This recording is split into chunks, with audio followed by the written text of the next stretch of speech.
Mr. Sharp. So happy you could join us. I apologize, Your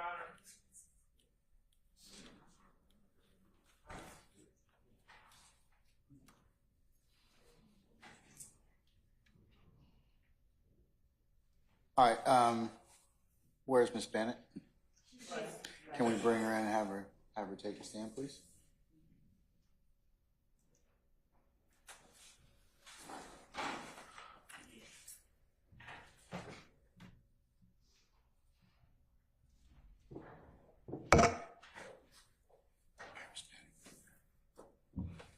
All right, Lieutenant Walker, can you summon our jurors, please?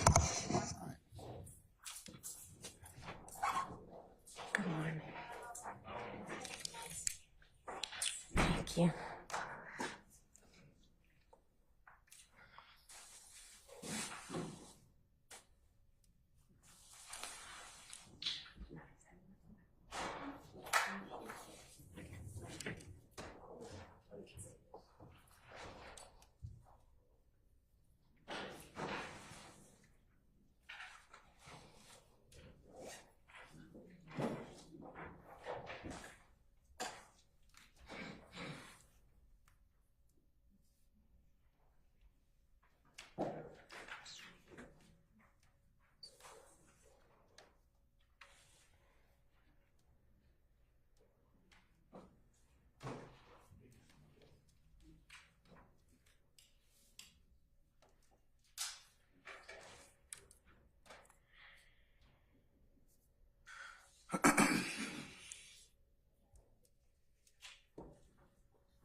Did you tell them that they supposed to have got here at 9 o'clock? And so what are we doing?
All rise for the jurors.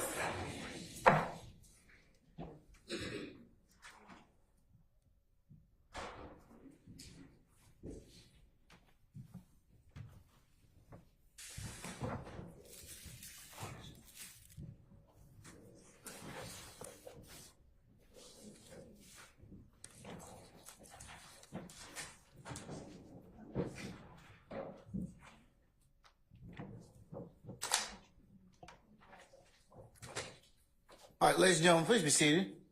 Got all jurors are present in count.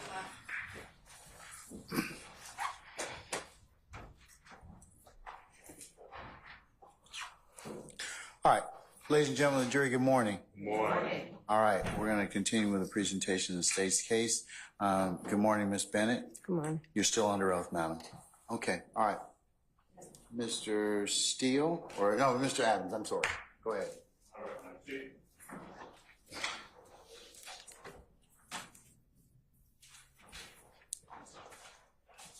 One is better. Good morning. See you again then. All right, so same ground rules as yesterday. You can't hear me, you don't understand the question. Let me know. I'll be happy to repeat myself, okay? Yes, sir. You're no longer in custody. No. You were released on yesterday evening, is that right? Yes. All right, Ms. Bennett, I want to pick up where we left off yesterday. Okay? Mm-hmm.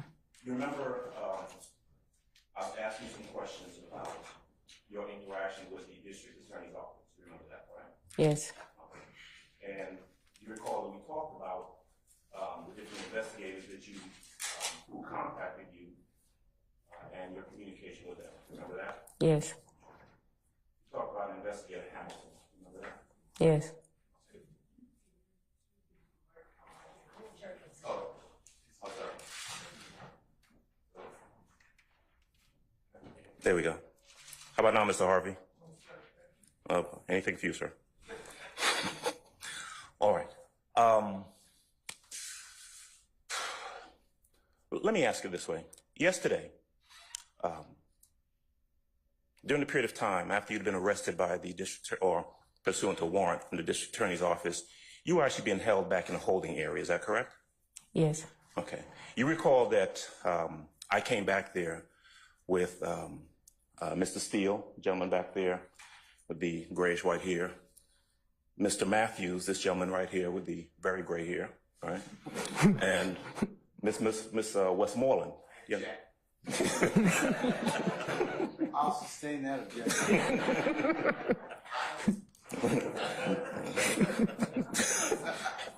At least you got here. And Miss Westmoreland, you remember that? Yes, sir. We had a chance to talk yesterday, isn't that right? Yes. And when we were back there, we talked about the communications that you'd had with the district attorney's office, right? Yes. Now, you also remember that after you came out, you were asked some questions by the assistant district attorney, Miss Love. Is that right? Yes. You remember her asking you at one point, are you afraid of Jeffrey Williams? You remember that question? Yes. And then she may not have said Jeffrey Williams. She may have said, are you afraid of Thug? You remember that? Yes. Okay. And your answer was no. Is that right?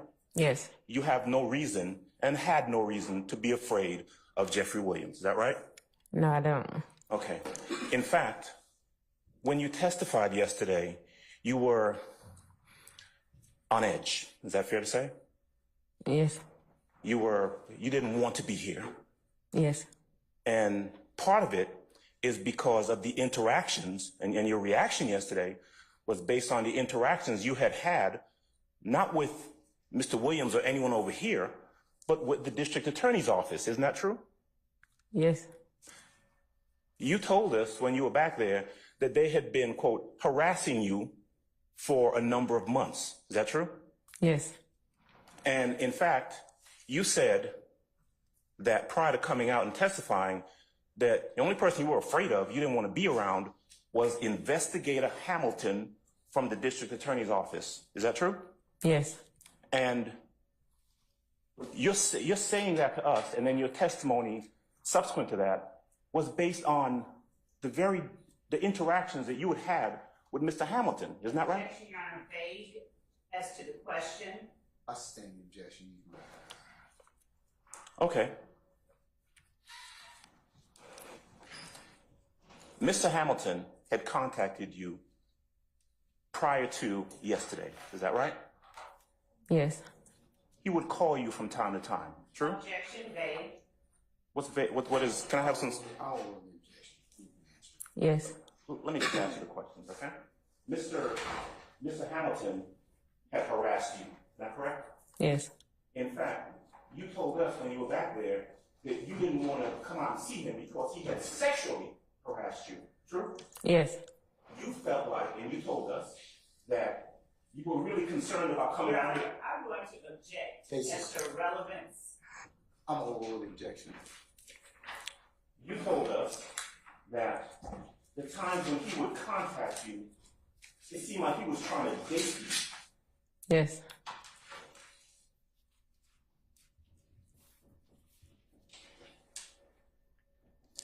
In your interaction with, and Mr. Hamilton, you actually met with him at different locations. Is that right? Yes, I met him at a restaurant. Japanese restaurant off of Moreland Avenue Yes. a couple months ago. Maybe, I think February. Okay. He wanted to meet you, supposedly to talk about the case, Yes. but he wanted to meet you by yourself. Yes. You did not feel comfortable with the interactions you've been having with the district attorney's office, and so you brought your 20-year-old son along with you. Yes. Any questions to form? So, Your Honor, if you just have him break it up so we'll know what she's answering. All right, I I'll break it up. You didn't feel comfortable going to meet him by yourself. Nope. Because you didn't feel comfortable going to meet him by yourself, you brought your 20-year-old son with you. Yes. Was that before or after you met with Mr. Hamilton and he told you, don't talk to nobody else? That was after. He told me before that. I came in, I seen Miss Love, and that's when I told y'all yesterday that me and Miss Love, we only discussed for a brief because they was like trying to tip me. And that's when I went to talk to him and a couple of more people from their team that I don't see right now. And then he ended up getting me by himself and asking me to give him my number and that he's gonna contact me and that I ain't need to speak with no one else. And if they contact me, do not answer or speak to them. Only him. Okay. He told you that he would like to take you out when this was all over, didn't he? Yes. And then he's, as far as you know, he is an investigator, law enforcement investigator for the DA's office, right? Yes.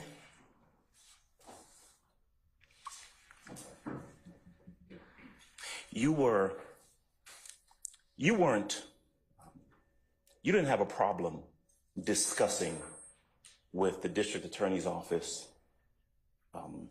this supposed incident from back in 2013, right? No, I never had a problem. Right. And in fact, when going back to you being asked yesterday about whether you were scared or anything like that, when you met with the DA's office, you met with them so often that you actually lost your job, didn't you? Yes. They would contact you and say, hey, you got to come talk to us. And because of the number of times that you had to just kind of drop everything, leave your job, and come talk to them, you lost your job, didn't you? Hold on. Yes. I sustain the objections to form. You can rephrase, Mr. Adams. You lost your job because of having to go meet with them, right? Yes, but they wasn't meeting with me every time they tell me to, though. Subsequent to or after you lost your job, Yes. Mr. Hamilton, the investigator, told you, don't worry about that. Take care of getting you another job, right? Yes.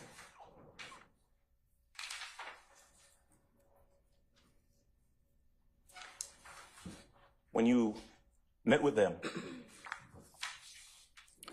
when you met with, I don't know,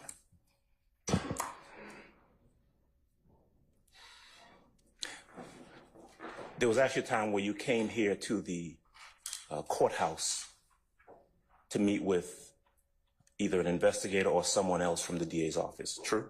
Yes. Okay. Were you supposed to meet with Miss Love? Were you supposed to meet with Miss Love? Yes. And you were brought here by an investigator, Investigator Long, right? Yes. You ended up not speaking to Miss Love that day. Am I correct?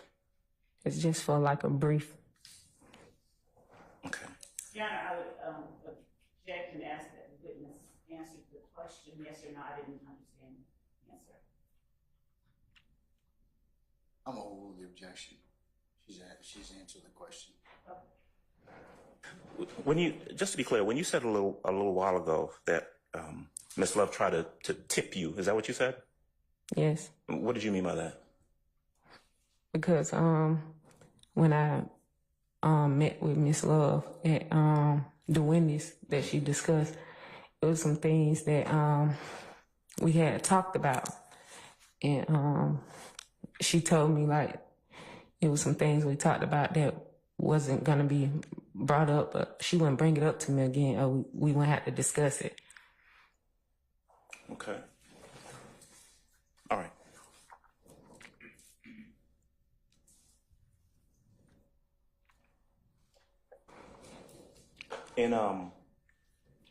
In your conversations, either with investigator or DA, they were asking you questions about 2013, correct?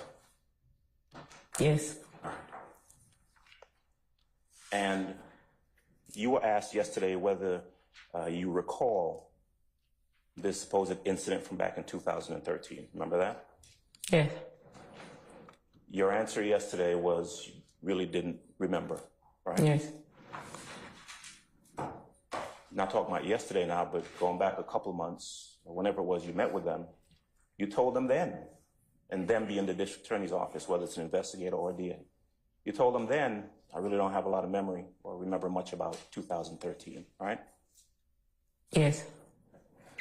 Now, I want to ask you specifically about this supposed incident from back in 2013, okay? Do you recall making a report to Zone 3 Police about an incident that you said occurred on May the 12th of 2013? Yes, sir. You do not? Yes, sir. Is it true that you told police officers in 2013 that Jeffrey Williams, DK, and someone you said was Jeffrey Williams' brother came to your house on Mother's Day? Yes, sir. Is it true that you told the police that they robbed you on that day? No, sir.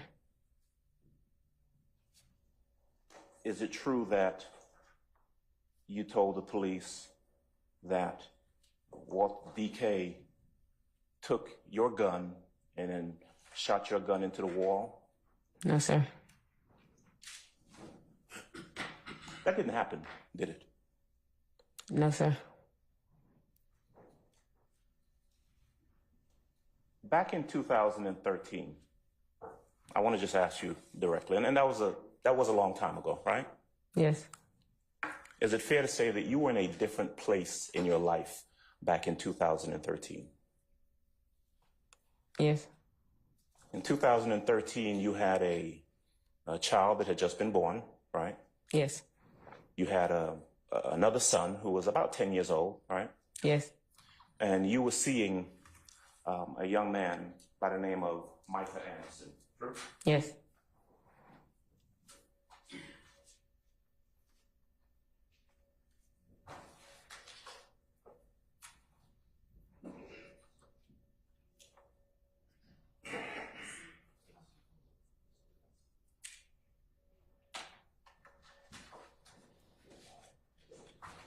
If I can just have a minute to...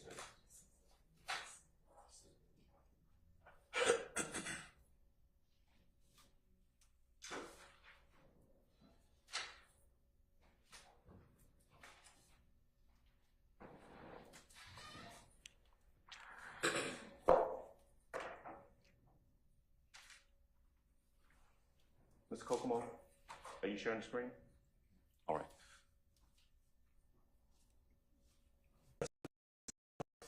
All right. Is that a picture of Micah Anderson? Yes. Okay. Now, Micah Anderson is the father of your child. Yes. He is also certainly back in 2013, he was a person who was in music. He was a rapper. Yes. His rap name was Ola Playa. Yes. All right. I'm sorry. I'm looking for a board.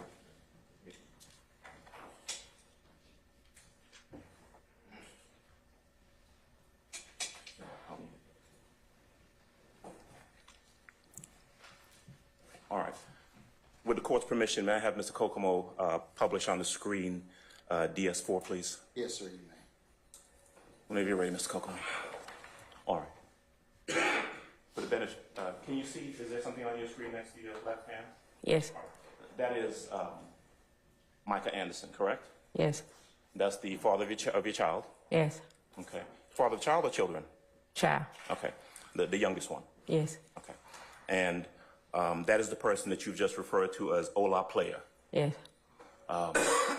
Also goes by the name King Slime? Not that I know of. Okay. I want to show you what's been entered into evidence as DS5.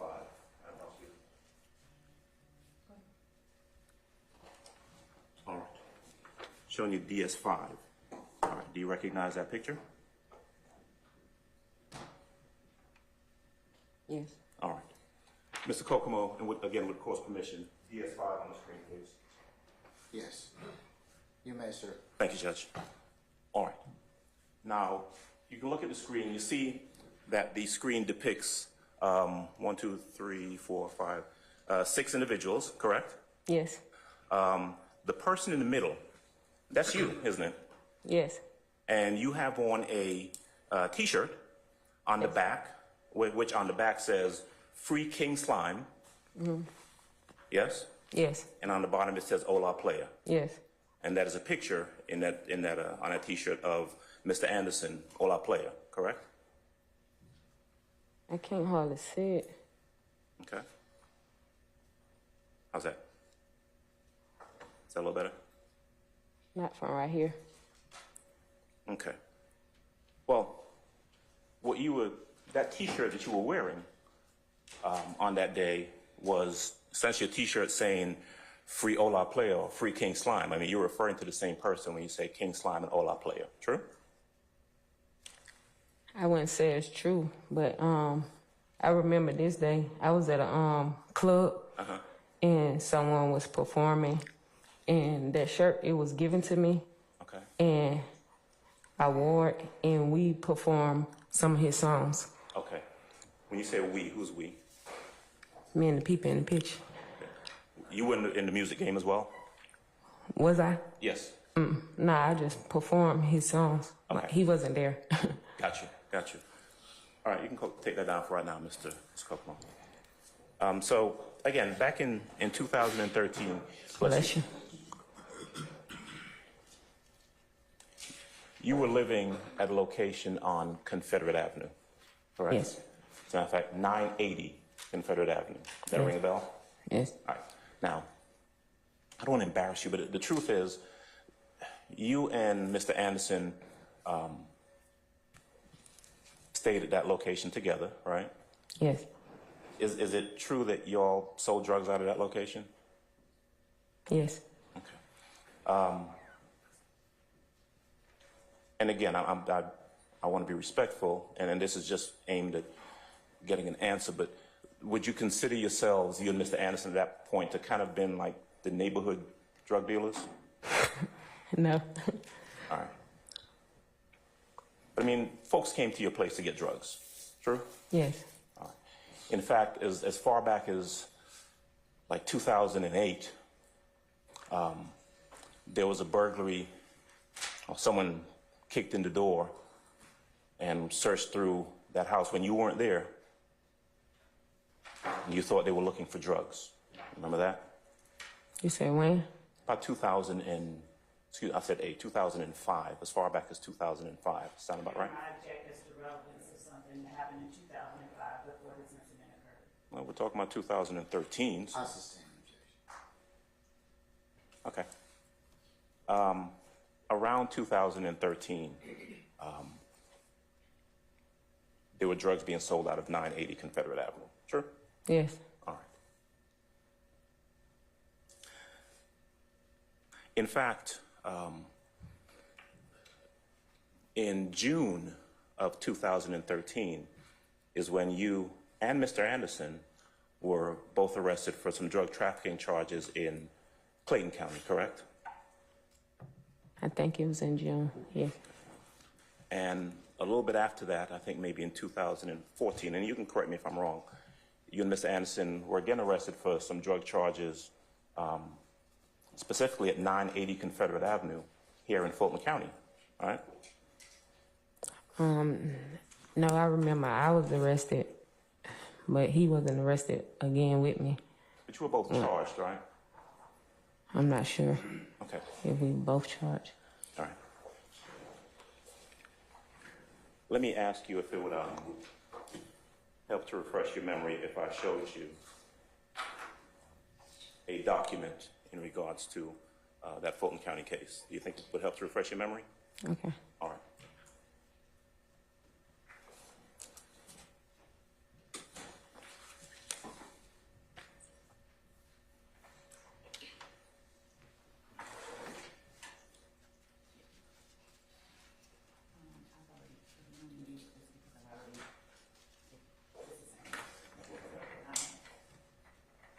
I'm going to show you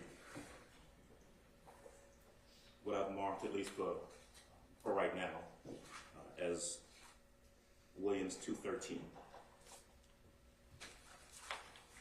All right. I want to show you this document, and specifically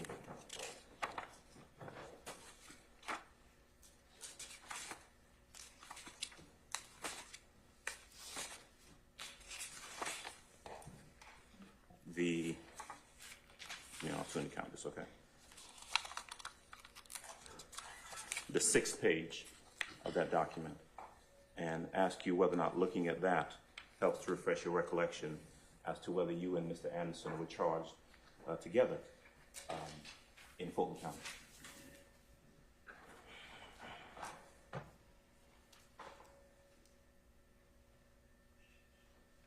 You say 2016?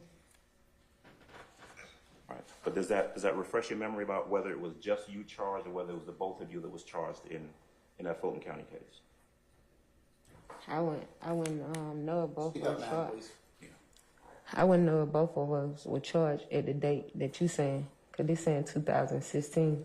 I guess they maybe charged us together. I wasn't sure. I just know when I got arrested, I was by myself. Okay, you were by yourself when you got arrested. Yeah. But you were arrested based on drugs that were found at 980 Confederate Avenue. Yes. Your Honor, this time I'm going to move for entry into evidence of Williams number 213 as a certified document.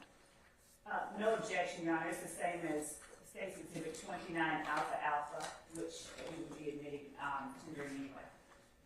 I'll admit Williams 2013. Yes.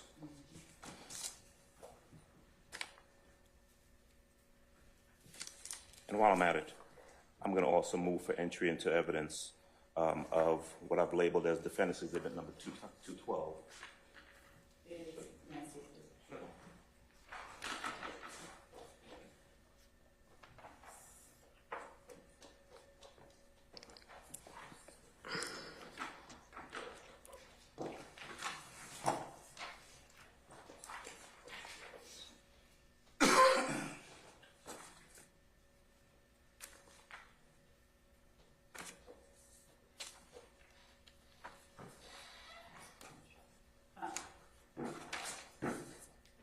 Any objections to Williams 212?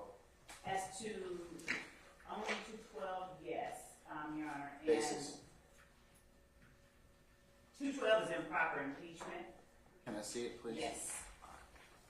May we approach?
I have no objection to that exhibit if they are combined. Thank you.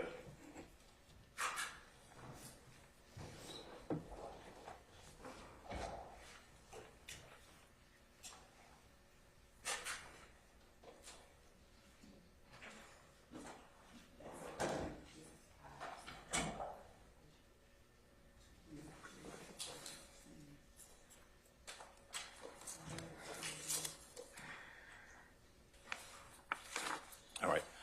Madam Court Report, I'm going to leave both of these right here. All right, so, Ms. Bennett, what we have somewhere around that period of time is some drugs were being sold out of 980 Confederate Avenue, right? Yes. You were subsequently convicted of a drug offense in Fulton County based on drugs found at 980 Confederate Avenue, true? Yes. And you were subsequently convicted in Clayton County based on drugs that, well, a drug offense in Clayton County, right? Yes. And that was you and Micah Anderson in Clayton County. Yes. Yes. You and Micah Anderson in Fulton County as well, true? Yes. All right. Now, isn't it true that in May of 2013, Jeffrey Williams, DK, and someone named Buck actually came to your apartment at 980 Confederate Avenue? Can you repeat? I didn't hear you. Yes. Do you remember that do you remember, if you do you remember that sometime in May of 2013, Jeffrey Williams, DK, and someone named Buck came to your apartment? No. Okay. Do you remember that those three individuals came to your apartment, and it wasn't Mr. Williams, DK, and Mr. Williams' brother, but Mr. Williams, DK, and this person named Buck? You remember that? No. Okay. Do you remember that they came there for purposes of buying or getting some drugs from your apartment? No. Okay.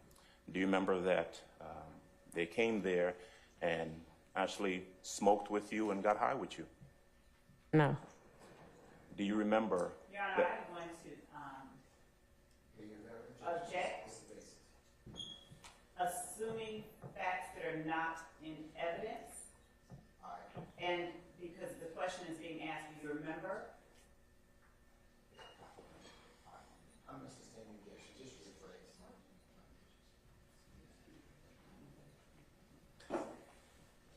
Is it true that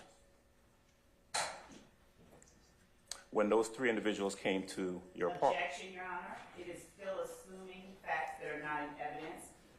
Your- Because he said it was a true win. Is it true that when those individuals came to your apartment, You smoked with them and got high with them. No. Is it true that when they left, Your Honor, I'm going to object. There is no fact and evidence that those three people came. And so when Mr. Adams keeps saying, is it true when, he is assuming facts that are not in evidence. And unless he... Your Honor, if I may just respond. I'm sorry? Well, Judge, I have to ask her the questions. I have a good faith basis to ask her the questions. And I have to ask her the questions and have her either admit or deny before I can then subsequently... There's no predicate, that's what I'm saying. That's what she's objecting to. So you gotta lay a little more predicate. You may have a good faith basis, but there's no predicate. Her objection is has merit.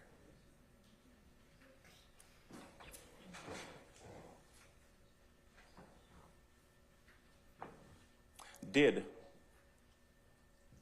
those three individuals that I've just named, did they leave your apartment and Buck take a quantity of heroin that you had at your apartment?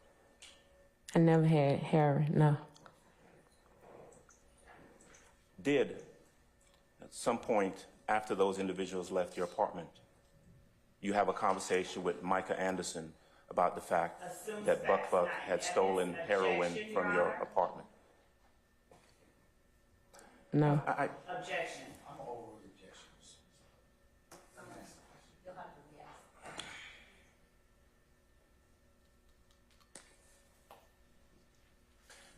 Did you, and then for purposes of I think there's a lot of talking going on, did you, at some point after those individuals left your apartment, did you have a conversation with your boyfriend, Micah Anderson, about the fact that Buck had stolen some heroin from your apartment?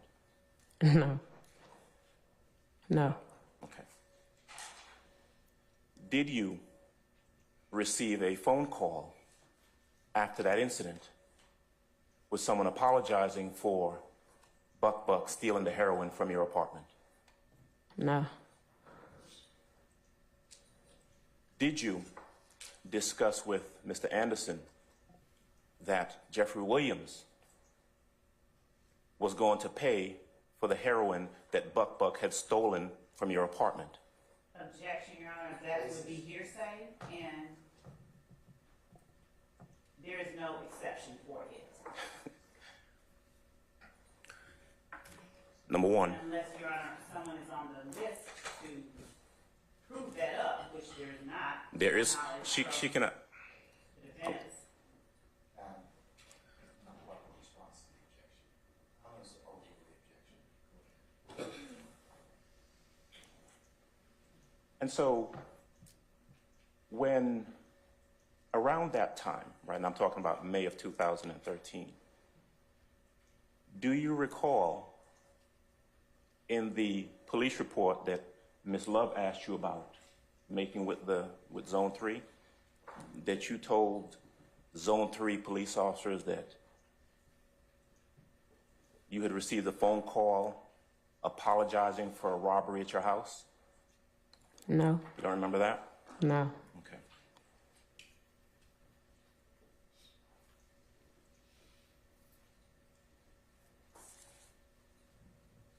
The truth is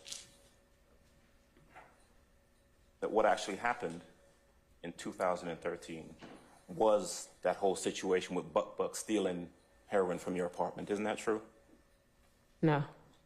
I mean, there certainly was no incident where DK shot into your apartment or anyone put a gun to your head. That never really happened, did it? No. Do you recall on May the 13th, right? So we got Mother's Day, that's May the 12th, right? You remember that? If you remember, it was a long time ago. No. Okay. Do you remember anything about May the 13th having a police officer by the name of Officer Kirkland come into your apartment? No. Do you remember an Officer Kirkland and someone from the Atlanta Police Department crime scene unit coming to your apartment? I don't know what officer came to my apartment, but I don't think it was on the 13th. But like my building, it had been shot at, so I don't know like exactly what day that was, but it just wasn't my specific apartment. It was the building. Okay. So, if I heard you correctly, around that same time, I know you don't remember the exact date, but around that same time, your building had been shot at? Yeah. Okay. Not specifically your apartment, just your building. Yeah. And your apartment, or the building that you're in, has multiple apartments, is that true? Yes.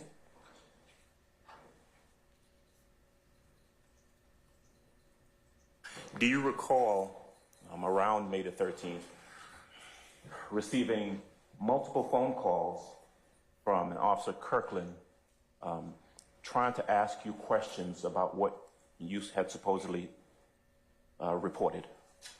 No.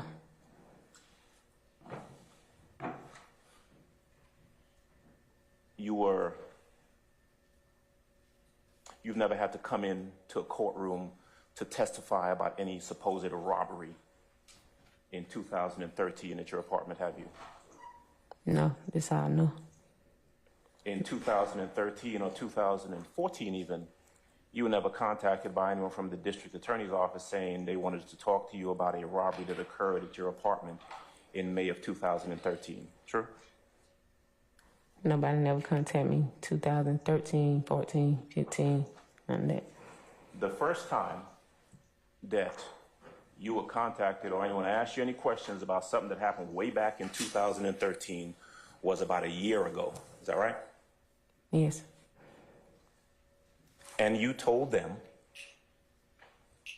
that there was no robbery at your apartment in May of 2013. Isn't that true? Yes.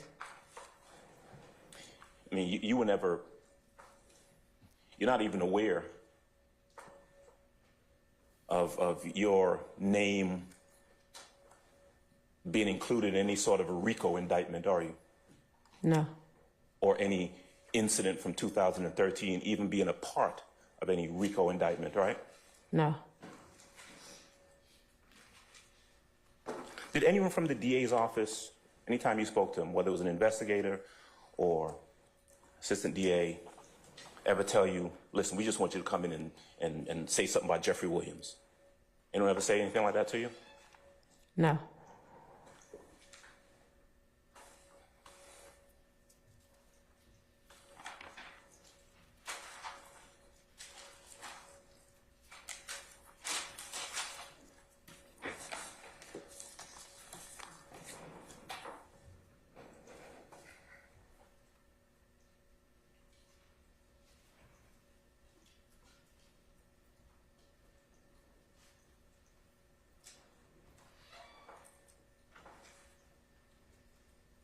Have you ever, do you know what the nature of the relationship is between, is or was, between Jeffrey Williams and Micah Anderson, All Out Player?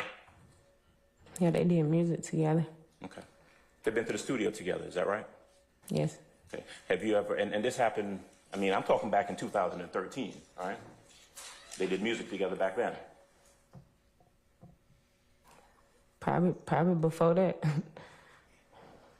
You were aware that they have been friends or had a relationship since before 2013 and after 2013, right? Yes. And certainly,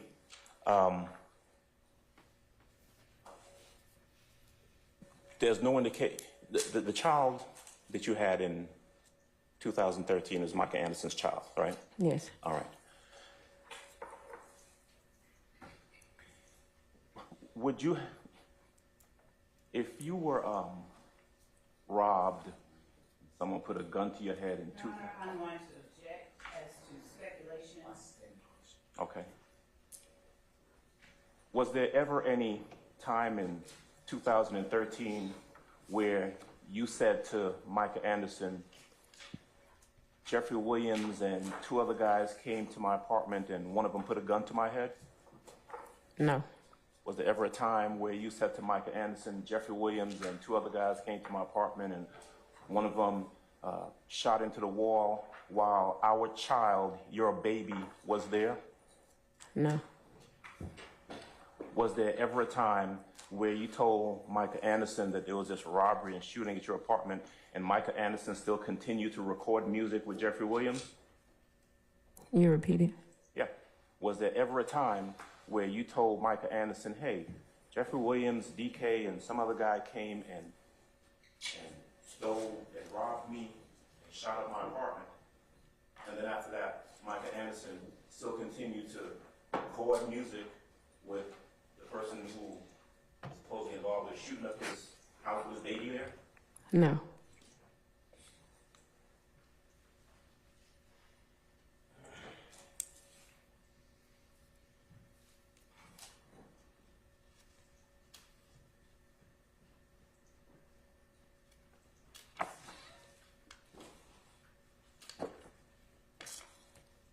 Were you ever, did you ever have occasion to go to the studio when Mr. Anderson, Ola Player, and Mr. Williams were there recording music? Yeah, I've been before. Okay, so you've been there with them together, right? Yes. Would that have been before May of 2013 or after?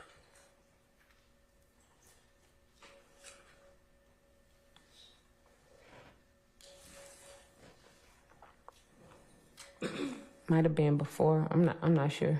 Okay. But certainly you would tell this court, or you tell this jury, that after May of 2013, you and Ola Player still continue to have a relationship with Jeffrey Williams, right?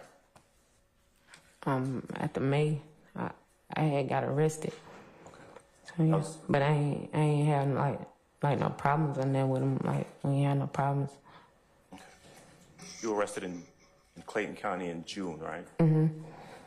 And then you actually went into custody, went to prison in, was it 2015? Yes. And you were in there for how long? I think like 2 years, 6 months. Okay. Now, you are still on probation for the Fulton County case, right? No. No? Is that done? Yes. Okay. Are you on probation in the Clayton County case? No, I'm done with that too. Okay. You've got another case that you're on probation for, right? A misdemeanor suspended license? Objection, Your Honor, as to improper impeachment and improper introduction of character regarding what Mr. Adams just asked. Goes to interest and bias. You got it? When you met, okay, let's get to it. When you met and spoke with the DA's office investigator, Mr. Hamilton, he was trying to get you to come to court, true? Yes. You told him that you couldn't come to court because you had a probation case in Clayton County, right? Yes. And so Mr. Hamilton knew that you had a pending case or a probation case in another jurisdiction based on what you told him, right? Yes. And what you told that investigator was that I can't come to court the next day because I got to go do 20 hours of community service in Clayton County. You told him that, right? Yes, because they said if I ain't do the community service, they were going to arrest me and suspend my license. That's what Clayton County said, right? Yes. And so you didn't come to court because you had to go do the community service. Objection vague on a date, please. Okay. On Tuesday of this week, let me see, the 26th, right? The 26th of March, 2024, right? You didn't come to court in the morning because you had to go and do the 20 hours community service in Clayton County, true? No. Okay. When did you have to go? I had to go prior before then, but on Tuesday, I didn't come to court because I received a message from Mr. Hamilton like kind of late because I had ended up blocking him because sometimes I was getting phone calls. It wasn't about court, so I had blocked him. But on Tuesday, I ended up responding to him later because he told me that he had relation with the judge and he was gonna get a warrant out on me. and get me arrested. And I told him I would come in, but they end up coming pick me up, and, like, surround my house, move my cameras and stuff like that, and had my 11-year-old outside for like an hour and a half by himself because he didn't know I was at, because it's only me and my kid. But you got locked up Yeah. after your conversation with Mr. Hamilton of the DA's office. Yeah. Those texts, were you speaking with Mr. Hamilton and members of the DA's office by way of text messages? Sometimes text, sometimes phone call. Okay. You still have the phone that you shared those messages with the DA's office. Those messages still in that phone? Yes. Who has that phone? Mr. Hampton took my phones and my ID.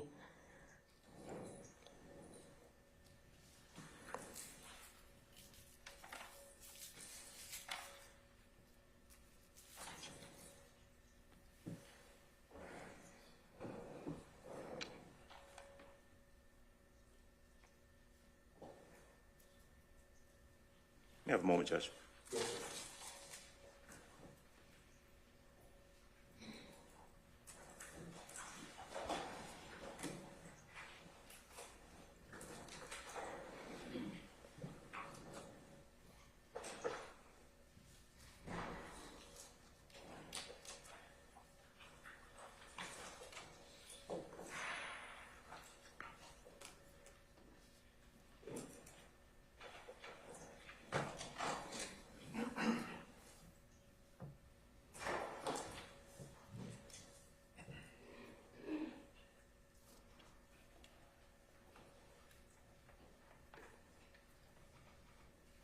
All right.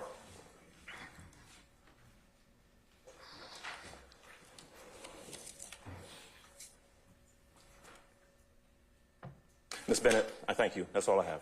Thank you. Your Honor, pursuant, I'll wait and see someone else's. Any other cross? Any other defendants? Okay. No one. All right. Ms.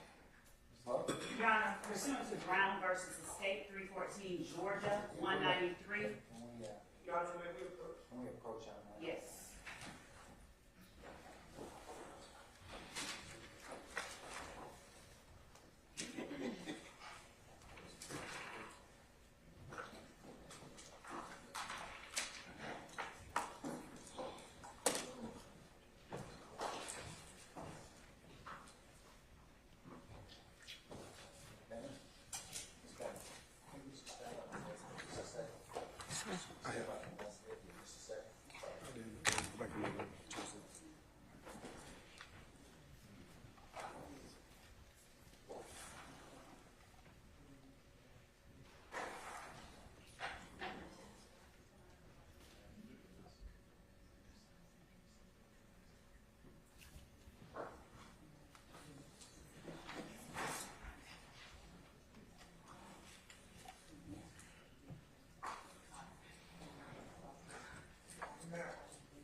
All right, can we bring Ms. Bennett back in, please?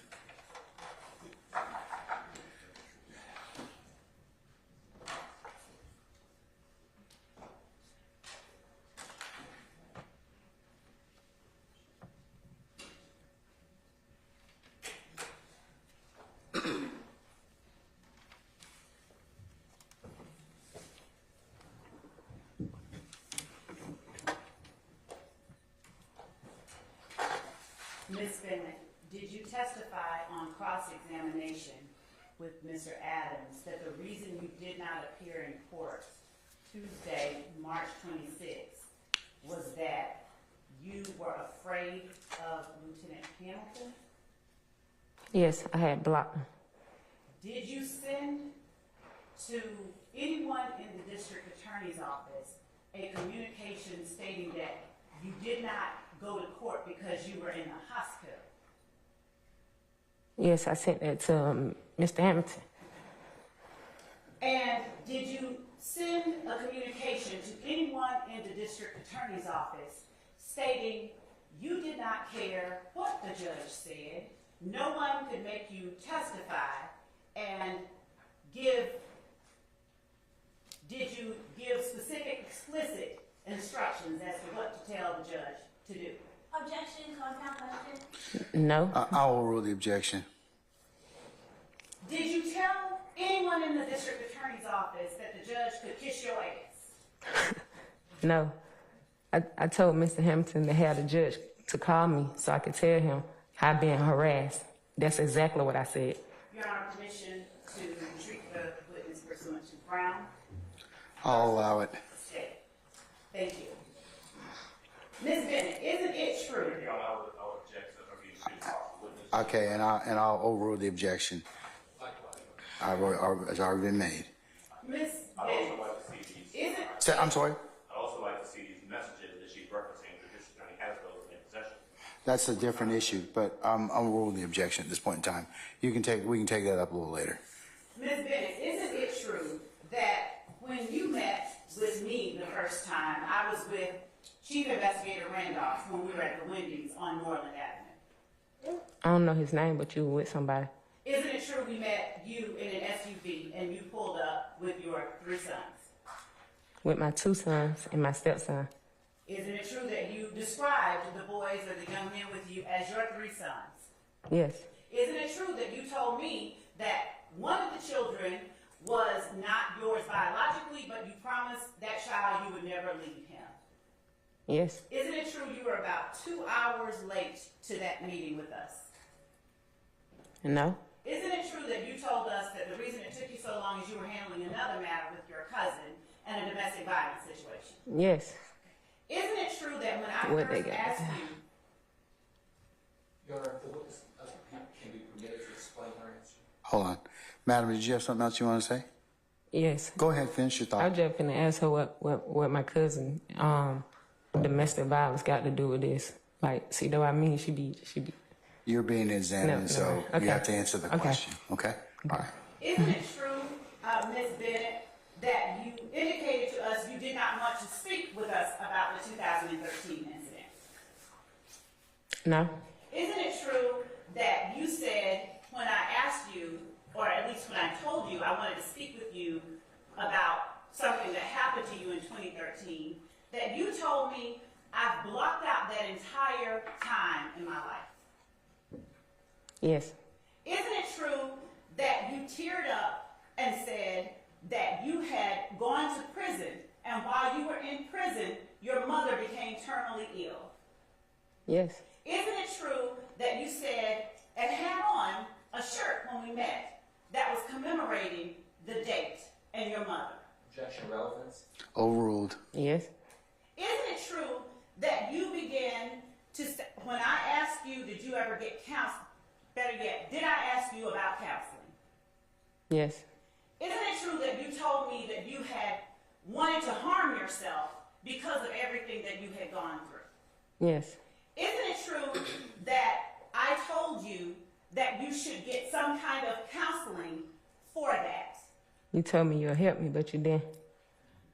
Thank you for saying that. So we discussed counseling. Yes. Isn't isn't it true that I communicated with you beyond that via telephone at various times? Objection made. I'll sustain the objection. You can rephrase. Isn't it true that we talked even after that? Yeah, you Isn't it true that I called you to check on how you were doing? and probably like 2-3 times after that. Okay. Isn't it true that I told you that I wanted you to speak with our victim advocates at this office? Objection Yes. on irrelevance. Overruled. Objection, facts not into evidence. Overruled. Isn't it true that I asked you about Jeffrey Williams while we were in in the Wendy's parking lot? Yes. Isn't it true that I asked you whether Micah Anderson and Jeffrey Williams were friends before an incident in 2013? I don't remember you asking me that, but they was. I was going to say that. And isn't it true that you said that they were? Yeah. Isn't it true that you never once said that the incident did not occur? Yeah. Now, isn't it true that you were called down and appeared here in this courthouse in the hallway earlier this year, before this week? Yes. Isn't it true that I came outside and sat down on the bench next to you? I don't remember you sat down, but you came out. Isn't it true that I asked you how you were doing? Yes. Isn't it true that you told me you were beginning to feel like you wanted to harm yourself again? Yes. Isn't it true that I asked you what caused you to feel this way? Yes. Isn't it true that you told me you, Miss Love, you are the reason I'm starting to feel this way? Mm-hmm. Isn't it true that I then left your presence? Yes. Isn't it true that a victim witness advocate came to talk to you? I don't know who it was. Do you recall a young lady about my height with curly hair coming to talk to you?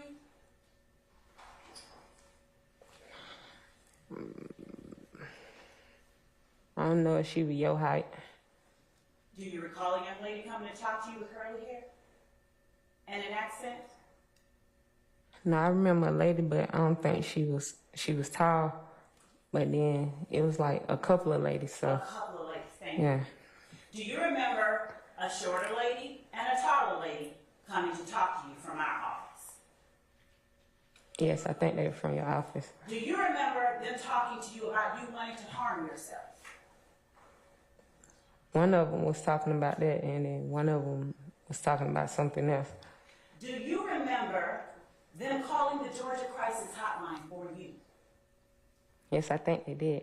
Do you remember indicating that you did not want to wait for them to arrive and you would rather call an Uber? No, Mr. Hamilton told me to leave. He told me to come with him and leave. The lady told me to stay because they called the hotline, and he told me he told her she ain't staying. She finna go. She all right. She all right.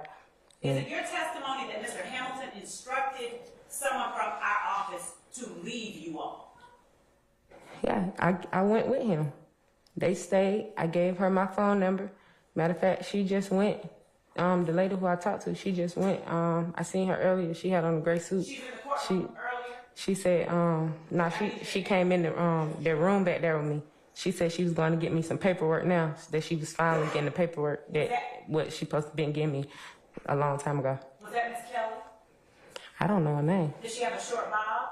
Yes. Okay, and she shorter than I am. Yes, but you said she taller than you, but she not. So did you meet with a Miss Kelly who is shorter than I am and a young lady who's taller than she is? I don't know her name, ma'am. I just said that. Miss Bennett, isn't it true that you repeatedly stated you did not want to come in and testify? Yes. Isn't it true that never once did you tell anyone in the district attorney's office that this incident where you allege that Thug, DK, and Thug's brother robbed you did not occur? Yes.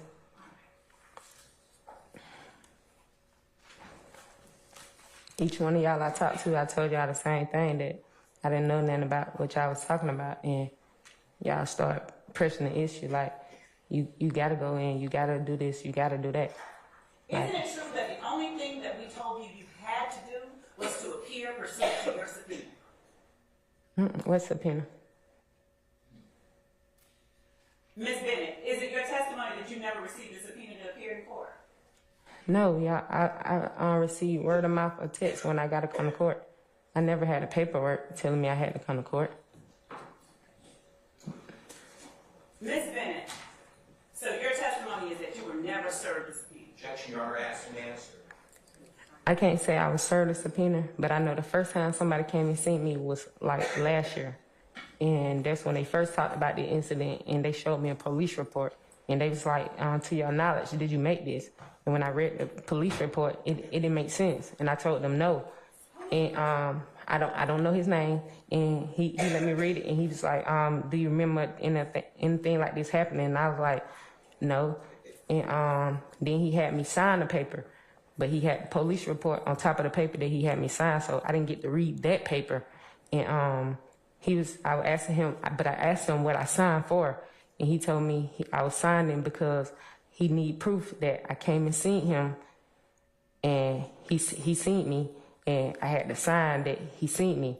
And so I asked him, I'm like, so I'm in any type of trouble, like, do I supposed to go to court? Because I'm like, he talking about I was a witness to a crime in 2013. I'm like, sir, do you know what year it is? I was like, I can't really tell you nothing about 2013 besides my child. Like, a lot of things had happened to me, and I told him I couldn't discuss that with him.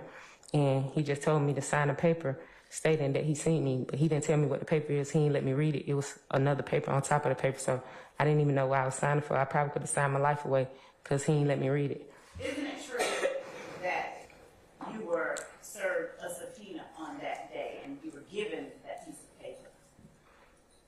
I wasn't given anything.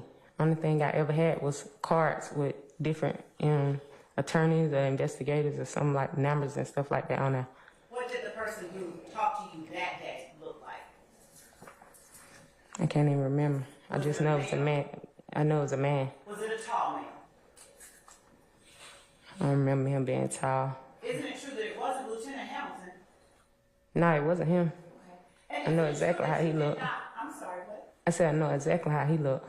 And isn't it true that you had no knowledge of a Lieutenant Hamilton on May 13, 2013? No. So you did not have knowledge of a Lieutenant Hamilton on that day. Is that correct? Objection, asked and answered. How many times you want me to say? Hold on, wait a second. I'm gonna sustain the objection. And isn't it true that on May 13th of 2013, I had never spoken to you in my life?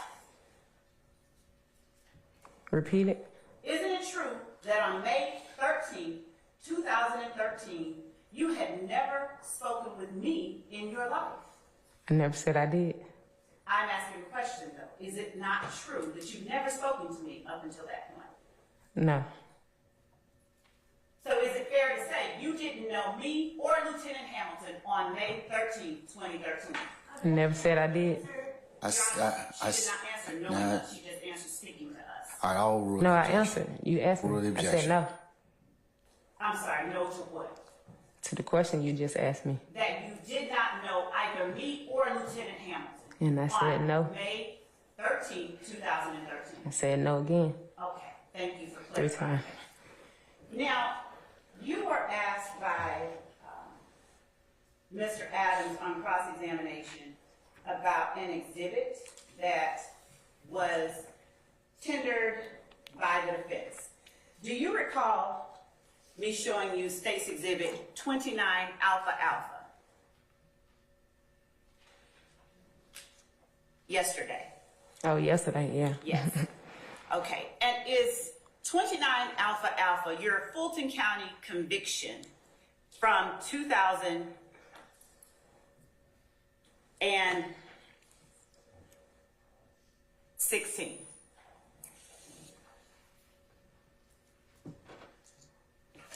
Yes, that's what it say. Say that again? Yes, that's what it say. Okay. Your Honor, the state tender states Exhibit 29 Alpha Alpha, the self-authenticating certified documents reflecting Ms. Bennett's conviction here in Fulton County. Any objection to states 29 Alpha Alpha? If it's the same as the exhibit that I've entered previously, then no, I have no objection. All right, it's admitted. Thank you. Now, Ms. Bennett, isn't it true that you are the person that signed this plea of guilty form? It was filled out and you read it. Yes, All right. And isn't it true that you entered a guilty plea to the charges on this indictment? yes, Isn't it true that this indictment number is 16SC140484? yes, Isn't it true that you pled guilty to participation in criminal street gang activity? that what was on there? I'll let you read it. Take your time. Let me know when you finish.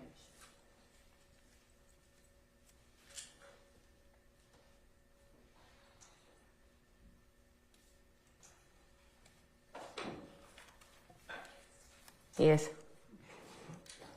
And isn't it true that you also pled guilty to possession of marijuana with the intent to distribute yes, and possession of a Schedule 4 controlled substance? yes, I'm going to now show you State's Exhibit 28 Alpha Alpha and ask you to take a look at State's Exhibit 28 Alpha Alpha.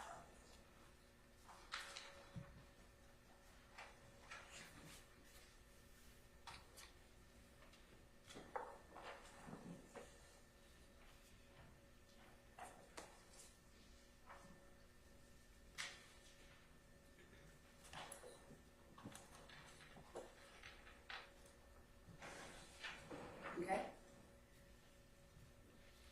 Is State's Exhibit 28 Alpha Alpha the same exhibit that Defendant Williams' attorney, Mr. Adams, showed you and labeled as Defendant's Exhibit 212? I'll let you look at this page. you saying is these the same? Yes. Yes, Okay. Isn't it true that you, in the document labeled Defendant's Exhibit 212, you pled guilty there, or at least were adjudicated guilty, for possession of marijuana with the intent to distribute, yes, and for having control of cocaine, a controlled Schedule 2 drug? Isn't it true that those are the charges you pled guilty to? yes. Isn't it true that you never pled guilty to possession of heroin? I ain't never had hair. Okay.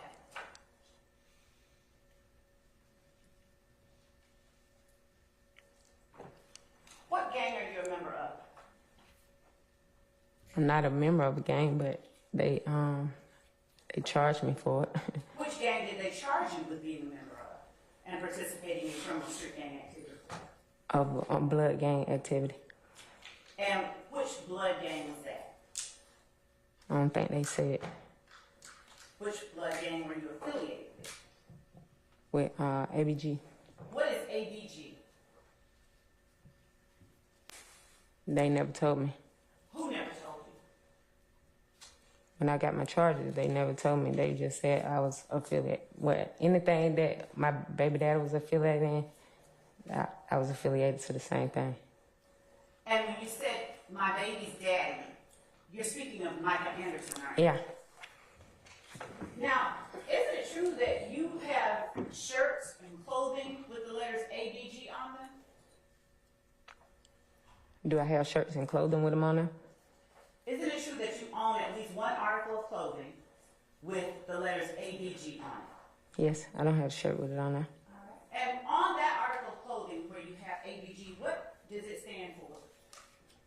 It was a rap group. What's the rap group name?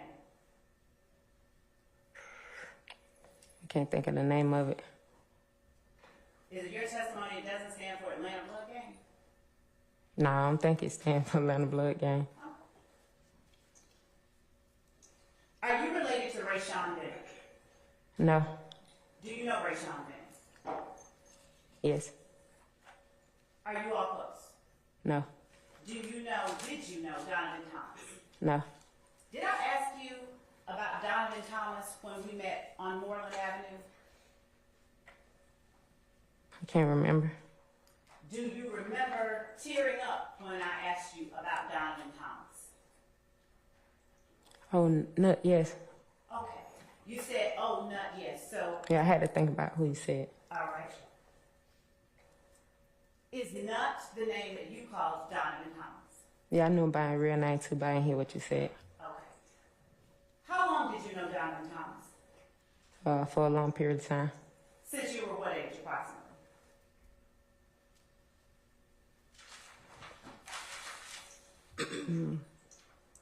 15 or something. Since you were about 15. Yeah. So, did we talk about him being killed when you and I met on Moreland Avenue? Yeah, you said something about him. And did you indicate that it was messed up what happened to him? Yeah. How is it that you knew Donovan Thomas, or no? We went to school together. Were you all in the same grade? No. Who was older? I don't know which one of us were older. And would you call him a friend? Yeah. Now, Mr. Adams asked you on cross-examination about your relationship with defendant Jeffrey Williams. I'm going to show you what we will mark as State's Exhibit 30 Alpha Alpha, and Your Honor, I'd like to show to counsel for the defendants what I've marked as State's Exhibit 30 Alpha Alpha. I'll just give them the copies of it. Here you go. You can keep it.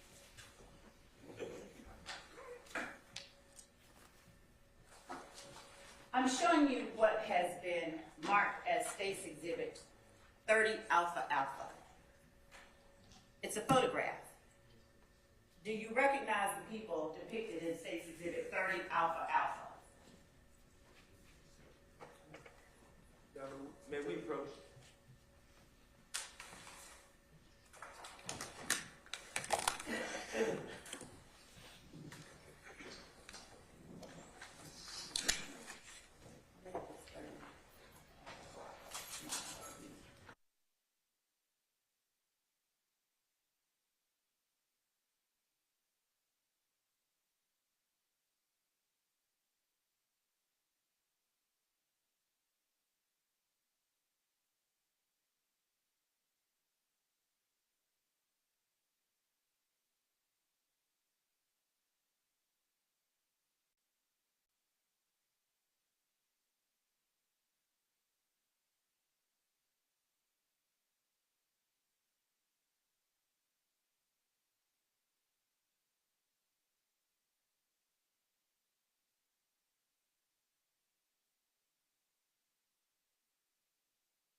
All right, can we bring Ms. Bennett back, please? Hold on. Hang tight with Miss Bennett. What's your request, sir?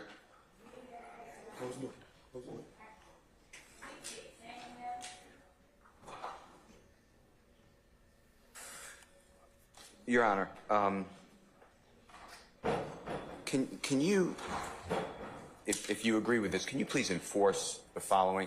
I believe that there is discovery that we're entitled to. I'd like to have it before Ms. Bennett leaves. I know I'm not doing the cross, but I heard about text messages under 1716-4A. We should get the written, because that's a written communication with a witness.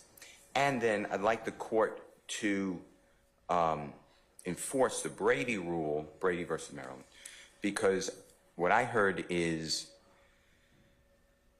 that this witness had a conversation with the district attorney and maybe Investigator Randolph about Donovan Thomas and teared up. We're charged with assisting in the murder. That goes to her potential bias. I heard that Miss Love was causing the witness to feel like she is going to, God forbid, commit suicide. That goes to the witness's mental state. We're entitled to that. And then I'd ask you to, it's the second time, Miss Love in front of the jury this time. Last time it was not in front of the jury. She said that there will be no witness to testify that there were drugs stolen by Buck. This is not her quote, but this is what she was talking about. And then there is no one on the witness list to do that. She doesn't know that. And it's not true. It's the second time I say, because it's the same thing with accusing me of not being candid with this honorable court about Mr. Bean going to Grady Hospital, which he did. I knew he went to Grady Hospital. The court knows he went to Grady Hospital. Everyone knows that, but Miss Love says there's no evidence about it whatsoever. She shouldn't be doing that, especially in front of the jury. Yeah, neither one of you should really be doing that. Plus, statements of counsel are not evidence anyway. So I'm going to instruct the jury about that. But to your point, have you all turned over, or are you going to turn over the, if there are text messages between your office and this witness? Your Honor, I can certainly provide to counsel for the defense the how are you doings between me and Ms. Bennett, and I will gladly do that.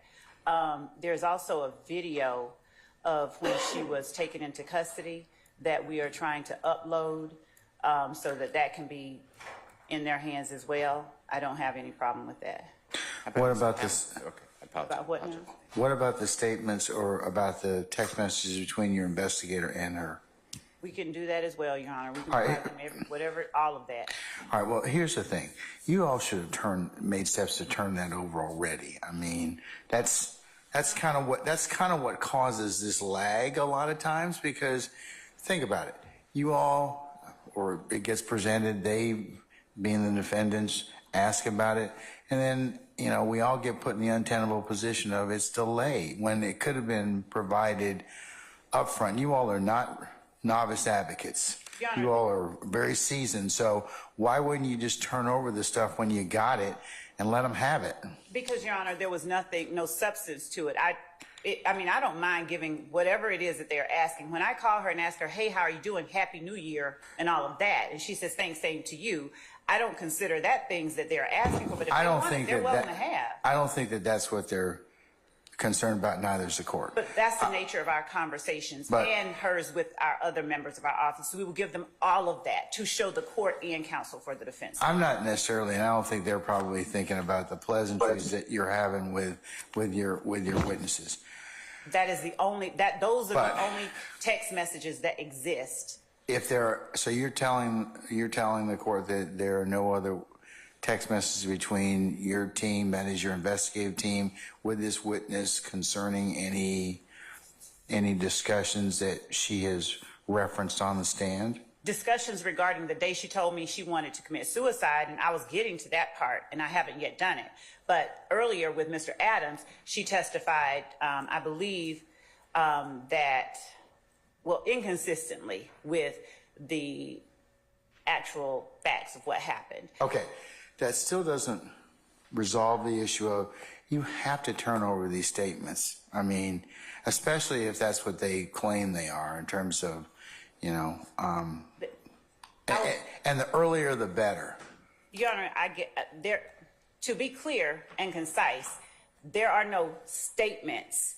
There are pleasantries. There are us reaching out to her. We will give you and to the defense all of those. But to the extent that there is an insinuation that there are some statements or there are things beyond that, there is not that. So I will not only give that to them, I will make available the witness with whom the communication was made. So they're going to have every opportunity to flesh out whatever spin or whatever fat tale they want to spin.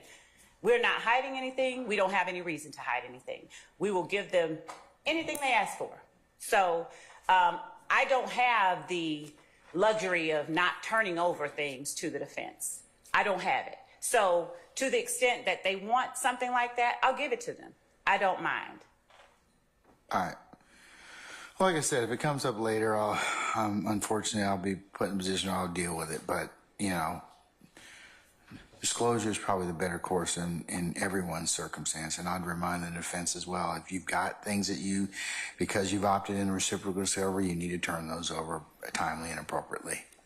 I think that what you just heard, though, is forgetting that the witness said to the district attorney and investigator Randolph, I do not recall anything from 2013 because of trauma. That is totally... Well, if it's memorialized... She said that to me, to be clear. That is Brady. For a witness to say, I don't recall, for whatever reason, that is impeaching. Your Honor, that is a statement that goes against, and can be, that's why prior inconsistent statements, and it's an inconsistent statement. That was not turned over. The point I'm trying to make to you is what I said. And I don't accept the representation that was just made because these are examples of Brady.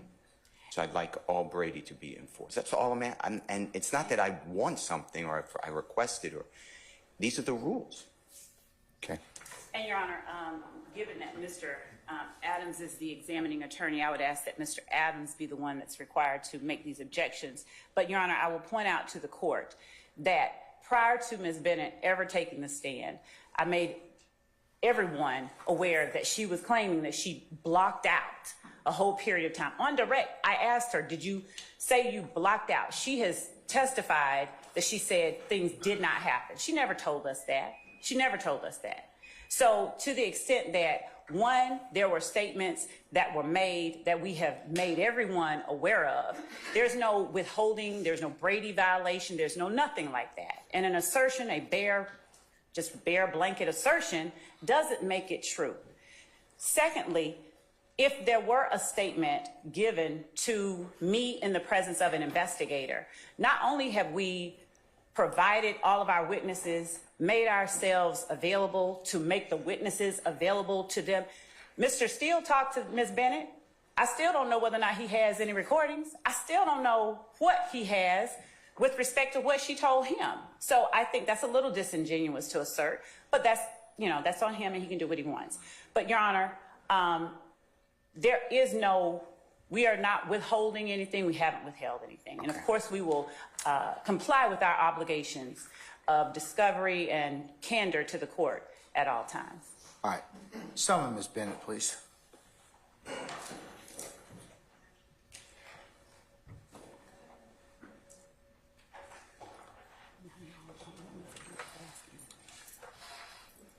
All right, Lieutenant Walker, summon our jurors, please, madam. Yes, Your Honor.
All right, ladies and gentlemen, please be seated. All right, thank you, Lieutenant Walker. All right, madam, you may resume. Thank you, Judge. Ms. Bennett, before we were allowed to recess for a break, the state put before you a picture, a photograph we've labeled as State's Exhibit 30 Alpha Alpha. You recognize the people in the photograph, don't you? Yeah, not all of them. You recognize yourself in that photograph, don't you? Mm-hmm. And that's a true and accurate representation of you in that photograph, isn't it? You asked me, is that me? Yes, I am. Okay, could you ask me that? Yes. All right. Your Honor, the state tender State's Exhibit 30 Alpha Alpha as evidence. Any objection to stage 30 Alpha Alpha? No objection to the exhibit. Other than our previous objection in regards to the timing of disclosure. All right, I'll sustain. I'll overrule the objection, and it may be published as you see fit. Thank you.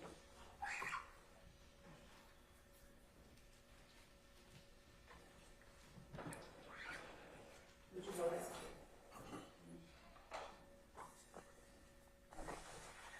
Ms. Bennett.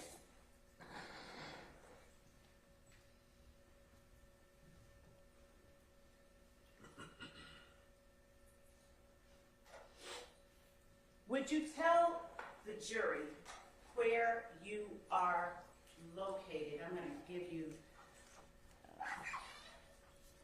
Here it is.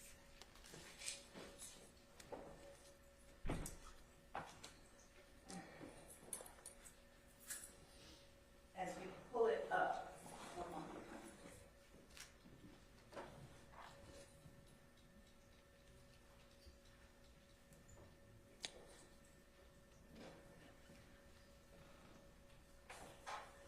As we put 30 Alpha Alpha on the screen,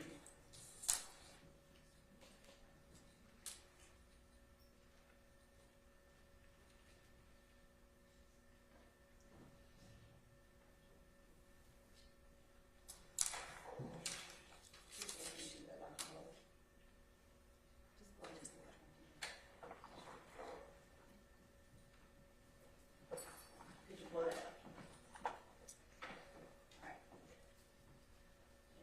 Can you get rid of that little word box? Miss Bennett, would you look at the picture up on here behind you and take this pointer and show the jury where you are in this photograph? Mm-hmm. Show the jury where Micah Anderson is in this photograph. Mm-hmm. Jeffrey Williams, or Thug, is in this photograph as well, isn't he? Yes. Show the jury where he is. Right now. Trontavious Stevens, or Tick, or Slug, is in this photograph as well, isn't he? I don't know. Do you know Tick or Slug? Okay. May I? Thank you. The person here. I'm sorry, I didn't hear that last response.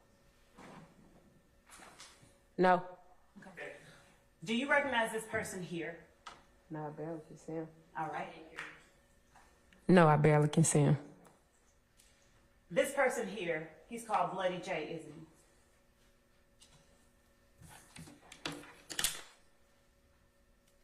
he? Yes. Who else do you recognize in the photograph, please? That's it.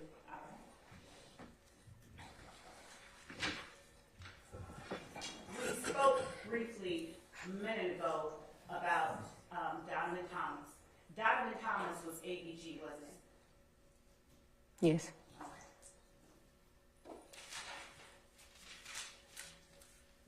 Ms. Bennett, approximately what year was the photograph that is State's Exhibit 30 Alpha Alpha taken?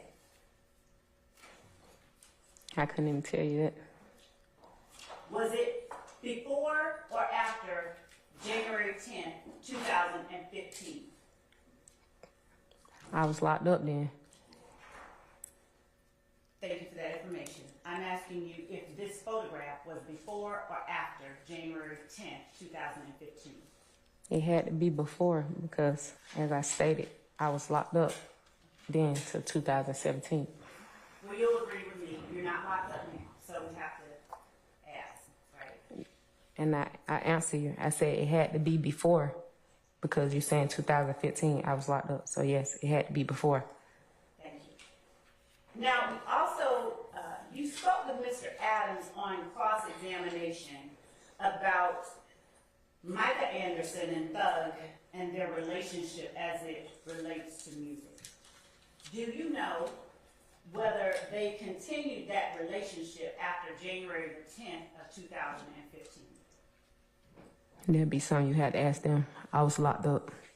So you don't know, is that your testimony? Yes. All right, thank you.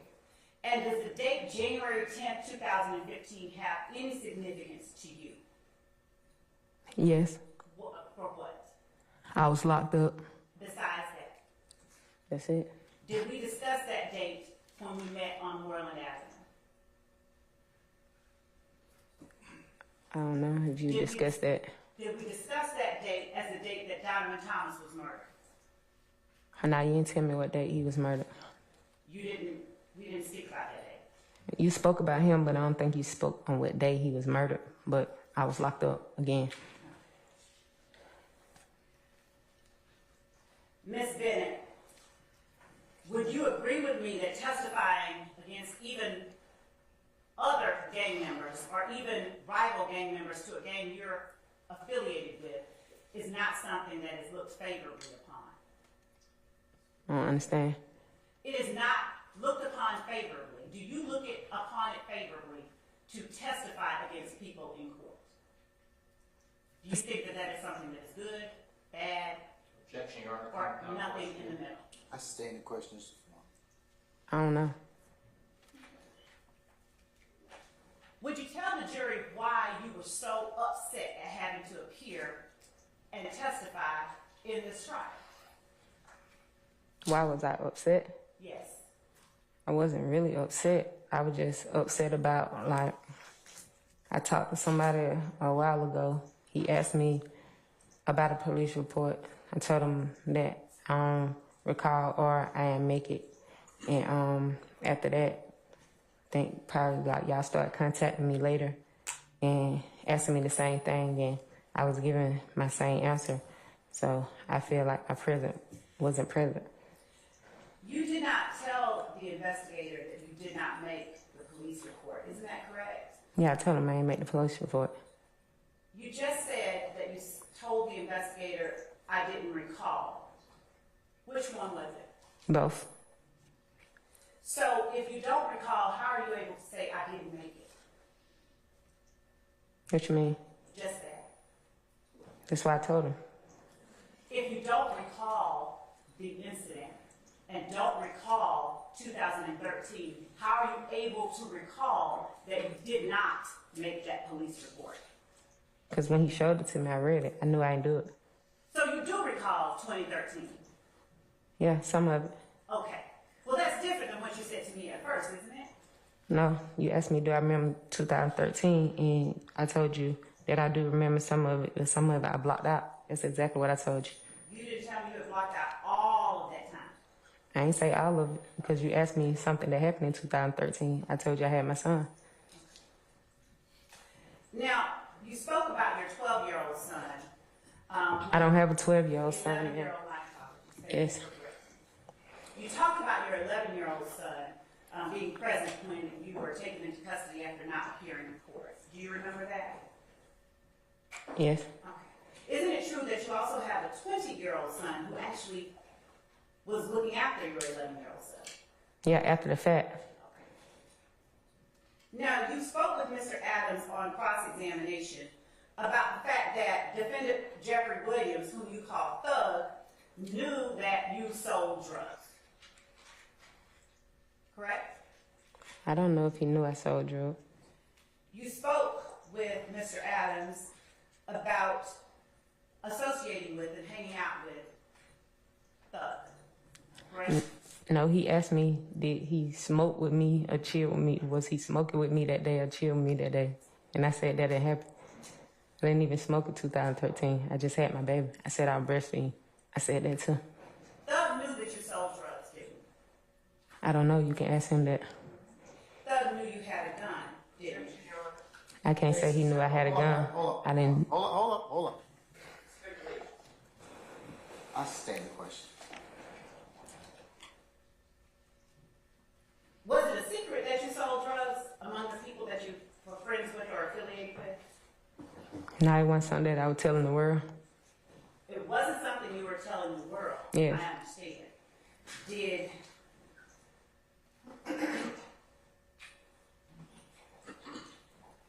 Did the people that you associated with and took photographs with know that you sold drugs? Objection calls for speculation. I sustain the objection. Did you keep it a secret from the people in the photograph that is Stacy Exhibit 30 Alpha Alpha that you sold drugs? They never asked. Did you keep it a secret? It wasn't something I just had to tell. Did you keep it a secret? Objection, Your Honor. I guess you could say I did. Hold on. What's the basis, Mr.? Overruled. Hold on, Christina. The first objection was by Mr. Matthews, okay? And hearsay, which I overruled. The second one, posited at the same time, was Mr.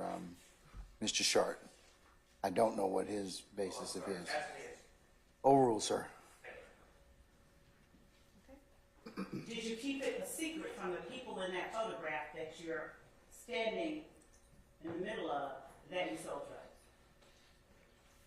I guess you could say I kept it a secret. It wasn't just something I just told everybody. So that's... How many times had Thug visited your home at Confederate Avenue in 2013? I'm not sure. Would you let the jury know whether it was more than 10 times? I can't put a number on something that I'm not sure about. I don't want to be wrong. It's fair to say, though, that Thug had been to your home on Confederate Avenue by May 13th of 2013, correct?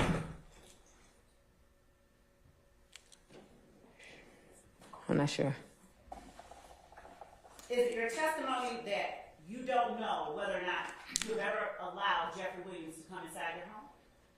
You saying have I ever allowed him? Yes. Yeah. When?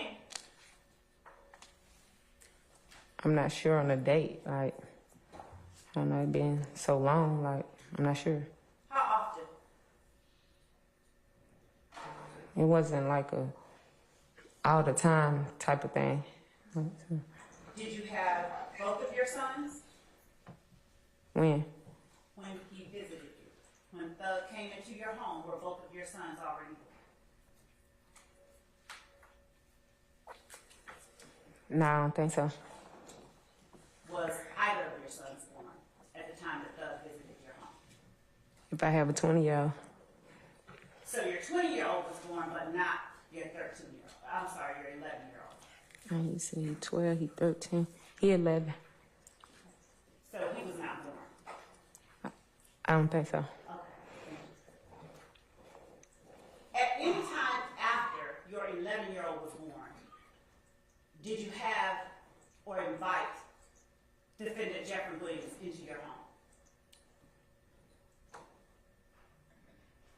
Remember him being around at that time because I know around that time I was getting in trouble.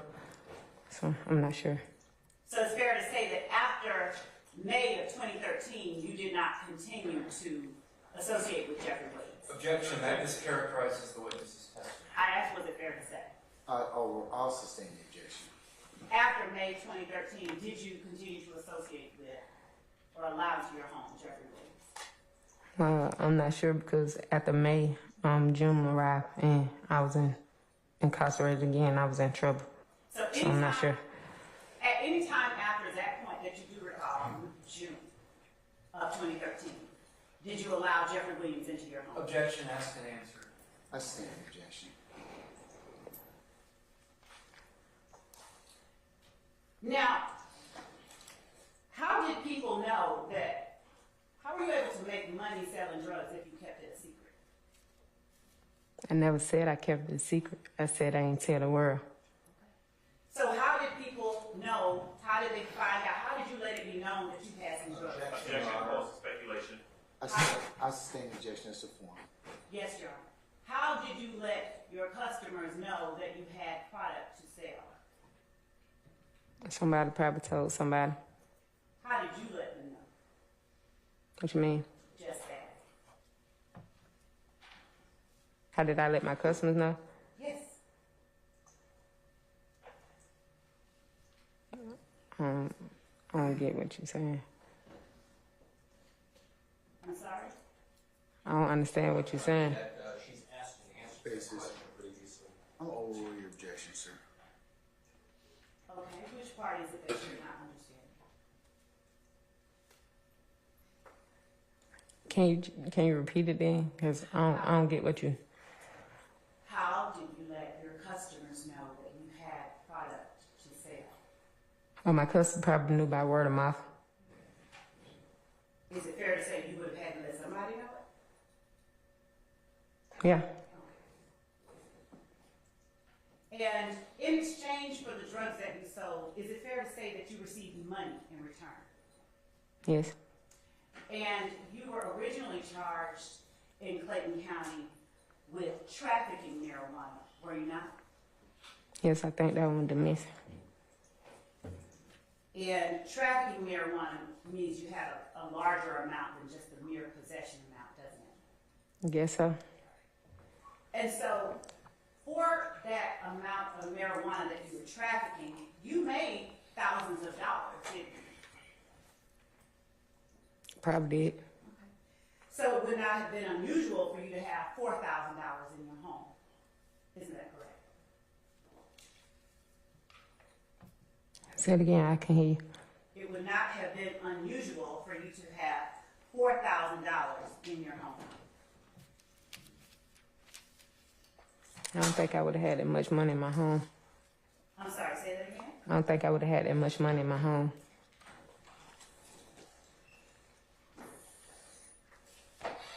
It would not have been unusual for you to have a set of Beats by Dre headphones, would it? I don't listen to headphones. What colors are represented by ABG? What colors do they usually generally wear? Black, white, red. Isn't it fair to say that red is quite a prominent color for ABG? No, I wouldn't say that. In fact, your hair is red. Your braids are red, aren't they? Yes, what they got to do with it? You have a nickname other than your proper name, don't you? Yes. What is that nickname? Shay. Objection on irrelevance. Overruled. Say that again, please. Shay. Is that the only nickname that you have? Yes. Isn't it true that you did in fact know a person by the name of Walter Murphy in 2013? That name don't ring a bell, man. Isn't it true that you knew a person who called himself DK in 2013? No, ma'am.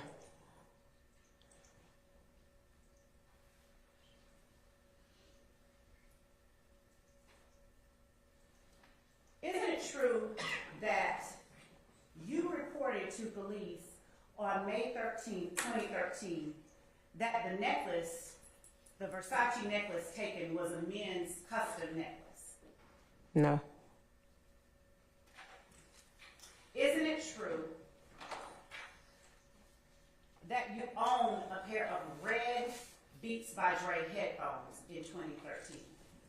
You asked me that. I said no already. You never owned a pair of No. red headphones? I don't even listen to headphones.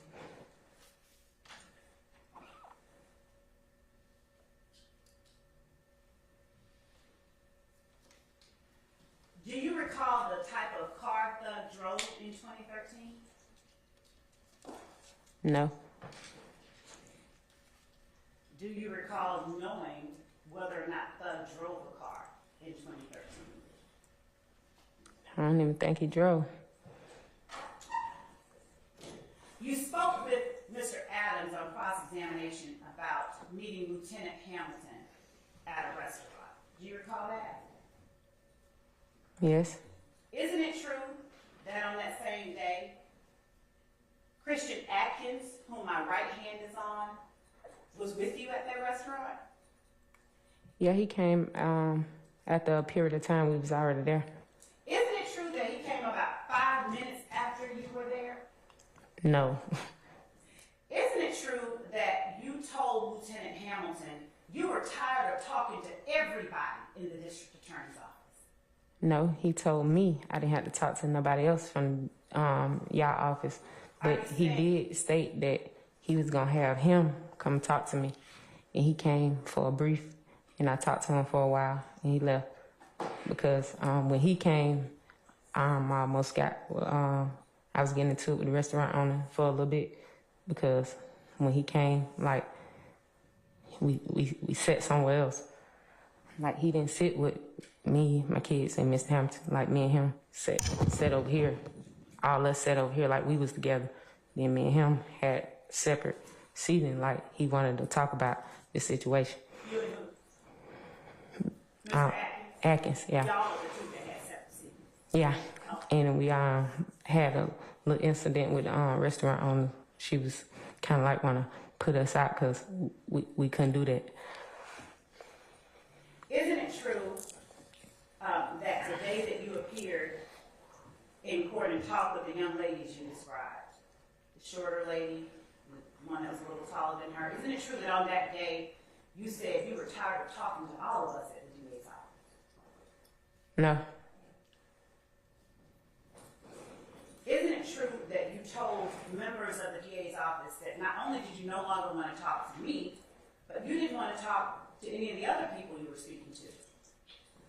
You know you asking me the same thing. Can you answer the question? No. You didn't do that.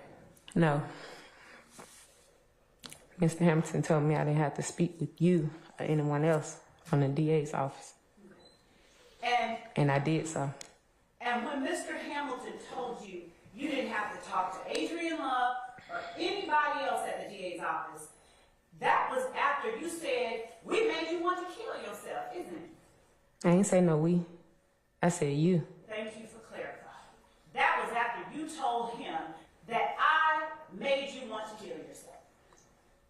No, I didn't say you made me want to kill myself. I told you you made me want to harm myself. Okay. I said because you were pissing me off. Okay. And isn't it true that Mr. Hamilton never told you not to speak to any of the members of the defense team? He told me if anyone reached out to me, don't speak to nobody. Isn't it true? But him. Spoke to Brian Steele? Objection, I'm going to ask that the witness be allowed to finish her answers. Now, let's, did you, Ms. Bennett, you need to complete your answer? Go ahead.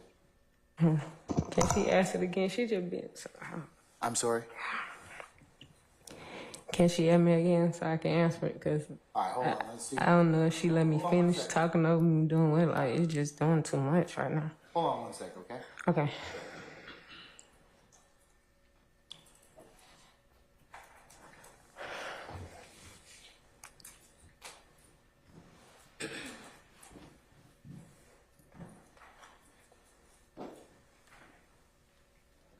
The last question, madam, you were asked was, isn't it true you spoke to Brian Steele?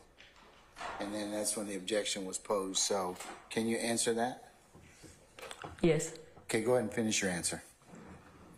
And so you said yes. Was that to the judge's question of whether you can answer that? Yes. All right. So now I'm going to ask, isn't it true that prior to coming here to testify, you spoke with Brian Steele? On yesterday. Isn't it true that prior to yesterday, you spoke with someone from the defense side? No. Is it your testimony that no one representing either one of these defendants ever reached out to you to just try and see what you were being called to testify about? Not that I know of. I think I had a card from one of them, though, that somebody left a card. Did you call that card back? No. Do you remember who the card was from? No.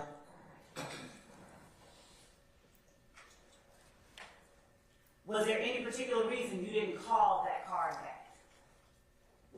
Because I didn't know who the card was for and what it's for. I'm thinking, like, it's still, like, y'all, different people of y'all reaching out to me for the same thing. And I got tired of answering the same thing over because it seemed like none of y'all was understanding.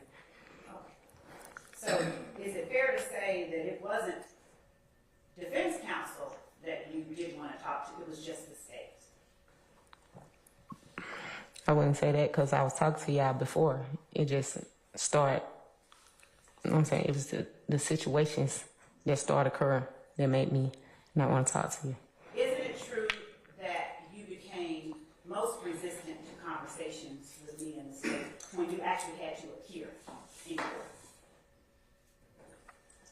No, because I showed up. You showed up, and that was the day you said I was making you want to harm yourself, isn't it? Right. Y'all didn't make me have to come. I came on my own. But that was the first time you said I made you want to harm yourself. Objection, Your Honor, asked and answered. It was not answered, Your Honor. I was. I'm gonna say anything. She Had you asked me said that. that I made you want to harm yourself any time before that?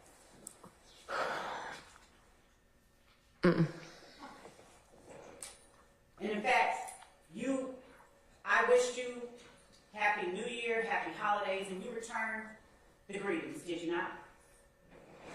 Yeah, when me and you text, if you gonna be honest, and I'll be honest, sometimes you texted me, I probably didn't hit you back till the next day or like hours later.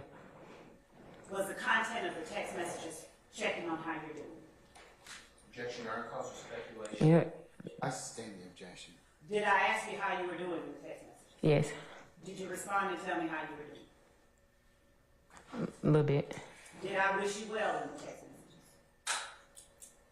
Yeah, Did you thank me in the text messages for wishing you well? yes, Did you wish me well in the text messages? yes. Okay.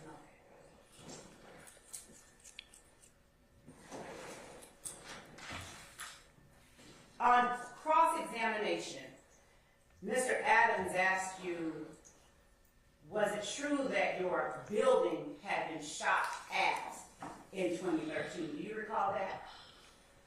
Yes. And when was it that your building was shot at in 2013? I can't remember the actual date, but I just know the incident that the building was shot at. Tell the jury about the incident. I think it was like late at night. Go ahead. I wasn't even there. I came home. My neighbor had told me that. Your Honor, it goes to its impact on her, not as to the truth. I'll rule the objection, but counsels, can I see y'all for a second? Just I need just two representatives. That's fine.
All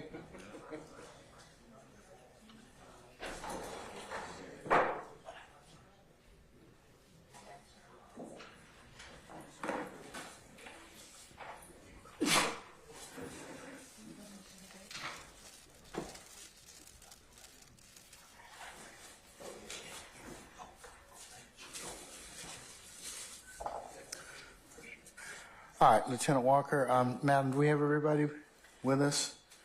The witness, she's in the restroom. We still need our witness, that's right. She is in the restroom, y'all. Okay, all right. Where's Mr. Steele? Okay.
All right, do we have all of our participants at this point in time? I believe so. All right. It's Ms. Bennett. Well, All right, can we summon her back? Before she comes in, something I wanted to address. Close the door, please.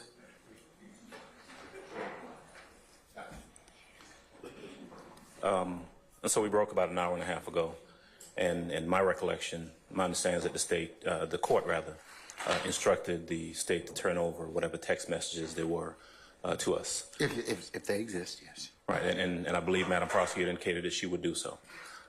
We've not received any text messages whatsoever. I would like to have those before I recross Ms. Bennett. And then we did receive a correspondence from the state. They sent us a video, so they had time to send us something in regards to her arrest on the day before yesterday. But we do not have any of those text messages, and I would like those turned over to us prior to my recross of Ms. Bennett. Do we have any such messages, Ms. Love? I'll screenshot mine Did she say mines? to council and then ask that our people who have communicated with her screenshot their stuff. When can we have this done by? Just my phone did, so I'm charging it and I'm going to turn it on now so I can put it in just a minute. Can't hear anything. She said she's turning her phone on right now. She said just a minute. Or worse to that effect. Yes. That's a good question. I'd also like to inquire of the state through the court as to whether, my understanding is that Ms. Bennett's phone itself was in the possession of the district attorney's office. And I'd like to inquire as to whether or not that phone has been returned to Ms. Bennett. The because if it has, that may impact, we may in fact want to see that phone. But I think we got to answer that first question first. Your Honor, Ms. Bennett was in custody under an arrest warrant. Nothing has been given back to her. So if Mr. Adams wants to see it, I can get whomever. You have to speak up. If he wants to see it, what? I'm sorry? If he wants to see it, it's not been taken as any kind of evidence. It's been taken because she was taken into custody. So if she's okay with us giving it to him, we have no problem with that. So I think the answer to the question is they have the phone. And so Who's they? they be in the district attorney's office. Am I correct? One of our lieutenants, one of our investigators, is in possession of the phone while she is in custody, yes. Okay, so that's a yes. Okay, so Well, she's entitled to her phone back. I don't want to speak for her, but Your Honor, I would. she's still in custody. She has not been released from custody. yeah, she's still subject to the court's order at this point in time. So I just changed the location of where she is at this point in time. She hasn't satisfied her material witness warrant. Okay. All right. Well, we will at least at this point await the text messages from all parties. Yes, sir. The DA's office that's being sent to us. All right.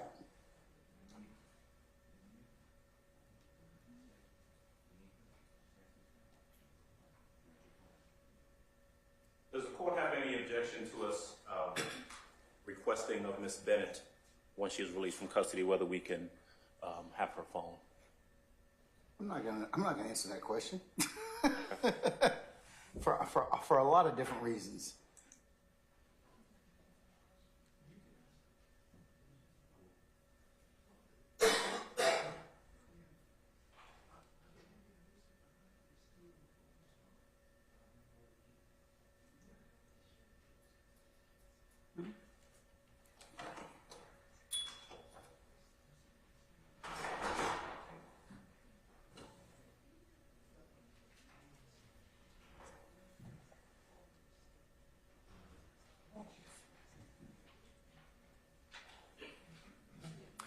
Ms. Love, let me know when that task has been completed, okay?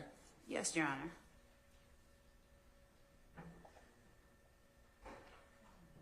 Which one is case number 365-49663?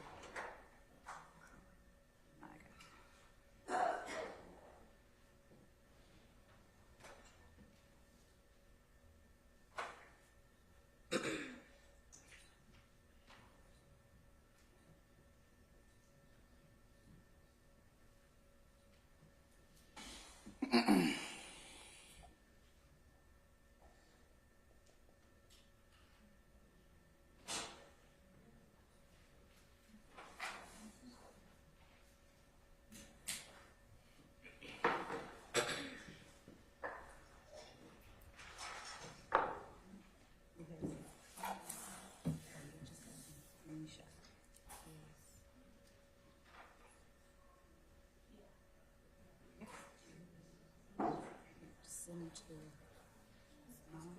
and you can send them. So, Your Honor, I've now just sent Mr. Adams all of the communication I've had with Ms. Bennett, and what the rest of the team is doing is they're forwarding all of their correspondence to Ms. Hilton. She is going to send it out as she gets it. And Can we accomplish that, because he wants to be able to examine her with all the text messages? So understood. can we do that, please? Yes. All right, That's an extra. no problem.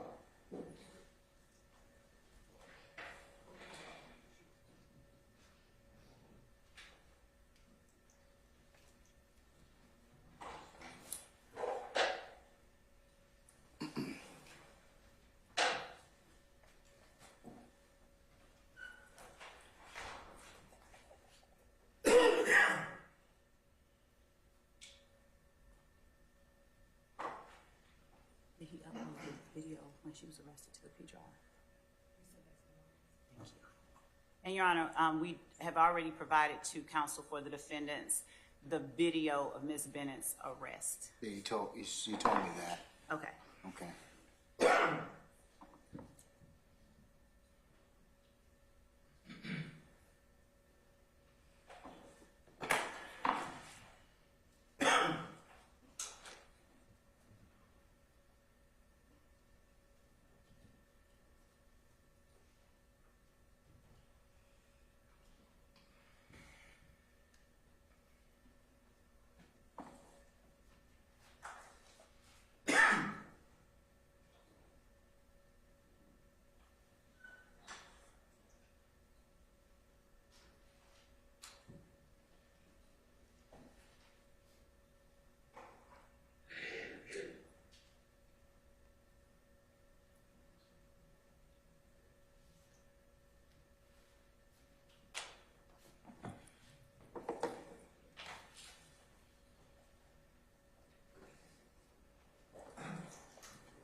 Your Honor, may we request of the court an instruction for any communication between Mr. Defendant Williams' counsel and Ms. Bennett, since they have opted into reciprocal discovery? Well, I think both of you still, I mean, even though and also since the rule's been invoked, you all both have the ability to talk to her consistent with that. And I believe that admonition. Mr. Steele refused to answer whether there were any recordings or any communication. He said that he would only do it with you ex parte in chambers. So given the extent to which we are attempting to provide what they have labeled as discovery, given that they have opted in, we would ask that the inquiry be made as to whether or not they have any recordings or any written or text or any other kind of communication with this witness and provide it to the state. All right, Mr. Steele, come on up. Let me talk to you. I'm coming up, but before I get a connection to something on the phone, in response, if you don't mind. As the court has already ruled, as the statute is clear, what Ms. Love is doing is trying to get into attorney-client work product, attorney-client privileged information. I'm not saying whether there is anything, but what I'm telling you is it's only when, and I've said it before, and you know it, when you call that witness in your case in chief. So Ms. Love continuously asks me for things that I've done on this case, who have I interviewed. I'm not answering her questions. It would be a bar violation. Your Honor, if I may respond, I don't know why it is that Mr. Steele posits such things to the court that it would be attorney-client privilege if he... Before we get into all that, I think that, and I agree with this already, Ms. Love, it isn't his case in chief yet. So if he decides to do that, then he has a duty and obligation under Title 17 to turn that over. But I think at this point in time, it's a little premature. Well, Your Honor, the reason that I'm saying that is that the witness is on the stand. This whole process is a search for the truth. It is patently not in the interest of justice for Mr. Steele to be able to have interviews, conversations with people who are now on the stand. It's not as if they may be called or may not be called, and then hold back communications. We don't know what she said. We don't know if he said anything. I'd ask that the court, since he would say it to the court ex parte, that the court inquire whether there are any things, and if there are written, recorded communications, that the court conduct an in-camera examination of them, and if it is something that the state is entitled to have, that the state be allowed to have that. It is not supposed to be a process where one side flies blind as to what the other one has. And so I believe that the court has the discretion to order defense counsel to turn over if there are recorded interviews with, if there are things that implicate or deal with the witness who is currently on the stand. The defendant has an obligation, I believe, to provide that to the state as they are examining the witness, regardless of the fact that they don't want to call her back in their case in chief. It leaves much to be desired of the search for the truth if they're allowed to conceal things while the state is complying with its obligation to show its entire hand. Under Title 17, that's how it's written. It says in case in chief. So while I understand what you're positing, Ms. Love, I disagree with its applicability at this point in time. So at this point, upon further reflection, I don't really need to inquire about it as of yet, but I will should the need arise. But at this point, since the defense in no way is obligated to present anything, I'll wait till such time as it becomes right for my consideration. Yes, Your Honor. Over your objection, Ms. Love. Thank you. Okay? Yes, ma'am. All right. Have we sent all of the... No, I'm getting them from everybody. I'm trying to organize them. So they will have it before Mr. Adams cross-examination. I'd like him to be, just keep, continue to work on it, because I'd like that to occur before.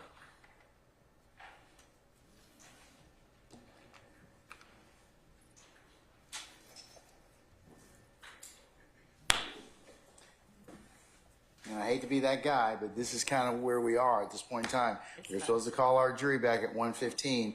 You all could have probably at least cut down some of this time by turning this stuff over this morning. So I just use this as a point of illustration and as to my sometime frustration about promising the jury that we're going to start at a particular time and then us not being ready at that point to do so.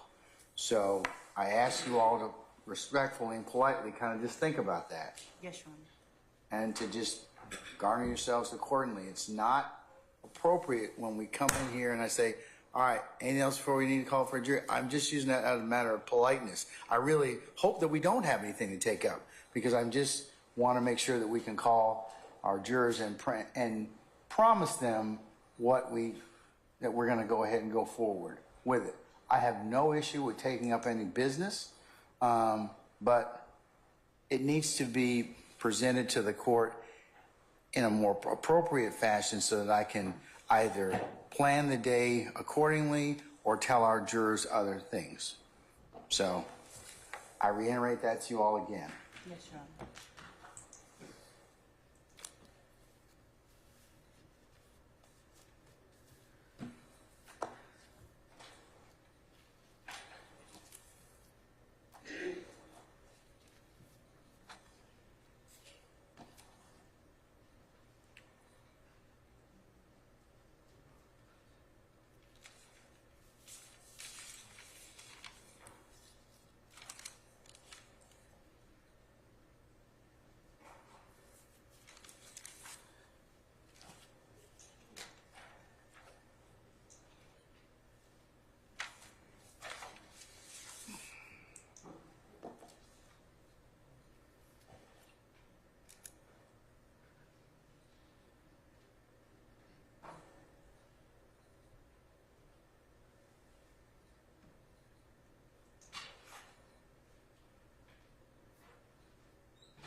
Can we just be at ease while we're here?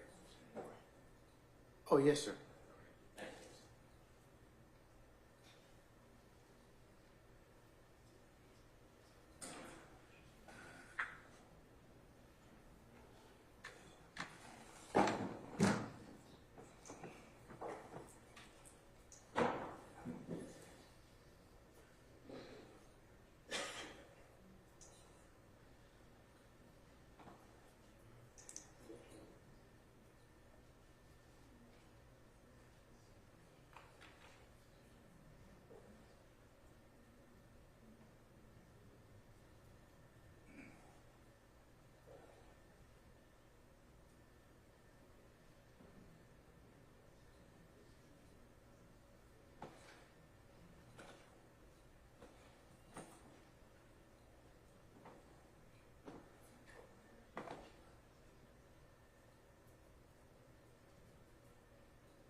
So, Madam, The state had emailed the first group of text messages to defense counsel.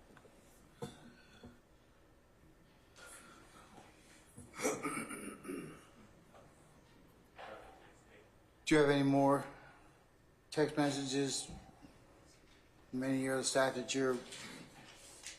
Not between Ms. Bennett, but we will be sending over the ones that Lieutenant Hamilton had with her son. But they have all the ones from Ms. Bennett.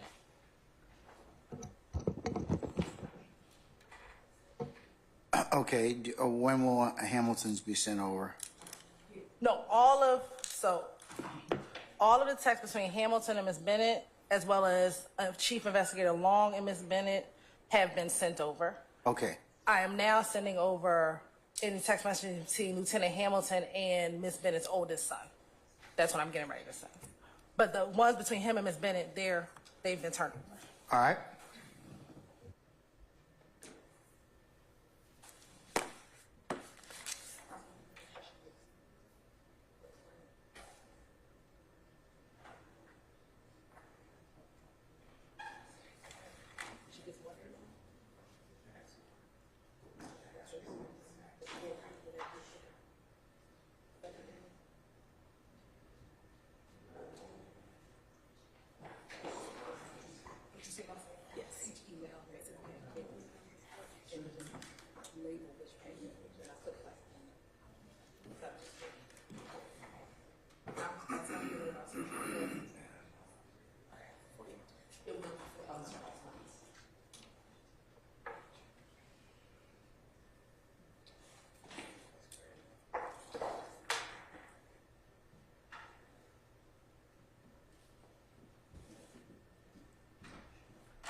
May I approach Ms. Wade? All right, let me go get my jacket. No, I'm kidding. I'm kidding.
Mr. Adams.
Judge Steele.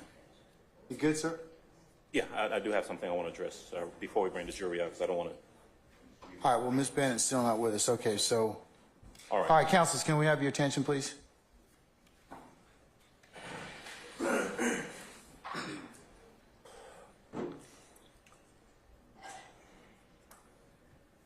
Can I proceed? Yeah. All right. All right, Judge, so I've received the text messages purported to be communications between the district attorney's office investigator and Ms. Which Bennett. investigator, sir? I believe it is Mr. Hamilton. And there are also communications for Ms. Bennett between who I believe to be Investigator Hamilton, but communicating with Ms. Bennett on Ms. Bennett's son's phone.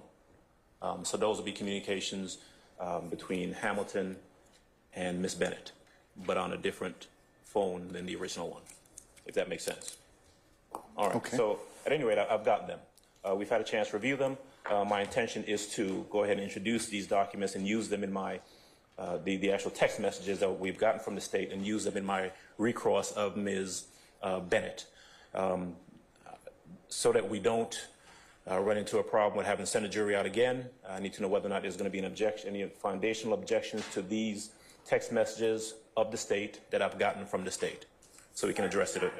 We don't have any problems. Mr. Adams wants to tender those as evidence. We intend to utilize them as well. So not at all. And since we gave them to him, he is well within his rights to do whatever he wants. Okay. Well, that's great. That's all. All right, summon Ms. Bennett, please.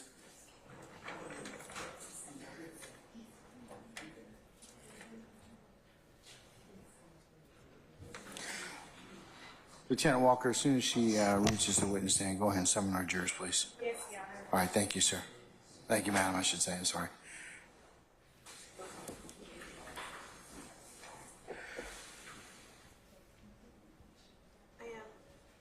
All right, summon our jurors, please.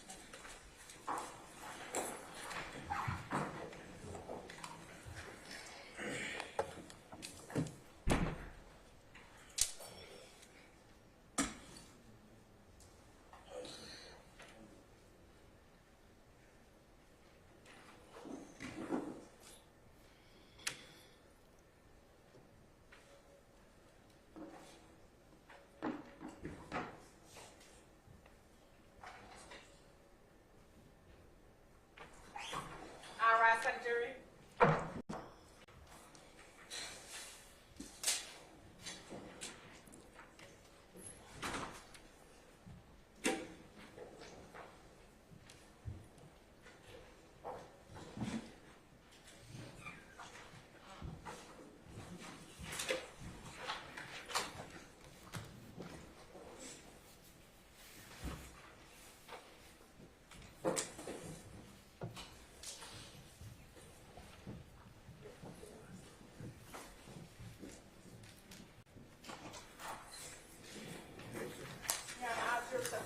All right, thank you, Lieutenant Walker. Ladies and gentlemen, please be seated.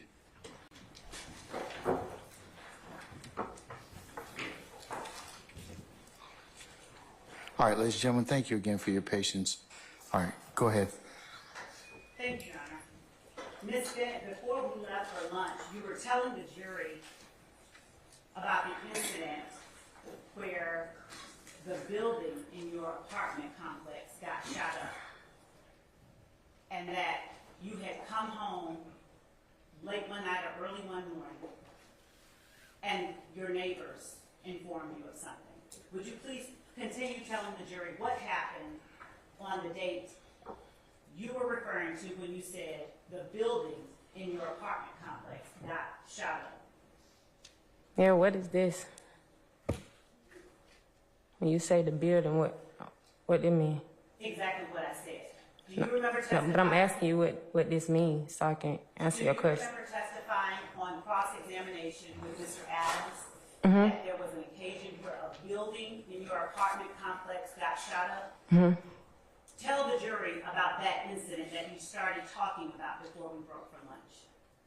That I said the building got hit. I asked you what happened during that incident, and you were telling the jury how you had come home and your neighbors informed you of something.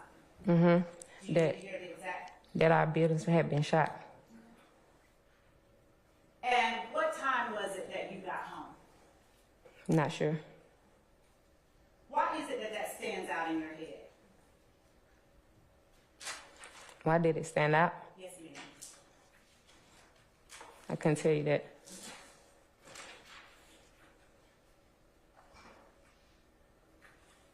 And is that incident one that happened in 2013? I think so. Did you report it to the police? Yeah, I think I called the police. Did you call them on your phone or did you do something else? Yeah, I called them. Did you call 911? Yes. And did someone come out? Yes, I think the same people that had been out earlier when the other neighbors had called. Now, when you say the same people who had been out earlier when the other neighbors had called, what are you talking about? The same officers. And when you say when the other neighbors had called, what time frame are you talking about? I don't know what time they called. What date? I don't know the date. Before? No, they called the day on the incident. I didn't call the day of the incident. I wasn't there. I said that. And what was the last thing you said? The second, what did you say? When Just now. you asked me what date, and I said I wasn't there when they called. Okay. That's what I said. When you told the jury that you believe it was the same officers that came out when they called, and the same officers being the ones that responded when you called, how were you aware of who came out when they called? Because my neighbor, when I called the officer, my neighbor came out and they still discussed, and they was talking to the same officer when I called them about the same situation. I'm sorry, Ms. Bennett, I'm having a hard time understanding you. Would you please repeat what you just said? I said when I called and they came, my neighbor came out and talked to the same officer that I was talking to about the same situation. How do you know what situation it was that your neighbor was talking to that officer about? You said the same officer. About the building that we were talking about. Okay. So did your neighbor tell you that she had talked to this officer Objection, before? Your Honor, hearsay.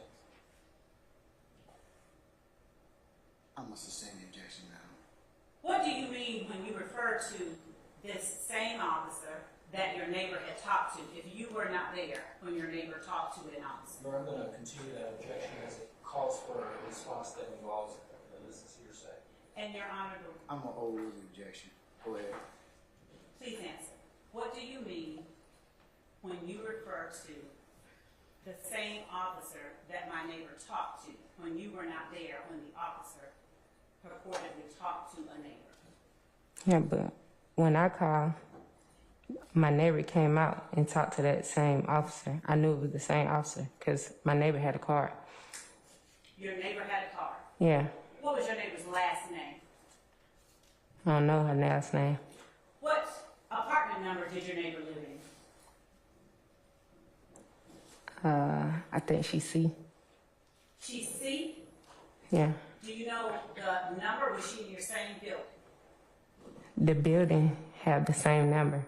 So it was 908 Confederate Avenue, apartment C. No, it was 980. 980.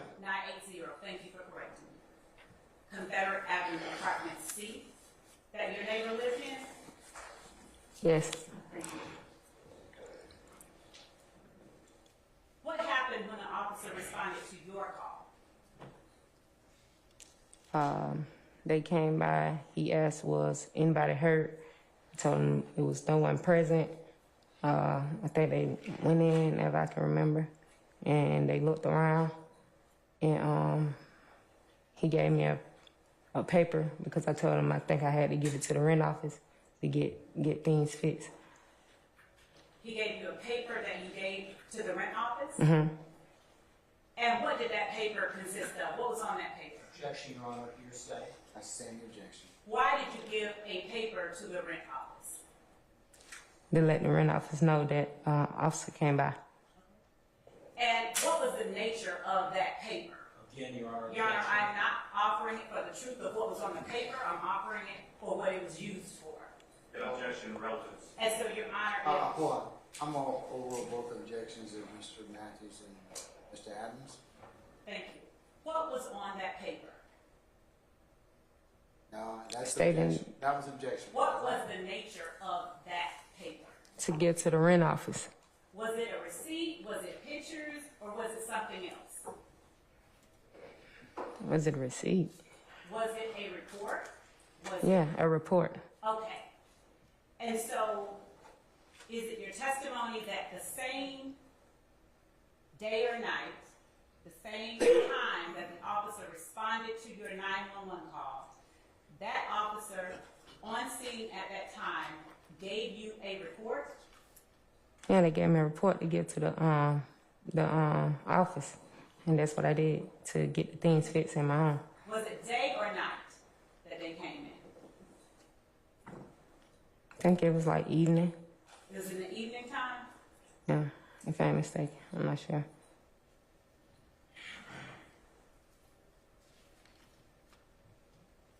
And this report, was it handwritten?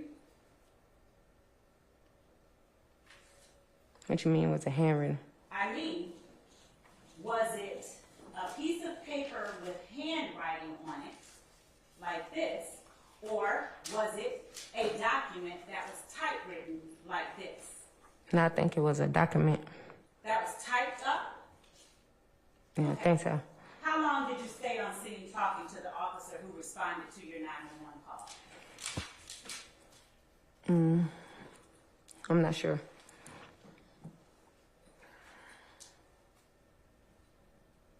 How long was it before you got that piece of paper from the officer that you gave to the rent office? Once he looked around and did whatever he had to do, I had told him that I needed a report to give to my rent office. Okay. Then he gave it to me. He gave it to you right then and there. Mm-hmm. Tell the jury how he constructed the report. What you mean? You said it was typewritten, right? Yeah, he had like a black binder folder, something. Like, Okay. then he wrote some stuff on it. And he gave it to me. I took it to the rent office. Do you recall me asking you whether there was a handwritten report or if it was typed up just a minute ago?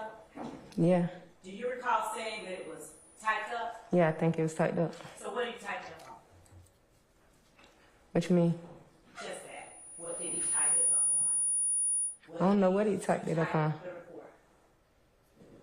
I don't know what he used to type it up on. Is your testimony to the jury that right there on scene you asked for a report and the officer gave you a report? Yeah, like a ticket. You don't type a ticket. It already have everything on there. You sign it, and it was like that. And that's what he gave to me. So is it your testimony now that it wasn't a typewritten report, it was a ticket? No, I just told you it was like a ticket.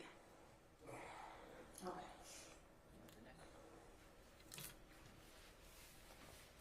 Thank you. Do you recall telling the jury just a second ago that it was a typewritten report? Objection, Your Honor, asked and answered. I sustain the objection. You asked me the same thing.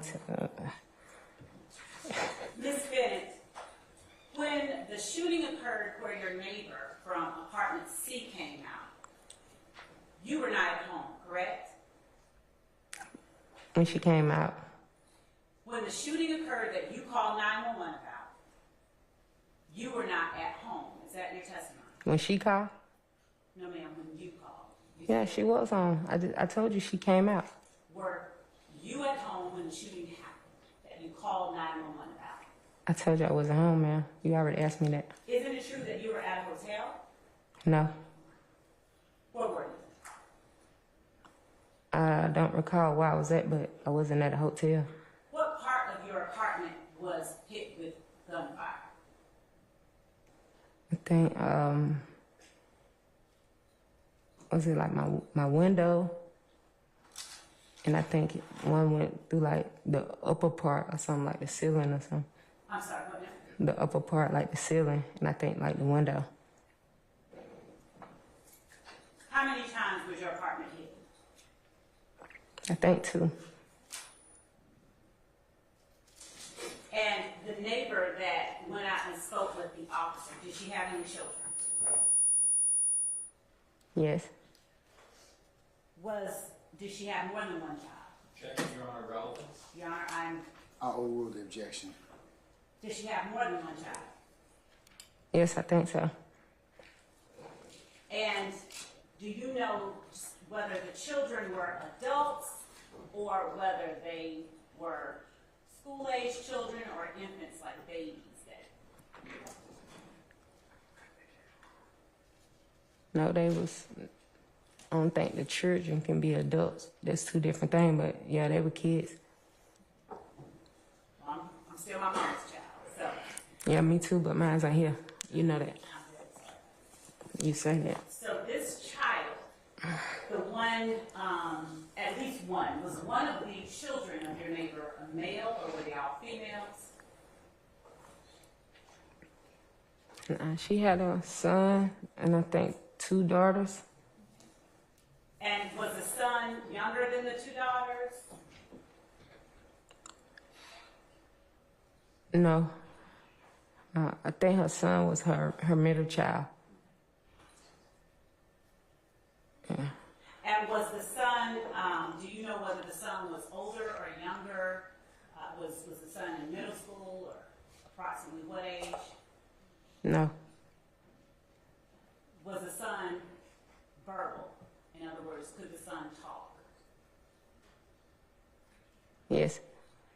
And when the officer came out to talk to you about that shooting that happened when you were not at home, did you see whether or not your neighbor's son communicated with that officer? No.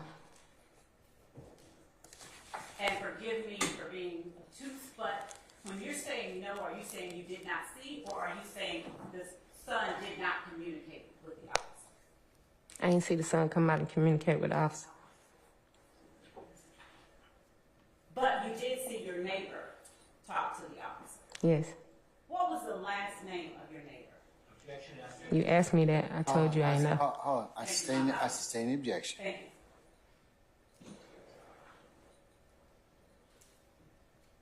And how were the damages to your apartment? Did your apartment complex come and fix them? Yes.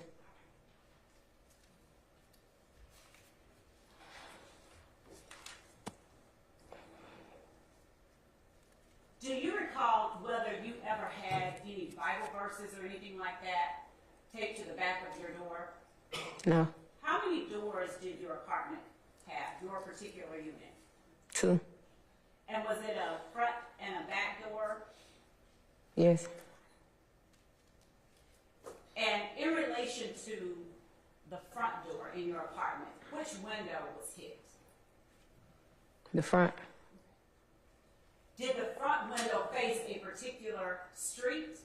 Yes. Which street did your front window face? The street that I lived on. Was that Confederate Avenue or was there a side or a back street that it Confederate. Did you ever see any bullets lodged in your wall or anything like that? Mm-mm. But you did observe the broken window? Yes. Now, was the window shattered completely out or something different?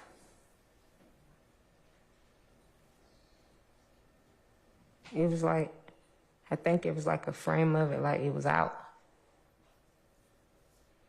Like it was missing a part of it. Like, cause they was made in squares. Okay. Yeah. And when you say it was missing a part of it, was there a hole in a part of it or was all of the glass gone out of a part of it? That section of the glass, it was gone. Okay.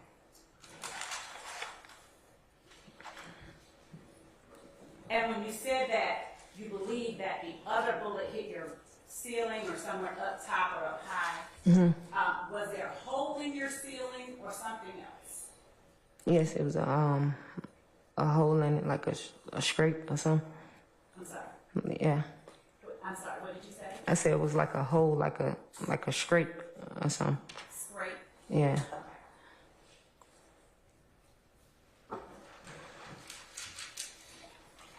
Was anything else done by the police after you made that report? To your knowledge? What you mean? Hold on. I was asking, to her knowledge, was anything else done by the police after she made that report? Overruled. Go ahead. What you mean by that? I mean, did anyone speak with you again from the police department about that shooting? No.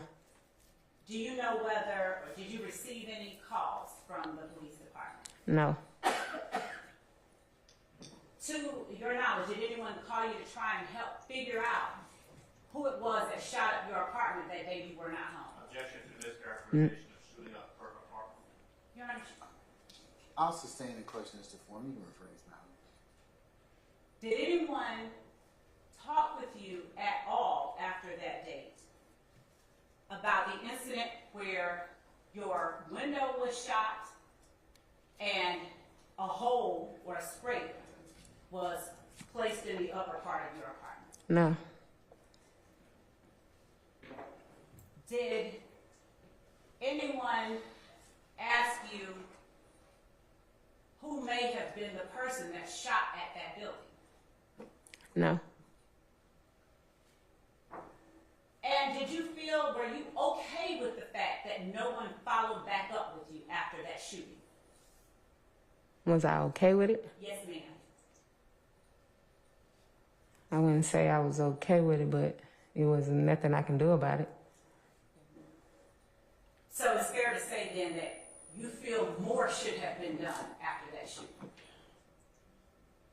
I don't know what they could have did about it. Like, it was a random shooting and my building got shot. Understanding you don't know what else could have been done, do you believe that more should have been done to assist you after that shooting? Objection asked and answered. I sustain the objection. Yes, Your Honor.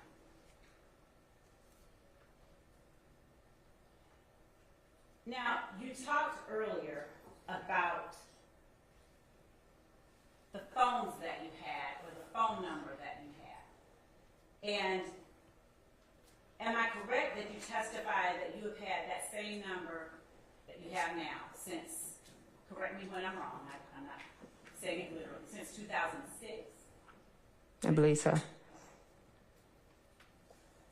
What number is it? I want the whole number. What are the last 4 digits of the number that you've had since 2006?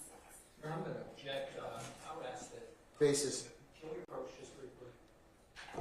Real quickly. I don't need to approach on this. Judge, I would ask that the propounder present this particular question in the process that doesn't jeopardize this. That's why she's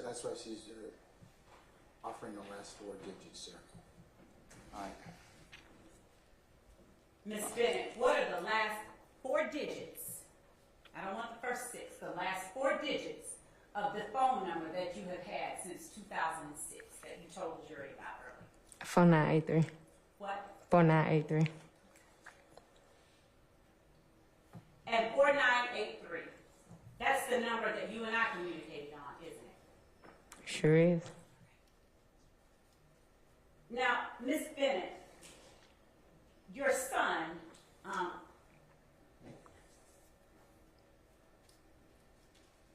he has a cell phone too, correct? Yes. And when I say your son, I'm talking about your 20-year-old.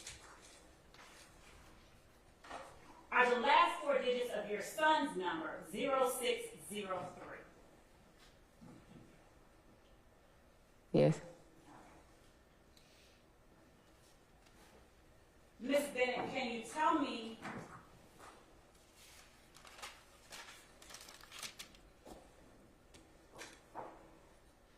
right now how long you have had the phone number that ends in 6024?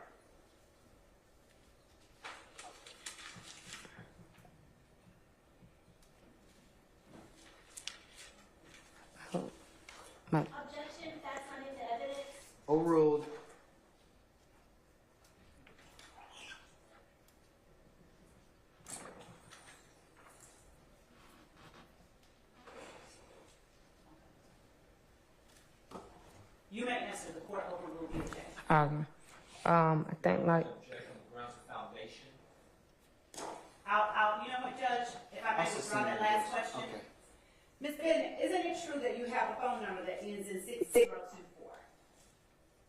yes, And isn't it true that that is not the same phone number that ends in 4983?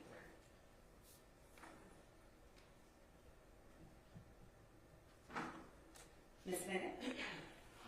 Please. oh, I ain't know how to answer. It sounded like you had answered. You have to answer what I say isn't evidence. I don't know. I'm telling you, it sounded like you had asked me a question, but you answered it. I'm asking you that the phone number ending in 6024 and the phone number ending in 4983 are two different numbers that you currently have. Oh, yes.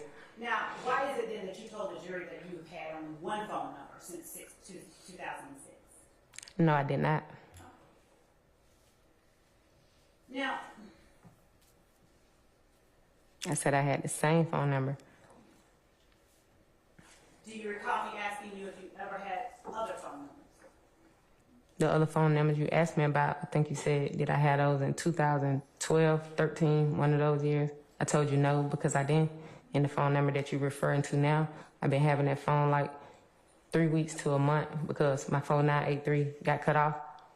How many other phone numbers have you had since 2013? 4983. I need you to give me a number of phone numbers that you have had. Have you only had one other phone number? Have you had two? More than that? I just gave you the phone number.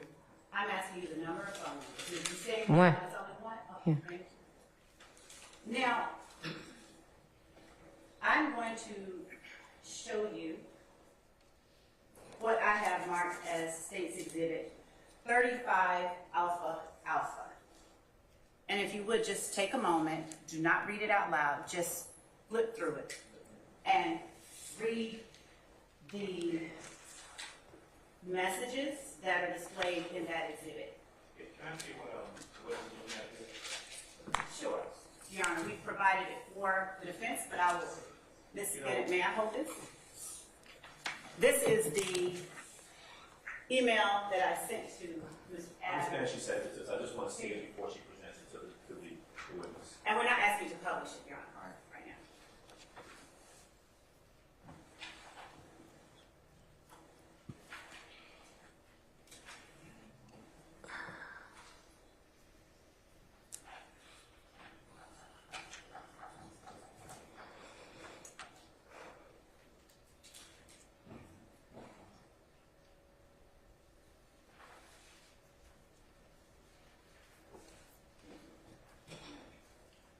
Ms. Bennett, I'm going to give you back State's Exhibit 35 Alpha Alpha.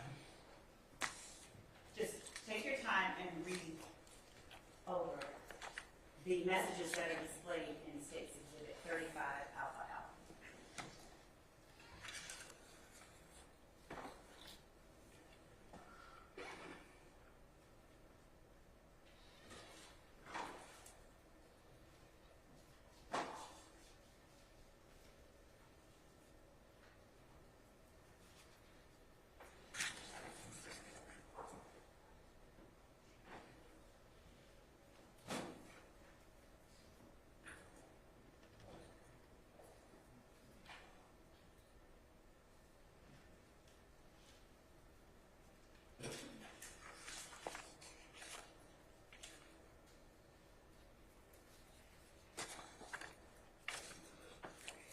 You said the same thing.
Alpha Alpha as the messages you and I exchanged from the time that I first met you up until the last message that I sent you. Objection, on that question. I stand as a form. Do you recognize the messages displayed in State's Exhibit 35 Alpha Alpha? Yes. Are those messages reflective of the communication that we exchanged from when I first met you up until the last time I met you? Or communicated? I wouldn't say the last time you met me, but yes, these are messages from me and you. Are there any text messages that you sent to me or received to me that are not reflected in State's 35 Alpha Alpha? Is there any in there? No, because I ain't respond to you about that. No, ain't none in here that I seen that probably wasn't in there that I think of. So is it a fair statement that State's Exhibit? You have an objection, Mr. Steele? Oh, Your Honor, would the court like for the witness to repeat it or for the Madam Court Reporter to repeat what the response was? I can tell you what I got. She said I didn't respond to you like that. And nothing I said that was probably that I deleted. Could you repeat your answer, Ms. Bennett? I said I don't see anything that I sent to you that probably is not in here. And so is it fair to say that State's Exhibit 35 Alpha Alpha contains all of the text message communications between you and me? I think so. So, Ms. Bennett, let's start with the very last page of State's Exhibit 35 Alpha Alpha without reading anything out loud. Could you tell the jury whether or not the first time I met you was November 25th, 2023? Your Honor, I'm going to object to this time. She can't read from the document. It's not an evidence. It's not being moved into evidence this one. I'm not asking her to read from it. I asked her to tell the jury whether the first time I met her was November 25th, 2023. unless her memory is being refreshed, then take up the document now. Yes, Your Honor. She shouldn't have it in front of her. Ms. Bennett, do you recall that the first day you and I met was November 25th, 2023? I'm not sure if we met the day you sent me that text or did we meet after, because if the day you remember that text is dated and it say the 26th, not Thank the you for 25th. pointing that out. Will showing you this exhibit refresh your memory as to the first day that you met me? That should be the day I met you. You text me and we met up at the Wendy's. Let me ask you this, for the record, because it has to be clear. Will showing you States 35 Alpha Alpha refresh your memory about when we first met? I wouldn't say it would because you saying two different dates. What I'm saying is not evidence. I'm asking a question. That's all. Oh, okay, yeah. Okay. Would you take a look at States Exhibit 35 Alpha Alpha, the very last page? Do not read anything out loud. Ooh, excuse me.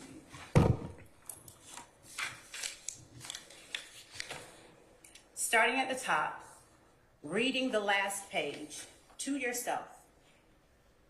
And after you have finished, look up and let me know.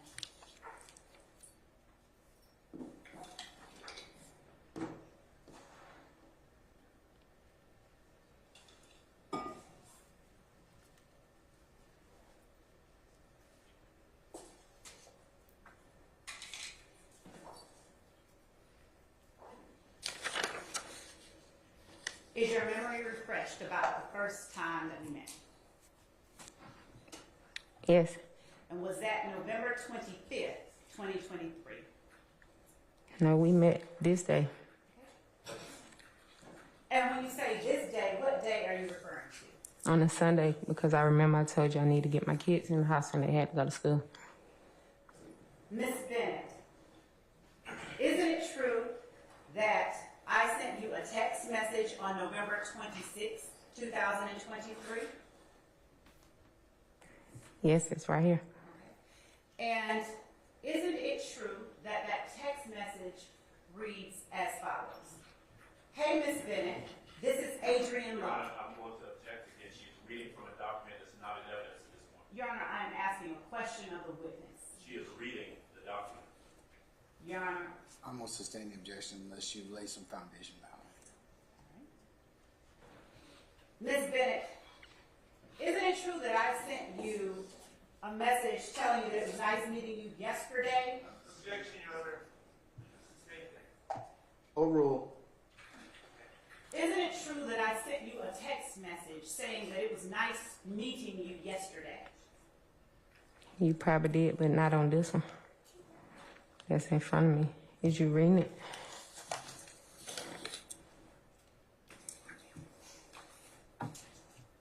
And thank you for pointing it out. Would you please look at? Man, this little baby.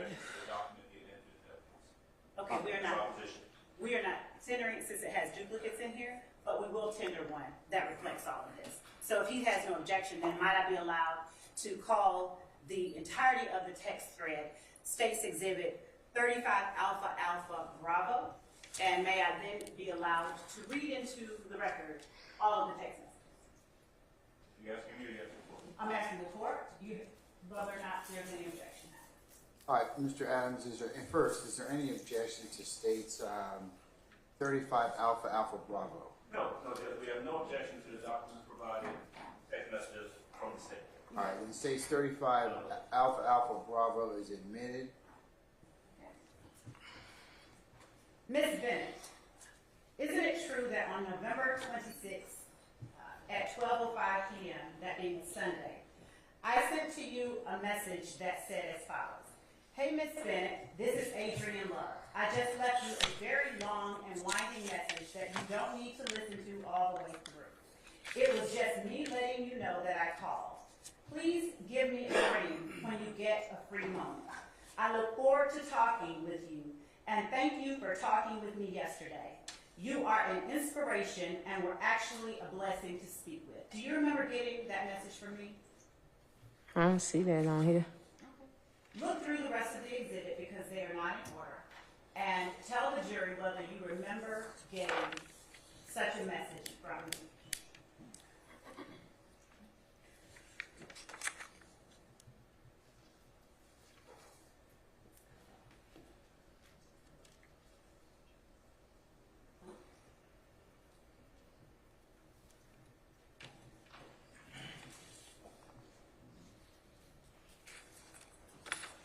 I see what you're saying on a different page. That's fine. I'm just asking you if you remember getting that message from me. Yeah, but I don't know when. It's not dated in time like all the other messages. Is it apparent that it's a continuation of the one from the 26th? I don't know. It looked like all the rest of them, like they just been screenshotted and some with a date and the time and percentage of your phone and stuff like that. So you don't remember getting that message from me? No, I ain't say I don't remember. I just don't know when. Do you remember responding to me by saying as follows: "Aw, thank you so much. I was just catching up on my rest. I have a long day."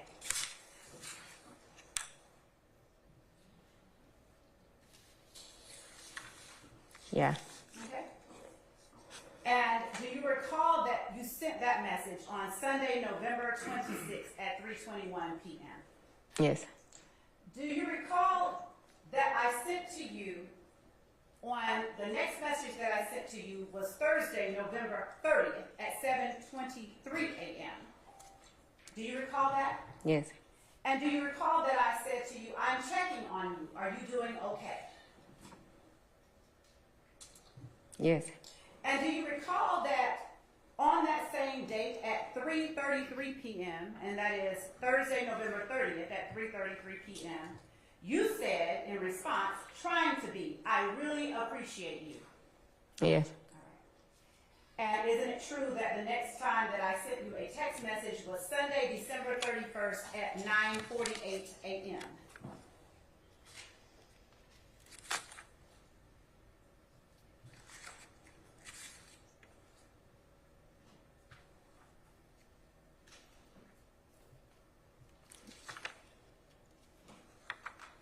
Yes.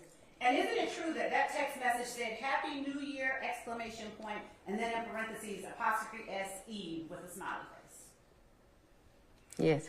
And isn't it true that on that same date, Sunday, December 31st at 1:19 p.m., you said, "Thank you, same to you," in response? Yes.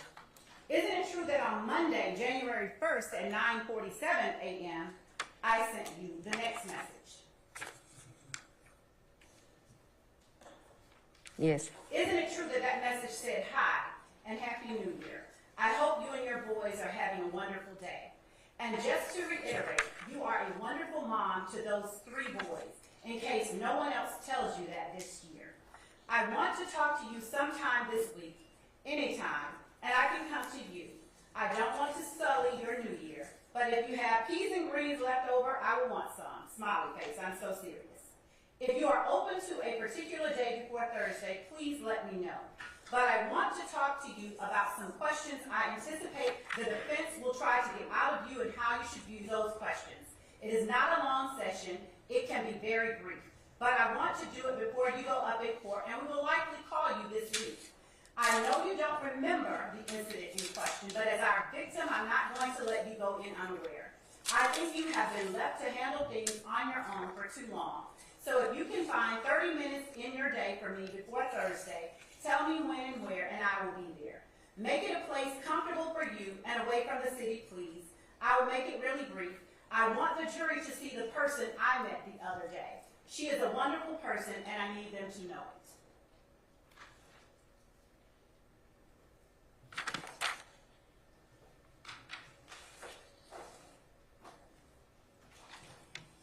Yes, I see that. And isn't it true that the next and final text message that I sent to you was sent on Thursday, January the 18th at 10:06 a.m.? Yes, I see that. And isn't it true that that message was, "Good morning, Ms. Bennett. Are you available to meet with me today?" Yes, it say that.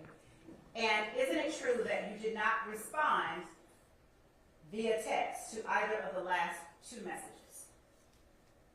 I don't see no more. Do you recall responding to either of those 2 messages? I'm trying to remember when I met with you. Do you agree with me that it was Saturday, November 26, 2023?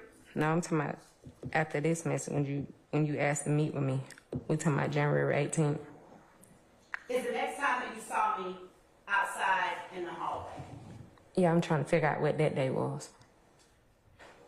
Do you recall that, or do you recall it being February the 6th? I don't recall. I'm asking you what that date was. I can't testify. But if you don't recall, that's okay as well.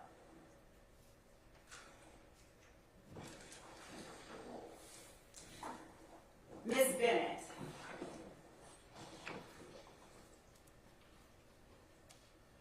isn't it true that you were served with a subpoena by Lieutenant Hamilton in April of 2023? No.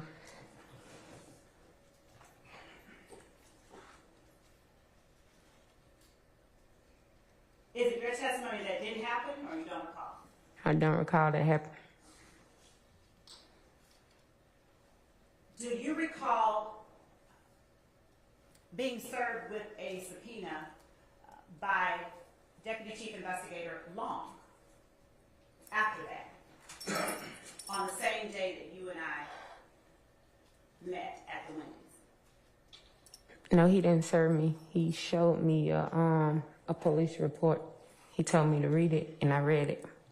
Is it your testimony that you did not get a subpoena, another subpoena that day? No, I didn't have a reason to get a subpoena. And you saying another one, so you saying I supposed to have 2? Is it your testimony that you did not get 2 subpoenas? No, I did not.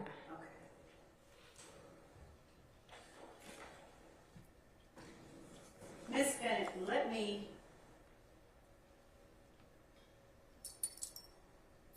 pivot a little bit.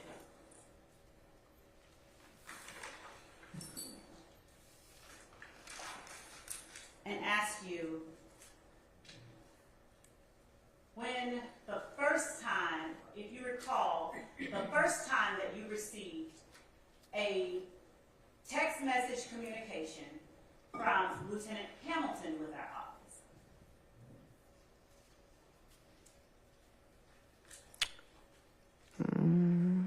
I can't remember actually the date because I don't think he started texting until like after that day I met you in the hall. What? I said I don't think he started texting till after that day I met you in the hall. Did you have access to your son's phone ending in 0603? No, my son do. Did your son indicate or tell you that he received a text message on Sunday, December 31st, 2023 at 9 a.m. from our office? No. I'm going to show you what I have marked as State's Exhibit 332 Alpha Alpha. And counsel, if you want to look at it, please come.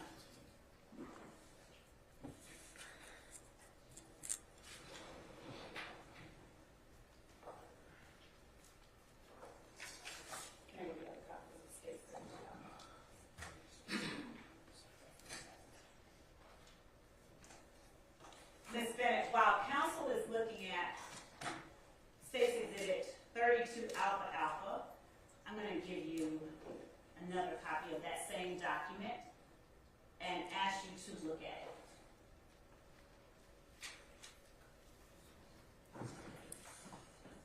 Does State's Exhibit 32 Alpha Alpha reflect your son's name at the top? Don't say it, just tell me whether or not it reflects your son's name. Yes. And does State's Exhibit 32 Alpha Alpha reflect text message communications?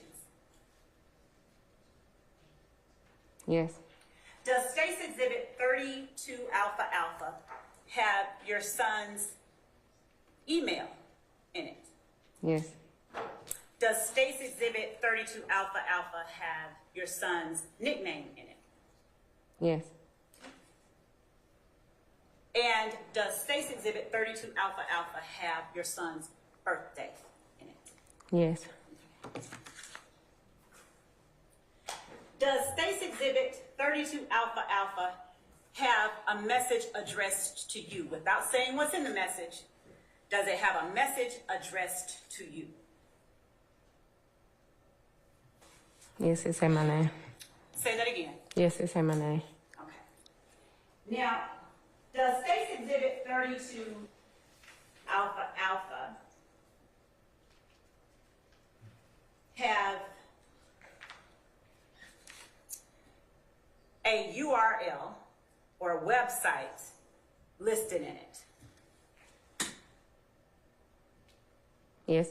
And does State's Exhibit 32 Alpha Alpha on page 2 have directions to a location or the place that a location is?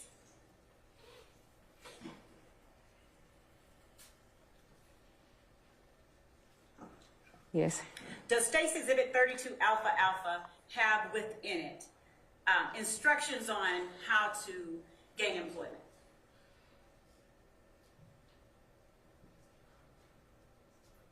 Yes, it speaks about an application.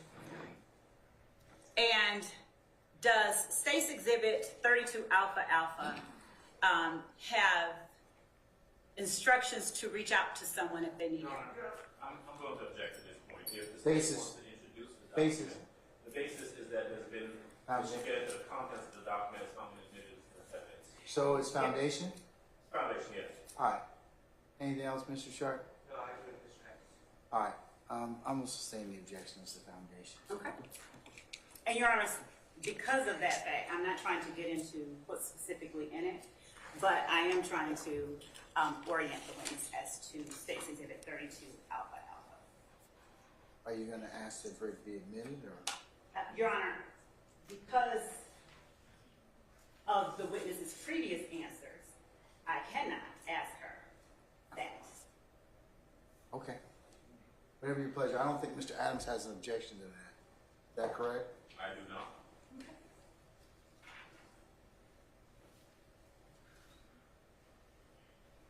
So at this time, Your Honor, the state tenders State's Exhibit 32 Alpha Alpha, apparently with no objection. Any further objection on behalf of anybody?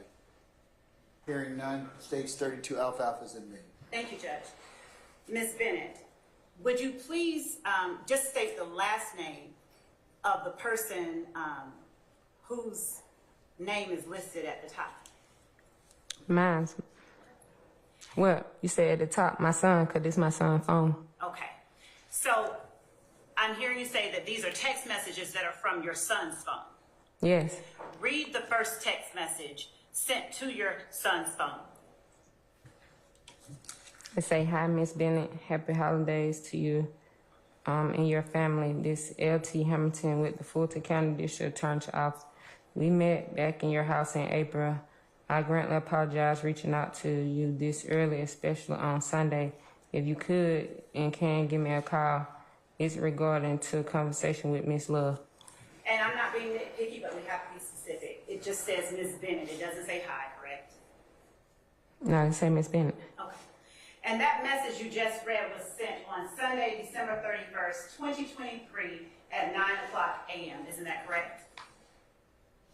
Yes. And in response, your son or you responded, aunt, with an exclamation point. Isn't that correct? Yes, on February the 9th. Okay.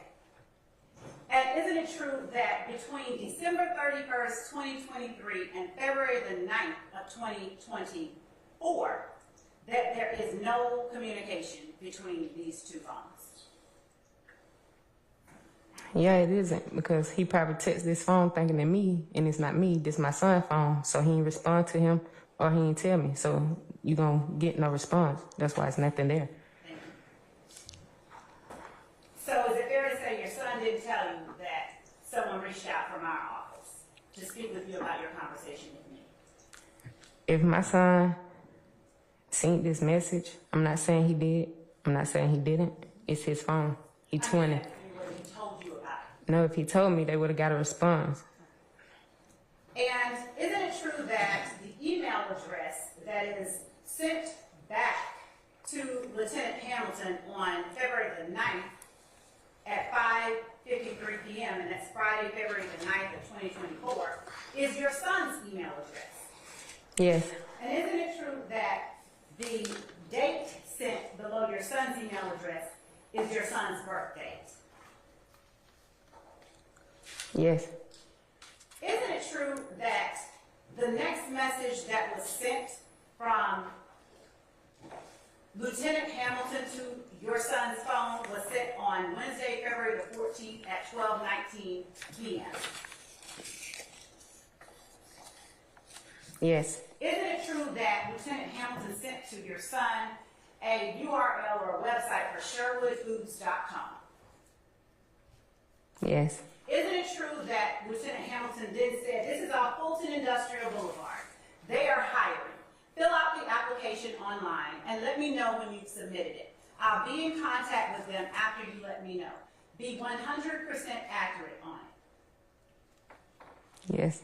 Isn't it true that on Wednesday, February the 14th at 12:38 p.m., Lieutenant Hamilton sent another message that said, if you need help with the application, let me know?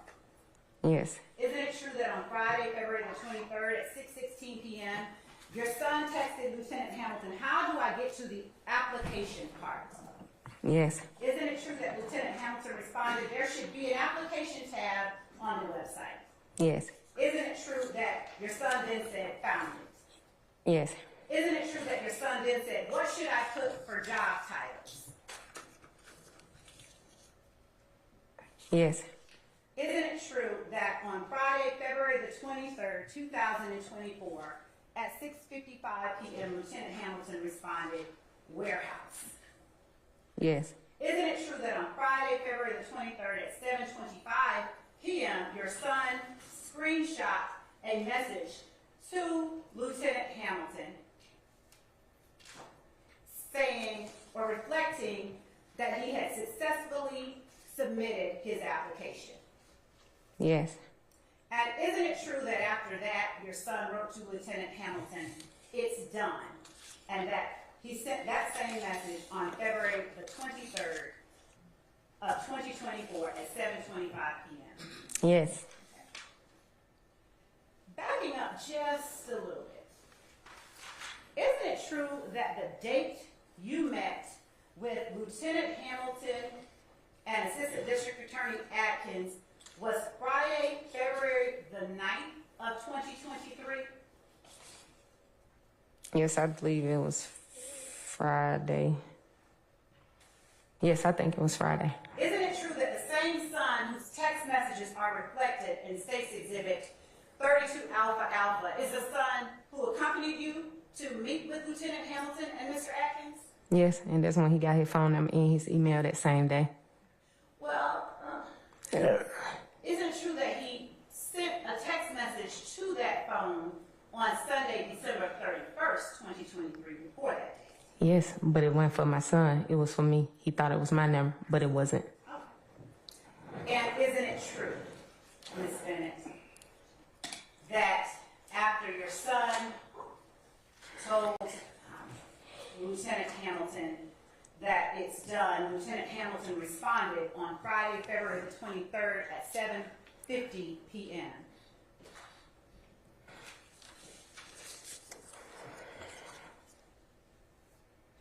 Yes. Now, your son loves you, correct? Yes. And you love your son. Yes. And is it fair to say your son, being a son, is probably protective of you? He is. Isn't it true that on Friday, February the 23rd at 2024, Lieutenant Hamilton at 7:50 p.m. told your son, "Okay, I'll let them know Monday to look out for it. Have a good weekend, brother." BRUDDA. Yeah, he said that February 26th. February the 26th or the 23rd? Monday, February 26th. What you just said. Is this February the, Okay, which one you reading? let's see, we're on the same page. Friday, February the 23rd at 7:50 p.m. Please read the message that Lieutenant Hamilton sent. Okay, I'll let them know Monday. I'll look out for it. Have a good day. Have a good weekend, brother. And is that where he spells it BRUDDA? Yes. And you'll agree with me that that was Friday, February the 23rd at 7:50 p.m. Yes. You'll agree with me that your son said in response, "Okay, thanks." Yes. On Monday, February the 26th, 2024 at 11:57 a.m., your son sent to Lieutenant Hamilton the text message, "Don't forget about me," with 2 red exclamation points after it, didn't it? Yes. And in response, Lieutenant Hamilton said, "LOL, period. Brudda, BRUDDA, I sent your name over at 9:27 this morning. I got you." Yes. And isn't it true, if you'll just turn to the next page, that Lieutenant Hamilton screenshot a text message between him and someone else that said, "Good morning. The young dude that wanted a warehouse job just filled out the application online over the weekend. If your husband can be on the lookout for and then he has your son's name. As always, thank you." Yes. And that screenshot was of a message from Monday, February the 26th at 9:23 a.m. 25th at 9:23 a.m. I can't see it like that. And isn't it true that the person to whom that text message about the young dude was sent then responded back, "Okay, I'll let them know"?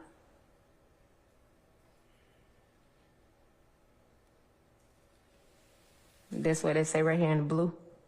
Are you able to see that? Yeah, because it's so small. You said because it was a screenshot, I guess. Okay. Yeah. Can you read what your son said in response to that screenshot? He said, "I appreciate you." And was there an emoji in front of the words "appreciate you"? Okay emoji. And an okay emoji? Yes. Okay. Now, in response, what did Lieutenant Hamilton say to your son? No doubt. On Friday, March the 1st, 9:14 a.m., and that's March the 1st of 2024, what does Lieutenant Hamilton text to your son? GM, has anyone called you yet? And GM, that's for good morning, right? Yes. And on Friday, March the 1st at 2:57 p.m., what message did your son send in response? No. And what did Lieutenant Hamilton say in response? Give it to Wednesday. Online apps tend to move slow. And in response, your son sent the okay emoji, didn't he? Yes. And on Wednesday, March the 13th, 2024, at 8:20 a.m., Lieutenant Hamilton texted to your son, "Good morning," or GM. Any movement? Is that correct? Turn to the next page if you can't see. And look, midway page. Okay. Isn't it true that on Wednesday, March 13th, 2024 at 8:20 a.m., Lieutenant Hamilton sent a message to your son saying, "Good morning, any movement?" Yes. Isn't it true that your son did not respond? Yes. And isn't it true that on Monday, March the 25th, 2024, at 11:26 a.m., Lieutenant Hamilton sent a message to your son that said, what up? Let your moms know she has to be here between 8 to 8:30 tomorrow morning for court. She knows, but please remind her. Thanks. 185 Central Avenue, Portland, 1C. I'll call her later too. Yes. Isn't it true that on Thursday, March the 28th, 6:24 a.m., your son sent a message that said, "When can I get my mom's stuff from you?" Yes. And isn't it true that that took place after you failed to show up for court on March the 26th? I guess so.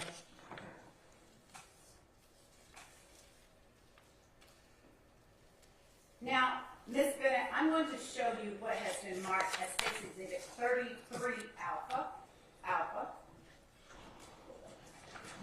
And, Your Honor, I'd like to just give an opportunity for defense to see what I'm showing the witness, if I may. All right.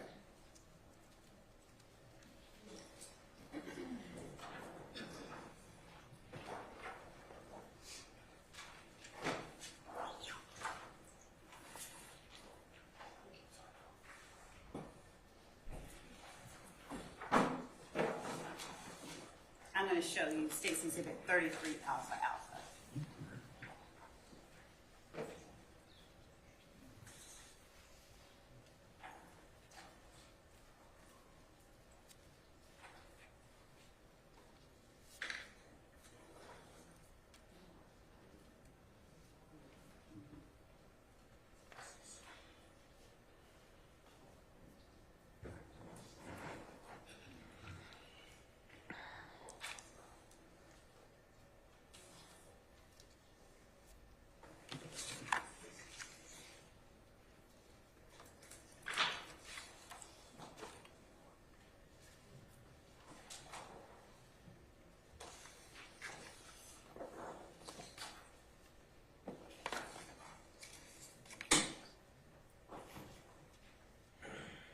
Ms. Bennett, Your Honor, if there's no objection from the defense, I'll just tender State's 33 Alpha. All right. Well, let's find out. Any objection to State's 33 Alpha? No, I'm good. All right. All right. State's 33 Alpha is admitted and may be used as you see fit. Thank you, Your Honor. Ms. Bennett, do you recognize the messages from State's Exhibit 33 Alpha? Yes. All right. Isn't it true that these are messages between you and Deputy Chief Investigator Long from the District Attorney's Office? I think so. Isn't it true that the first text communication that you received from Deputy Chief Long was Friday, February the 2nd at 12:27 p.m.? I'm sorry. Oh. I'm sorry. Let me back up and switch that question. Looking at the very last page of State's Exhibit 33 Alpha, is the very first message that you got from Deputy Chief Long, was that on Saturday, November the 25th at 8:39 a.m.? Yes. And did that message say, "Good morning, this is Investigator Long with the Fulton County District Attorney's Office. Hope you had a wonderful Thanksgiving. Checking in to see if we were still good to meet today around 2:30 p.m. We are flexible on the meeting location." Yes. And isn't it true that Saturday, November the 25th at 3:04 p.m., you responded, "4 will be good"? Yes. And isn't it true that DC Long responded, "Okay, we will be in the gold lot off of Casplin Street on the campus"? Yes. Isn't it true that the next message sent between you was Deputy Chief Long saying, "Hey, just checking on you"? Yes.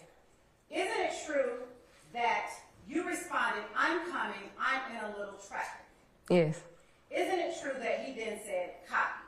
Yes. Isn't it true that you said, "What street is it on"? Yes. And in response, Deputy Chief Long said, "Casplin, Casplin." Yes. Right? If you'll turn to the page right before that, isn't it true that Deputy Chief Long said, "If you are on campus, tell me where you are and I will come to you"? Yes. Isn't it true that you responded, "Send the address"? Yes. Isn't it true that Deputy Chief Long sent you the address to Atlanta Metropolitan State College at 1630 Metropolitan Parkway Southwest in Atlanta? Yes. Isn't it true that you then responded, 7 minutes away? Yes. If you'll turn to the page before that.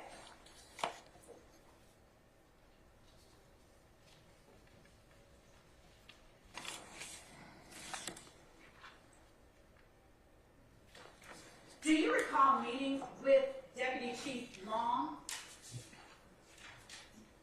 at Atlanta Metropolitan College? Yes.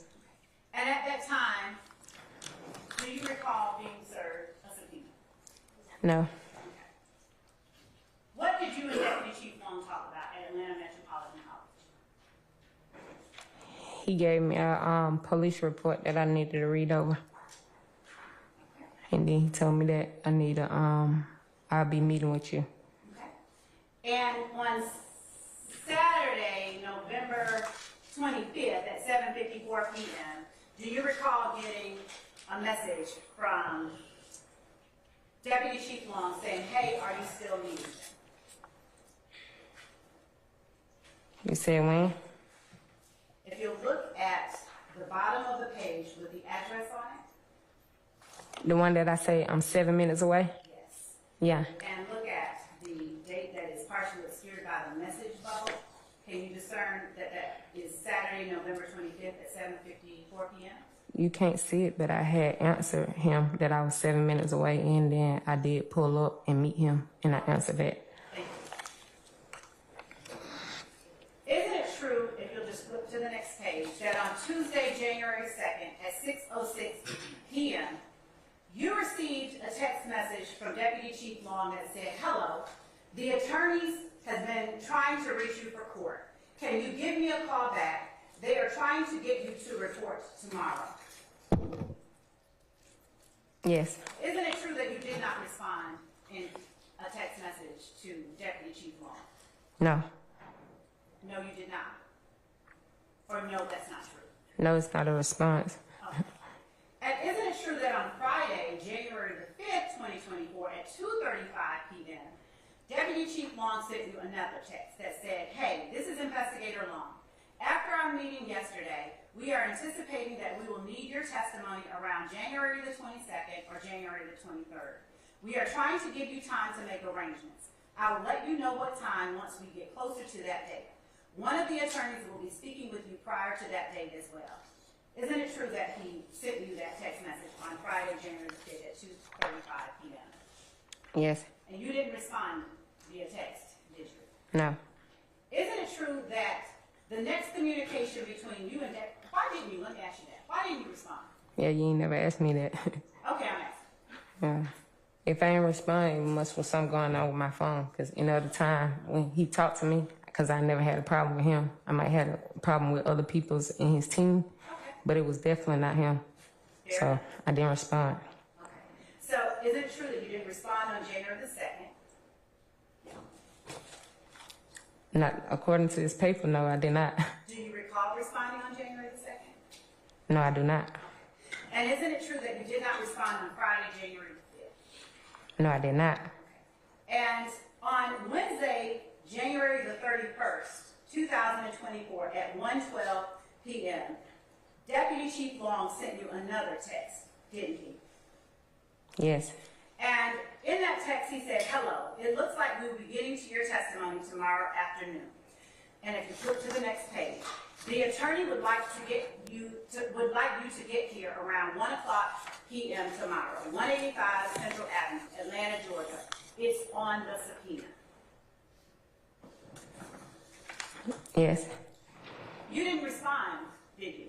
No. You didn't say what subpoena or anything like that, did you? No. All right. So Thursday, February the 1st, 2024, isn't it true that Deputy Chief Long sent you a text message saying, "Just confirming your attendance at 1, please confirm"?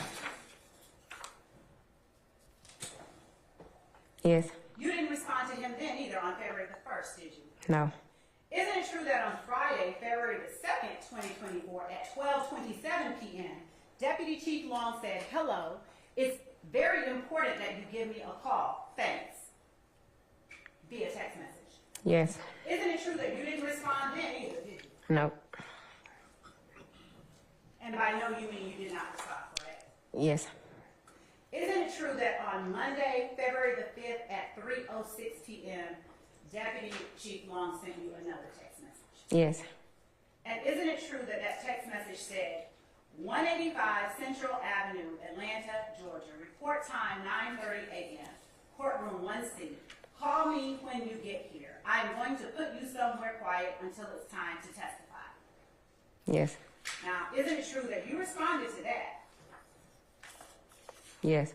And if you'll flip to the next page, isn't it true that you told him in response, "Okay, I'm about to get a lawyer now, because I keep telling y'all I don't have shit to say in y'all.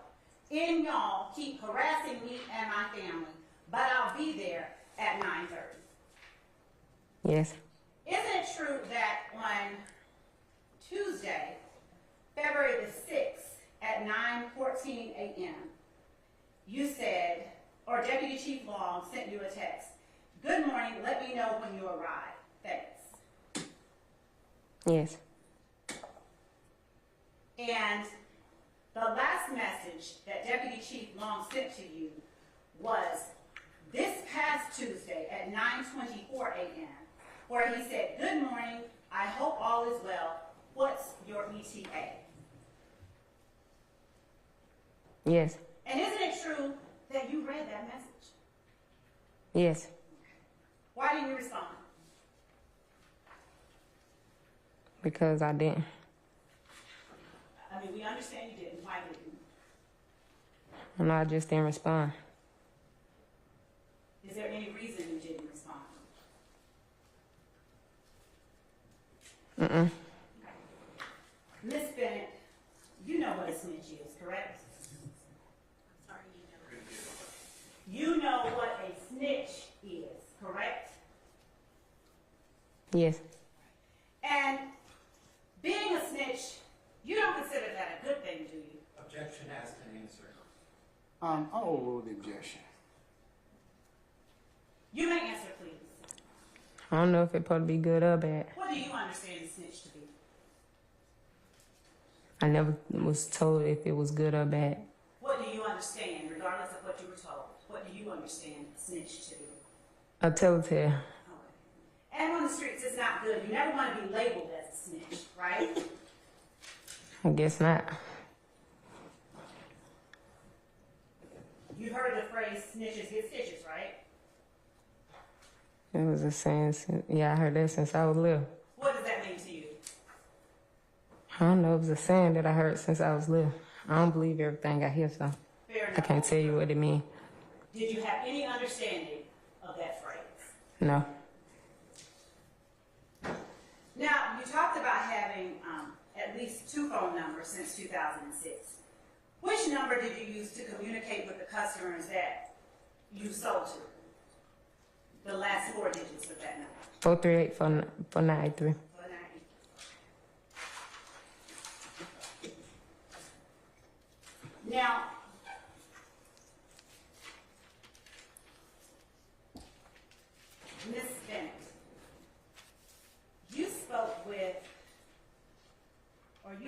the first text message that you received from Lieutenant Hamilton, was that on Tuesday, February the 6th? I'm not sure.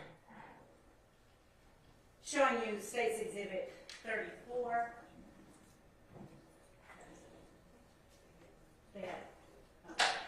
State's Exhibit 34, Alpha Alpha. Showing you a copy of State's Exhibit 34, Alpha Alpha. Does looking at State's Exhibit 34, Alpha Alpha refresh your memory as to the first date you received a text message on your phone from Lieutenant Hamilton? Yes. Now, what number did you receive your first text message from Lieutenant Hamilton on? Just the last 4 digits. 4983.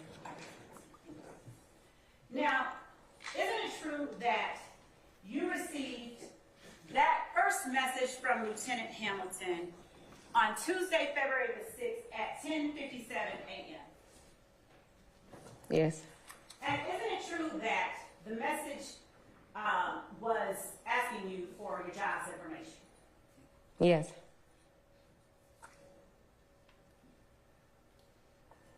And Lieutenant Hamilton, in response, said, "Mama, thank you," with a fist sign. Yes. And Lieutenant Hamilton said to you on February the 6th at 12:43 p.m., and that's February the 6th, 2024, updating you so as not to waste your time. "I'm calling you at 3 for you to maybe be here by 3:30.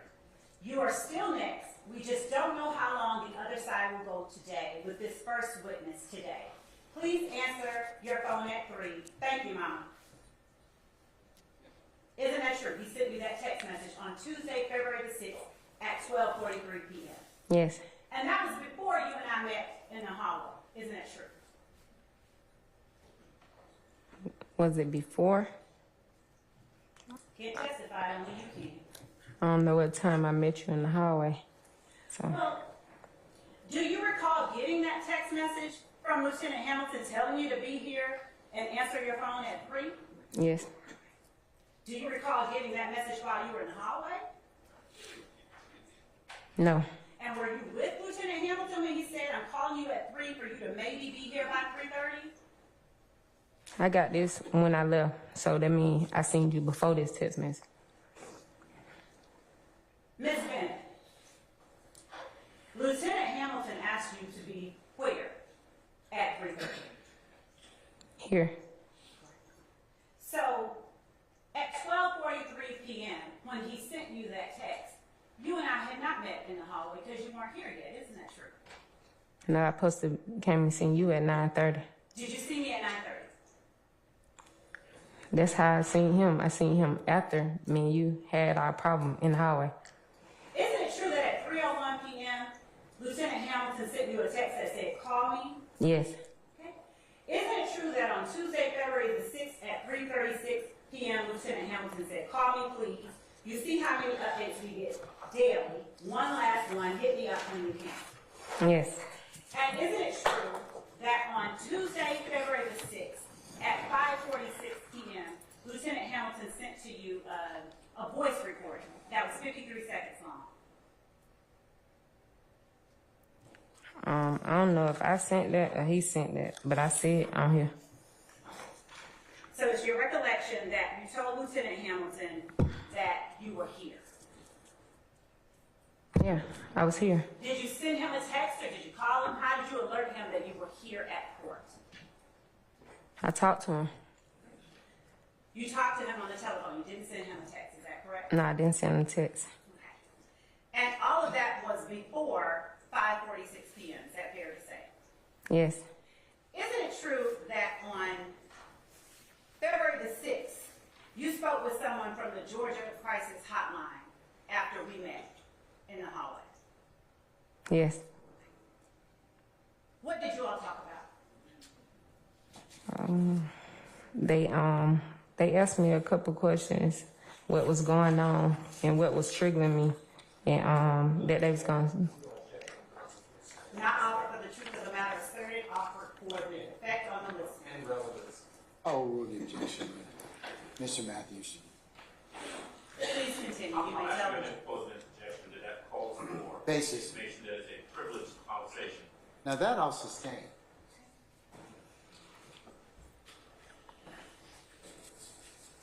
Ms.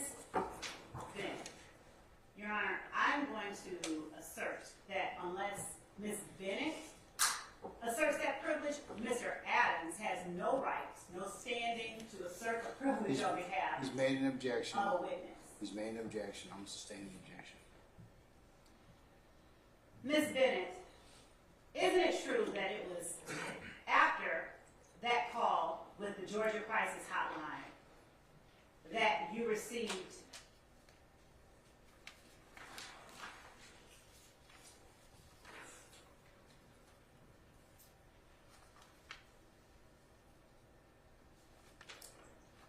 that voice message from Lieutenant Hamilton at 5:46 p.m., that voice text?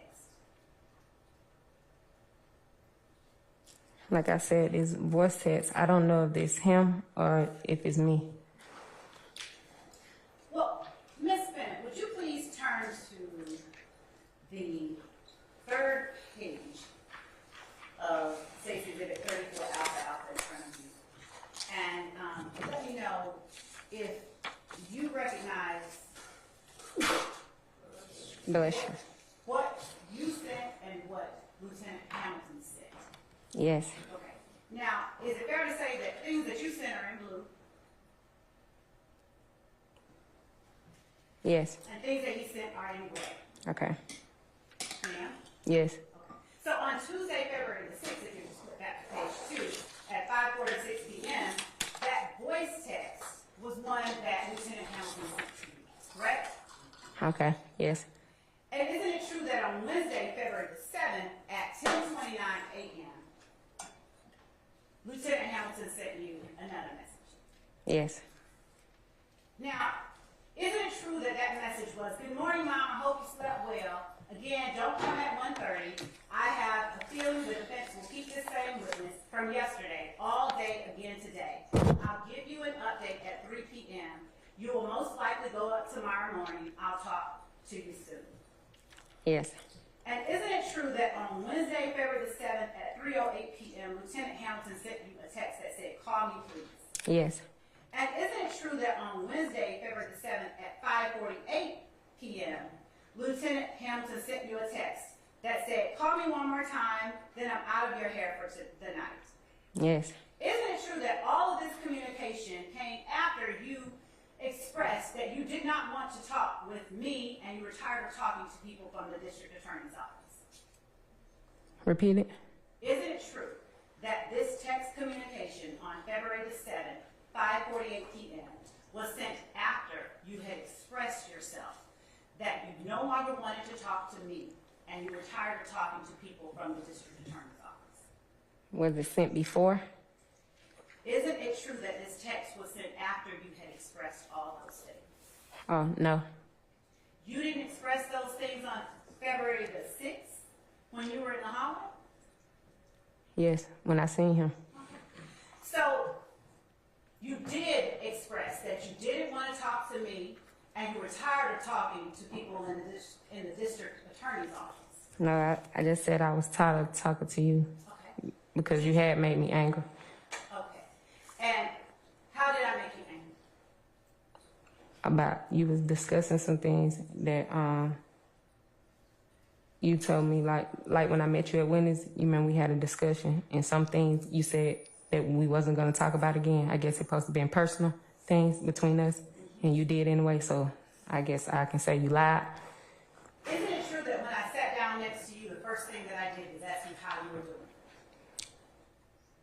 I ain't gonna lie, I don't remember, because you had me so heated that day.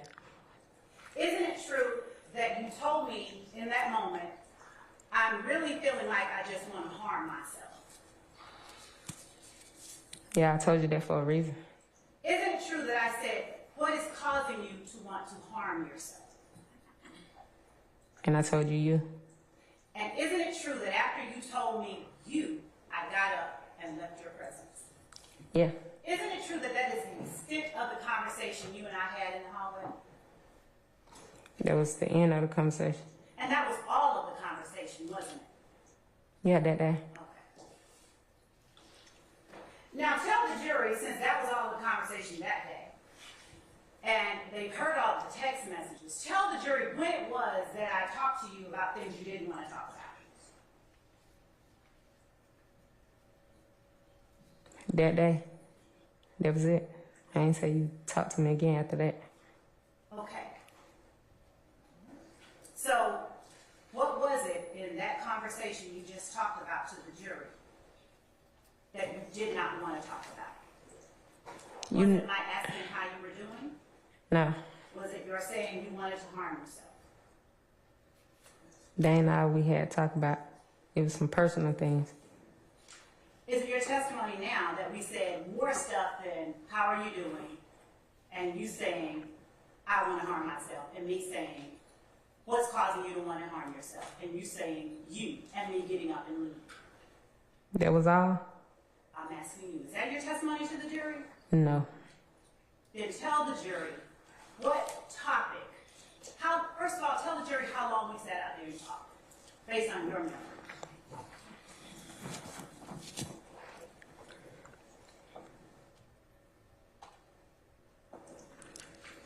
It wasn't no longer than 10 minutes.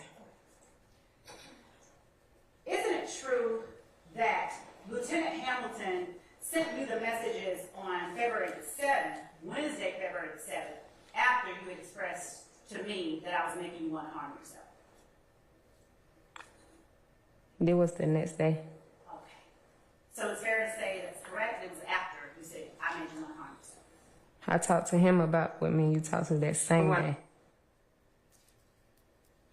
Say that again. I talked to him after I talked to you that same day, which was Tuesday, and you keep saying Wednesday. Wednesday was a different conversation that he was having with me that you about to start reading and about to... No, I'm actually reading it. You agree with me that the first conversation on Wednesday, February 7th, 10:29 a.m.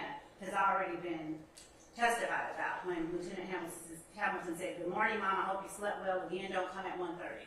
Yeah, that was the next day. Correct. All right. And you agree with me that the next text message was at 3:08 on February the 7th after you had met with me, where he said, "Call me, please." I met with you on the 6th, and you keep talking about the 7th. I'm talking about the text message Lieutenant Hamilton sent to you on the 7th. Yeah, you wasn't around when he sent me this. I wasn't here when he sent me this. Thank you for clarifying. And isn't it true that on Wednesday, February the 7th at 6:45 p.m., Lieutenant Hamilton sent you a text that said, "Hit me up if you're bored later. We're not going to talk shop." Yes. And isn't it true that the next text message that Lieutenant Hamilton sent to you was Friday, February the 9th at 10:19 a.m.?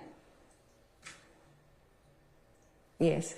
And isn't it true that that text message said, "Good morning, can you email your resume to me at," and then there's an email address, and then it says, "I'll see you at 3:30 and call you at 3." Isn't that true? Yes. And then isn't it true that on Friday, February the 9th at 3:11 p.m., Lieutenant Hamilton sent you a text that said, "The one at 506 Moreland"? Yes. And isn't it true that on Friday, February the 9th, after that message at 3:11 p.m., you wrote back, "I'm not sure about the address. I know it's on Moreland. My son just got home, about to change his clothes." Yes. And isn't it true that in response, Lieutenant Hamilton said, "Yeah, it's by the salon and cleaners. Okay, I'm here." Yes. Isn't it true that on Friday, February the 9th at 4:06 p.m., Lieutenant Hamilton sent you a text that said, 506 Moreland Avenue, northeast, not southeast, but northeast? Yes. Isn't it true that you responded, "Okay"? Yes. Isn't it true that on Friday, February the 9th at 5:00 p.m., the next communication between you and Lieutenant Hamilton was his text to you saying, "How far out are you?" Yes. Ma'am? Yes. Isn't it true that you responded, "Can you meet me at the restaurant because my kids are with me"? Yes. Isn't it true that he said, "What's the address?" Yes. And he then said, "And it will be quiet in there"? Yes. And he then said, "Call me." Yes. Isn't it true that on Friday, February the 9th at 6:06 p.m., Lieutenant Hamilton sent you an address of 185 Central Avenue, Atlanta, 30303? Yes. And that's the address to this courthouse, isn't it? Yes. And isn't it true that he then said, give me a spot to pick you up on Sunday at 9:30? Yes. And that was 9:30 a.m., wasn't it? I don't know. It don't say AM or PM. When you It just say communicated 9:30. with him, did you make plans to meet with him on Sunday at 9:30 a.m.? I don't know if it was 9:30 AM or PM. It don't say. I talked to him on the phone and I talked to him through text. So you don't remember whether you planned to meet him in the morning or night? Mm-mm. Do you remember you said, okay? Yes. Do you remember Lieutenant Hamilton responding, it was good seeing you and meeting your boys. Enjoy the night. Yes. Hey, Miss Love, can we take a brief break for just about maybe 5-10 minutes? Yes, sir. Okay, we're in recess. All right, all rise. Miss Bennett?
Ms. Love and Mr. Adams.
forward today, given the fact it's nearly 4:45 on Good Friday. So, and I don't know how much, even though both councils have indicated their length of time of 45 minutes and 20 minutes respectively, that's only a guess, and I'm apt to double that, given my years of prognostication with you all as council.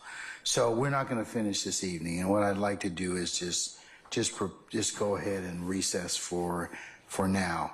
The other thing that we discussed was the issue of our status of our witness, Ms. Bennett, and I'm going to call her in just a second and talk with her about modification of her current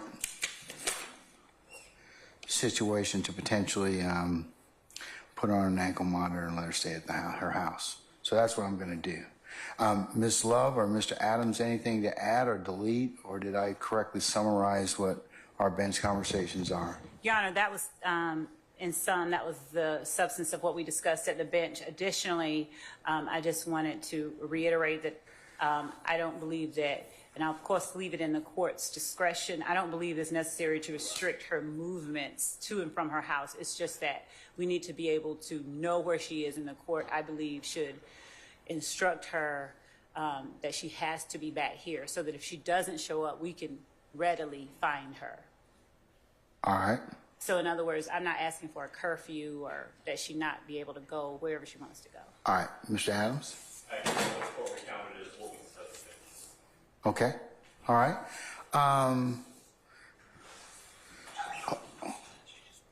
Right. Sergeant Brown, can you get Ms. Bennett for me, please?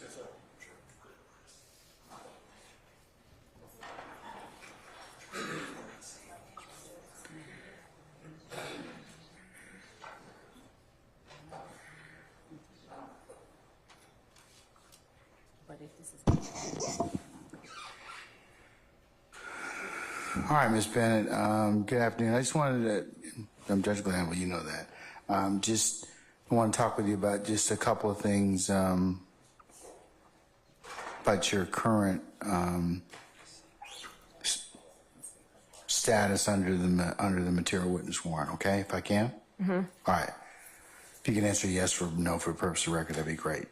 Okay, so we are going to probably not finish with your testimony today. And given the fact and the lateness of the hour, it's Good Friday, I'd like to go ahead and release everybody.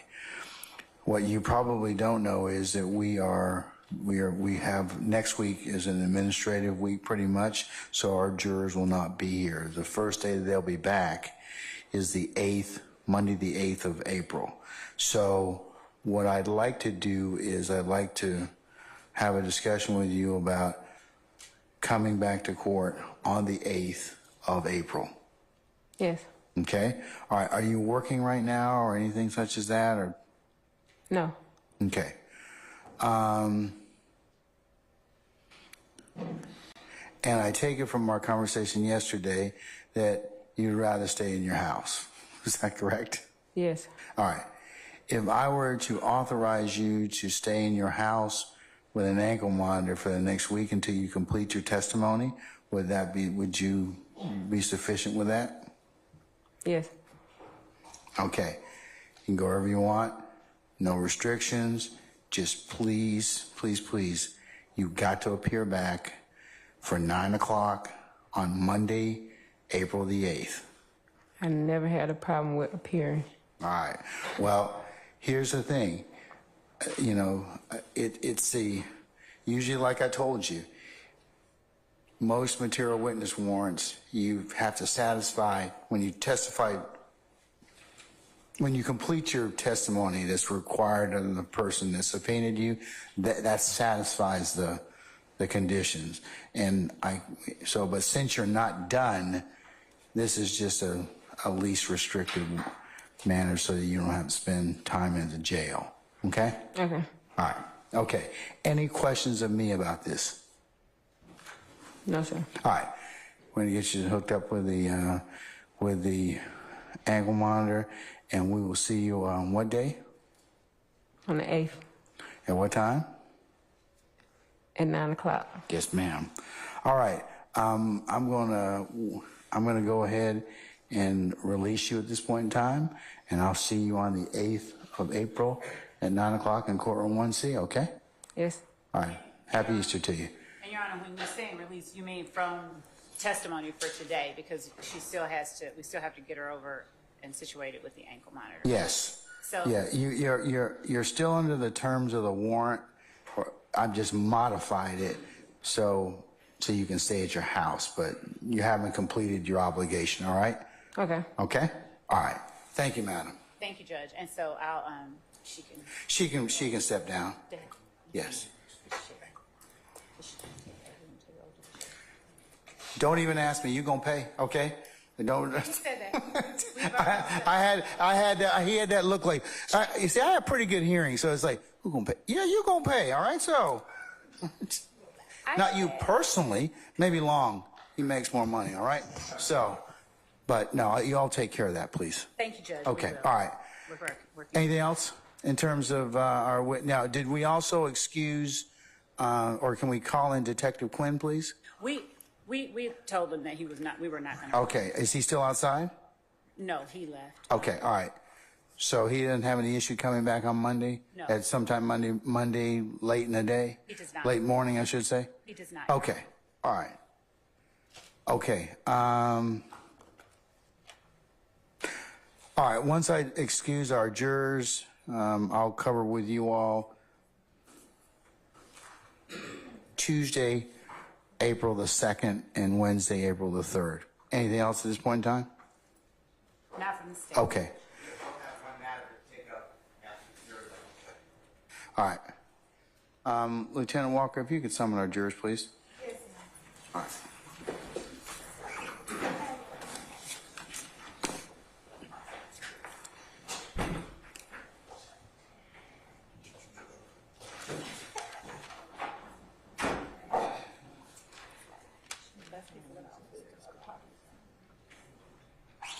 All rise for the jury.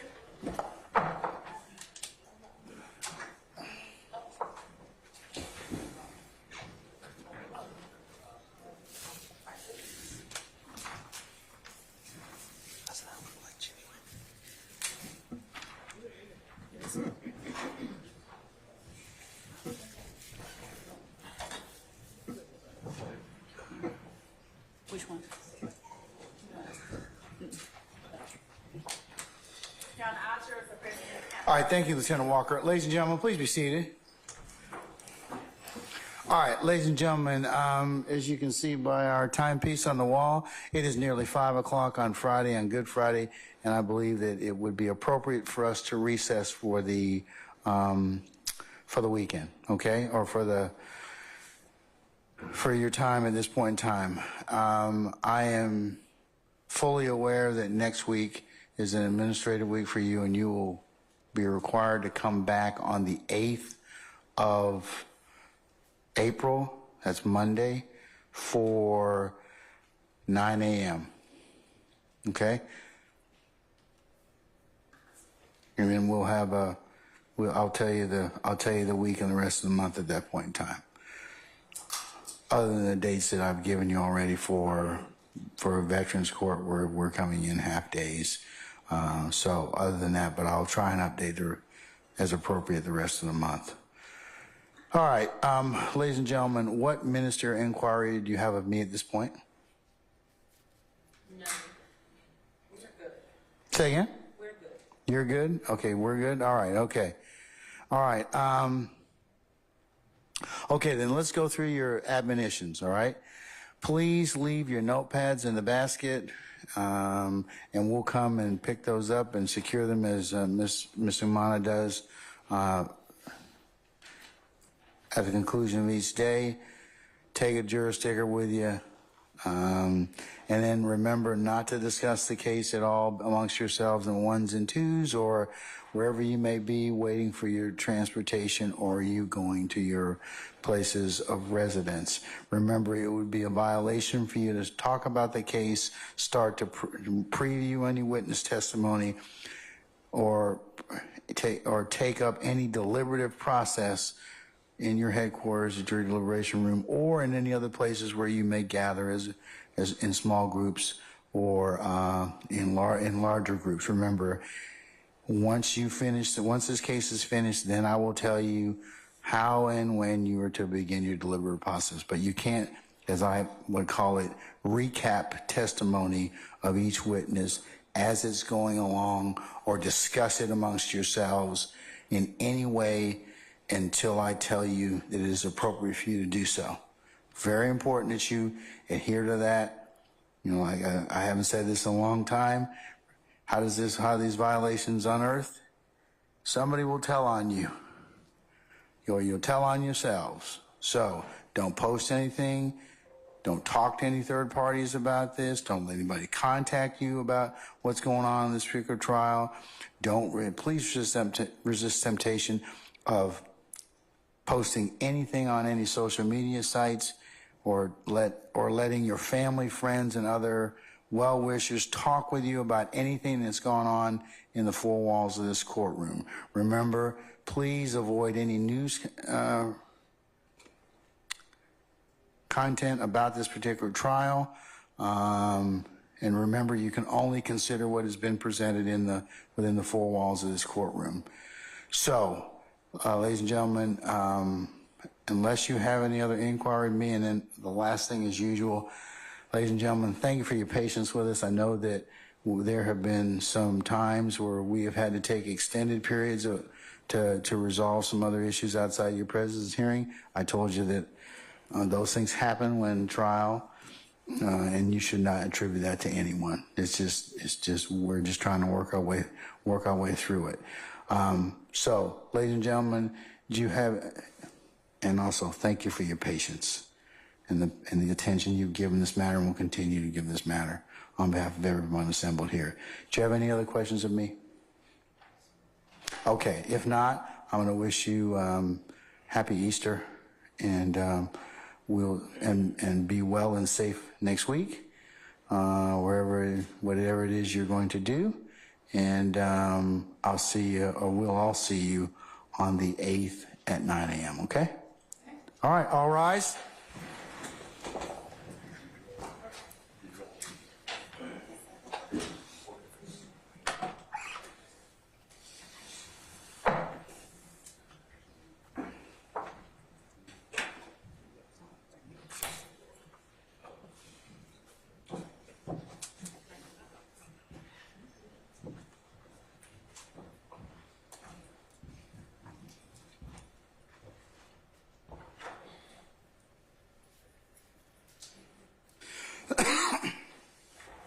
All right, ladies and gentlemen, please be seated.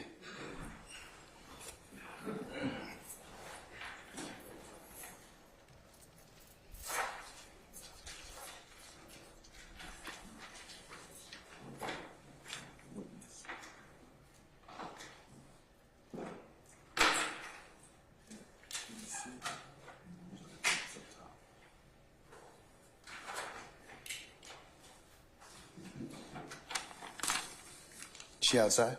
Yes, Judge.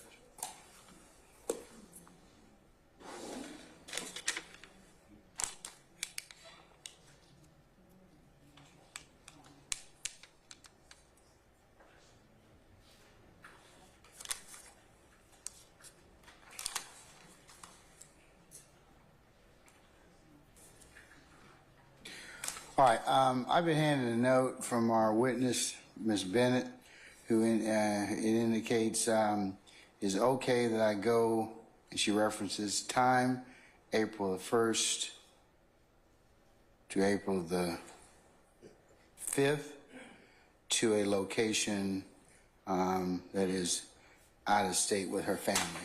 You can look at it as to where. I'm going to give you all the, if you'll get one representative from the state and one representative from the defense. Mr. Kearns, can you show that to counsel?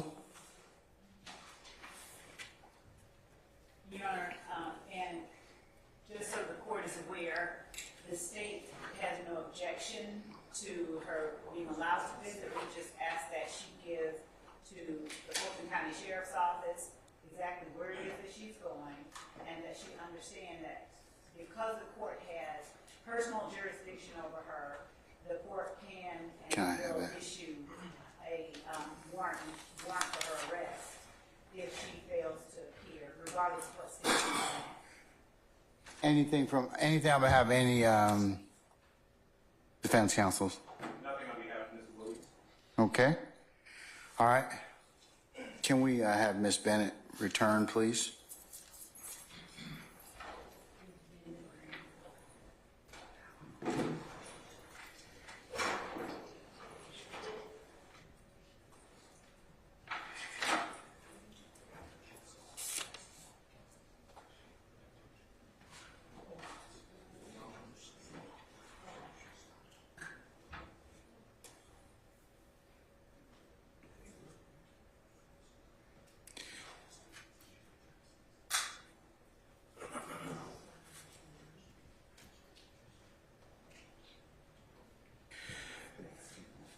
Ms. Bennett, have a seat. You could ask me this while you were in here, but No. okay, but that's fine. I'm sorry, Judge. That's all right. I have shared your note with all counsels. The court does not have an issue with you, and I have not said where you're going. Okay. Okay. All right. But in return for this, and because you're still under the auspices of the court or under instruction from the court, you need to disclose what address you're going to in Tennessee. I'm sorry. Out of state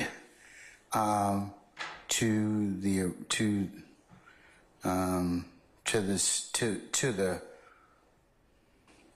court. Okay. Okay. All right. Yes. Can you do that? Yes. All right. You don't need to put it on record, but I just need to. Now, here's the thing. If you don't come back, I will issue process for you. I just want us to be very clear about that. Are we good? We good with that?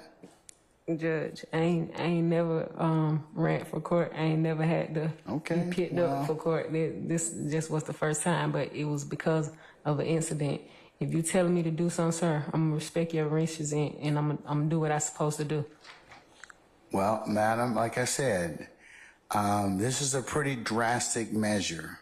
So the fact that I had to do this, they submitted an affidavit to me. I had to make a decision on that. I apologize. You had to do that. Okay. Well, but we find ourselves in this particular situation. That's why. So I don't mean to be rude, flip, or otherwise glib about any of this. But I'm just telling you. So we'll have no problems, you and I, as long as you return and we're good. Okay? I promise you won't have no problems with me, sir. Okay. All right. Okay. Well, leave us with your, in fact, I'm going to give you a pen. You'll just write on the bottom of this court's exhibit the address. I got to get the info. Huh? I got to get the info. Sure, you can get it. Okay.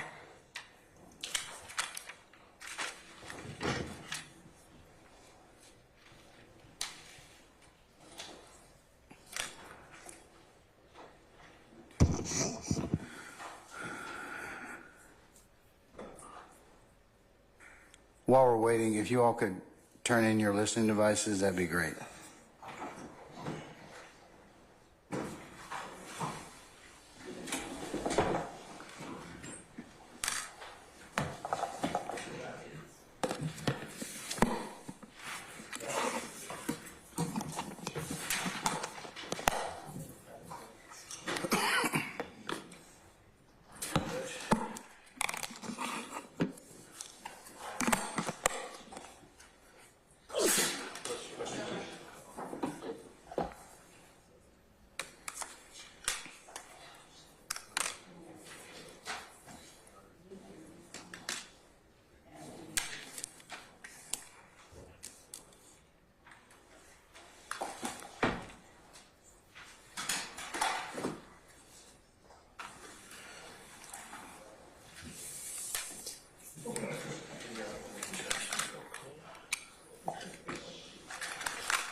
Still got to be marked for identification. Okay, here's, for identification purposes, it wasn't tendered, it was 634 alpha alpha.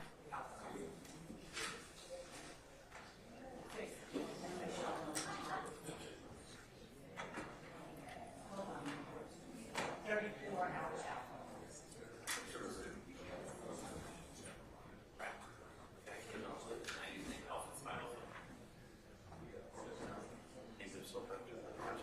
Oh, okay.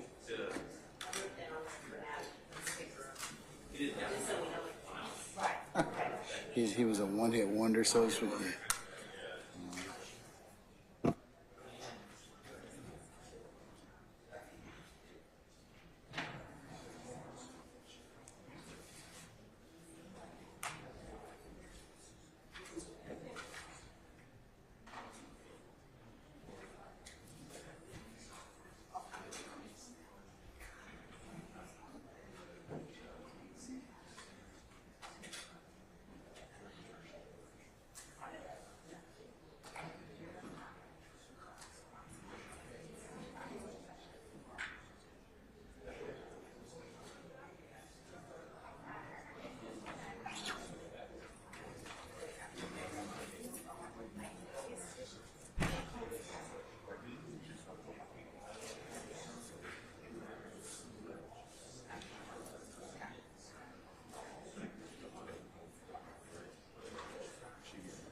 She needs to come back in. She stated she's waiting on the address. She's the one with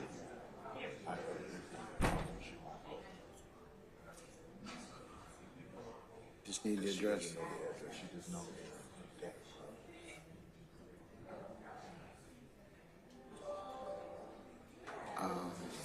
Give us some more time. Tell her she needs to find that out where she's staying.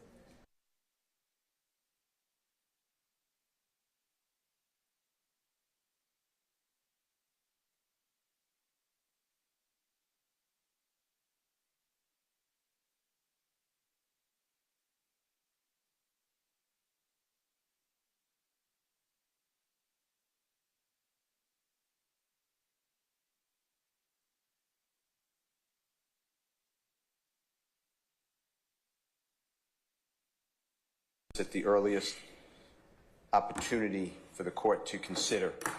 I believe that from listening to the conversation between the prosecutor and Ms. Bennett, the prosecutor has interjected her personal knowledge and of facts of this case and has become an unsworn witness. And that's a big problem.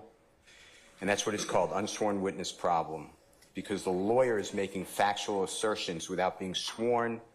And when the lawyer is a prosecutor, that error goes to the heart of fundamental fairness and due process of law, and thus is a constitutional issue. And Mr. Williams and the others cannot receive a fair trial, because what has really happened, Your Honor, and this, I'll give you the cases, what really happened is now the jury has to determine, is Ms. Bennett truthful or is Ms. Prosecutor truthful? And that's not the way it's supposed to be. A lawyer shall not assert personal knowledge of facts in issue except when testifying as a witness. Generally, the law prohibits a lawyer from acting as an advocate at trial where the lawyer is also becoming a witness.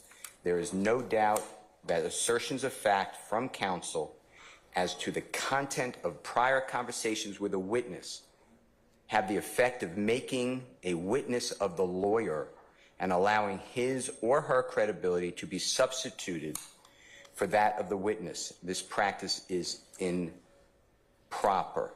And, Your Honor, in Turner TUR-NER versus Louisiana, that's 379 U.S. 466. It's at 472 through 473. It's 1965 U.S. Supreme Court.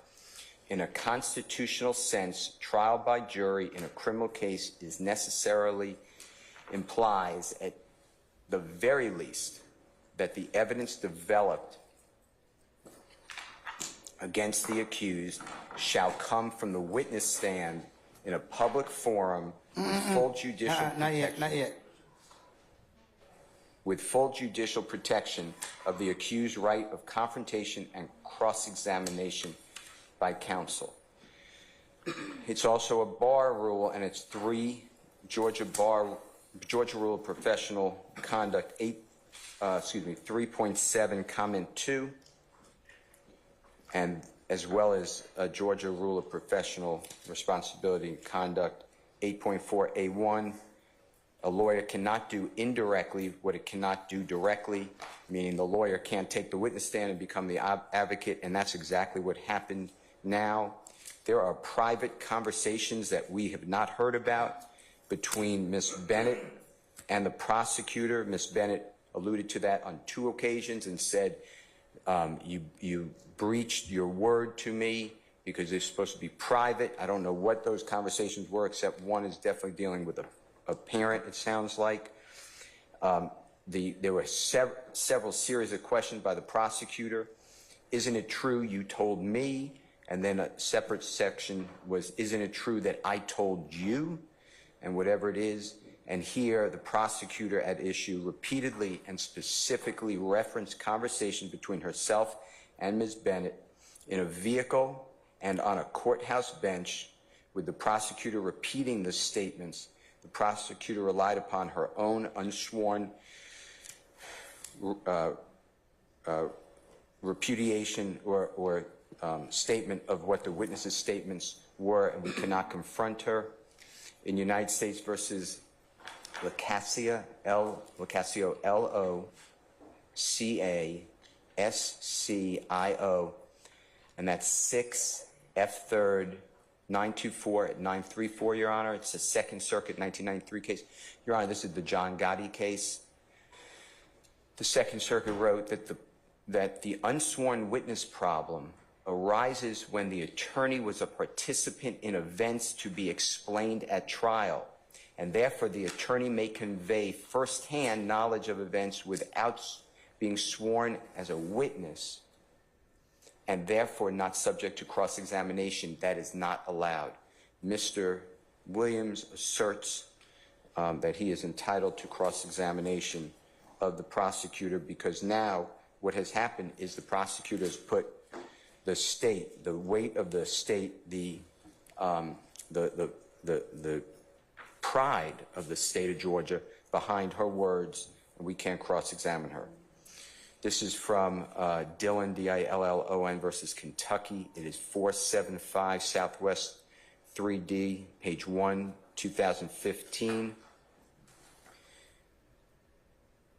The lawyer is not excusable in making any statement of fact outside of the evidence in which may be in the slightest degree prejudicial to the rights of the accused. In this case, the Commonwealth's attorney, not as a witness, made a statement of fact which flatly contradicted the witness in the minds of the jury. It made the witness look like she is perjuring herself. There was a plain course for the Commonwealth's attorney to pursue, either to introduce himself or Judge, says Horman, H-O-R-M-A-N, as a witness to contradict.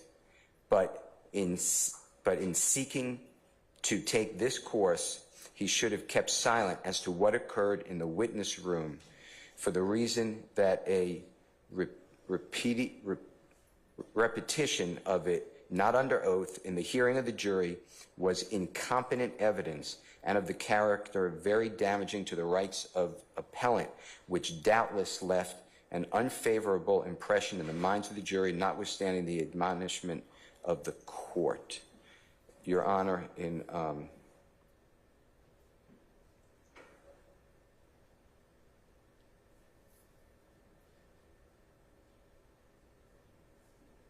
the Rule 3.7, Comment 2, a lawyer shall not, in a trial, assert personal knowledge of facts in issue except when testifying as a witness. Generally, a lawyer must be prohibited from acting as an advocate at trial where the lawyer is likely to be a necessary witness. I'm raising that early. This is a very serious issue, but here, I don't know how we got here, but all I know is I sit there and I see text messages between the prosecutor and a witness that are now in evidence, and the prosecutor saying, "Didn't you tell me," etc. I'm not going to repeat, of course, but that is my motion, and my motion is that for whatever reason that was done, the state of Georgia has caused one of their prosecutors that now has to be lifted from this case. If not, I am moving for a mistrial because I cannot cross-examine an unsworn witness. Lastly, Your Honor, this is a separate issue. I would like the phone of Ms. Bennett to be returned to her because I believe, based upon what I'm hearing, that there is exculpatory information on that phone. That phone is being held by the Fulton County DA's office. I've not seen the process that this court ordered, but I did see a video, and I will tell you that according to the video that I saw, I may be wrong, but according to the video I saw, Ms. Bennett did not have her phone on her when she's arrested, so it should not have been put in property, and it's not in property, it's with the DA's office, and I'd like to look at that phone if Ms. Bennett allows me. I don't have any other way to do it. But without having it, I can't ask her for it because she doesn't have it. So those are my issues. I want to raise them today because they're ripe, and I don't know how we're here, But that's my issue.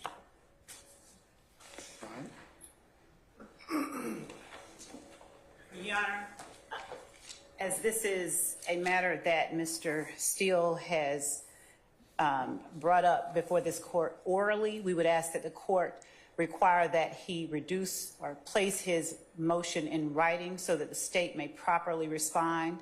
We would ask that the court require that Mr. Steele, in his written motion, provide any legal support he has for the assertions he is making to the court, regardless of the fact that he said, I just wanted to put the court on notice. He has moved this court. I believe that this is not a proper motion to be made orally, that it is one that should and necessarily needs to be made in writing, and the state given the proper opportunity to respond in writing with legal support for the state's position. And I'd ask that the court allow us to properly address this motion before this honorable court, either on next week while the jury is in recess or at any other time that the court deems proper. Mr. Steele, can you reduce it to writing by Monday?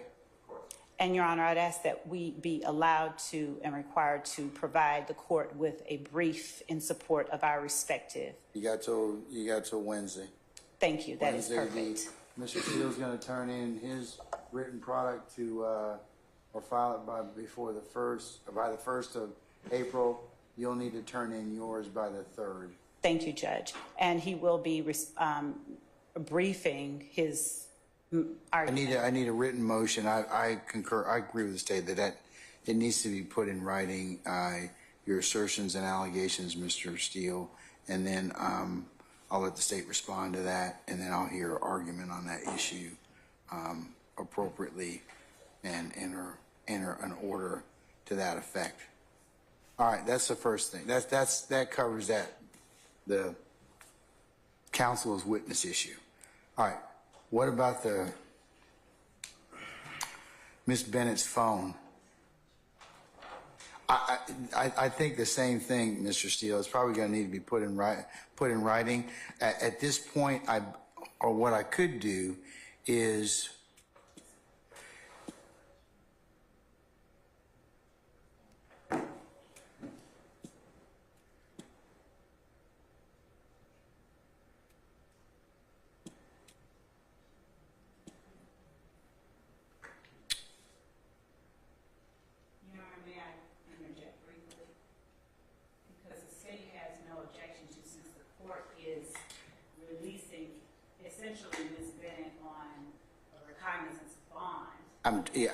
I was going to say. Her phone back. We are not at all about to turn it over to Mr. Steele, but we would have to.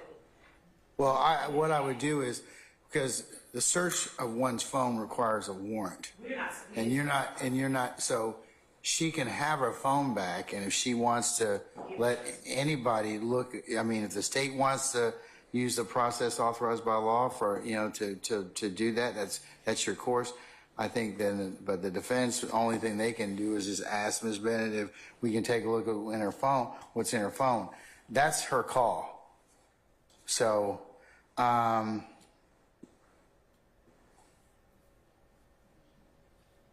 you're saying at this time, Ms. Love, you don't have any issue with returning her phone to her? No, Your Honor, not since Okay. she's been released from custody, no. All right, then that can occur, and Mr. Steele and others, you can ask her if she's willing to turn over any of the whatever is relevant to your inquiry. I'll leave that up to you all. That suffice? Of course. Okay. All right. Okay. So, Mr. Weinstein, before the day's out, did you complete your order? You've got that look. Apparently not. I have that look, Your Honor. I'm sorry, Apparently not. What order would you like me to complete? Should I totally forgot? No, that's not the one.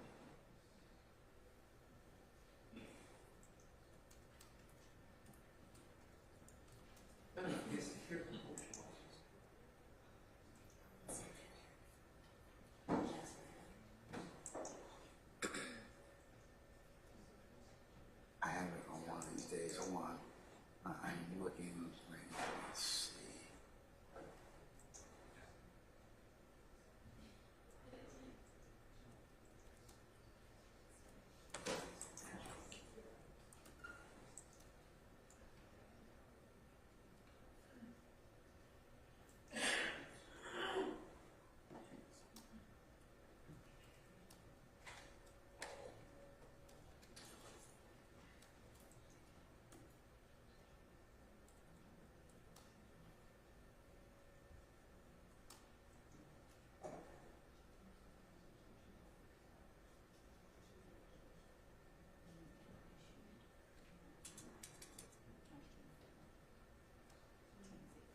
order for Mr. Kenrick on the motion that we had about 2 weeks ago.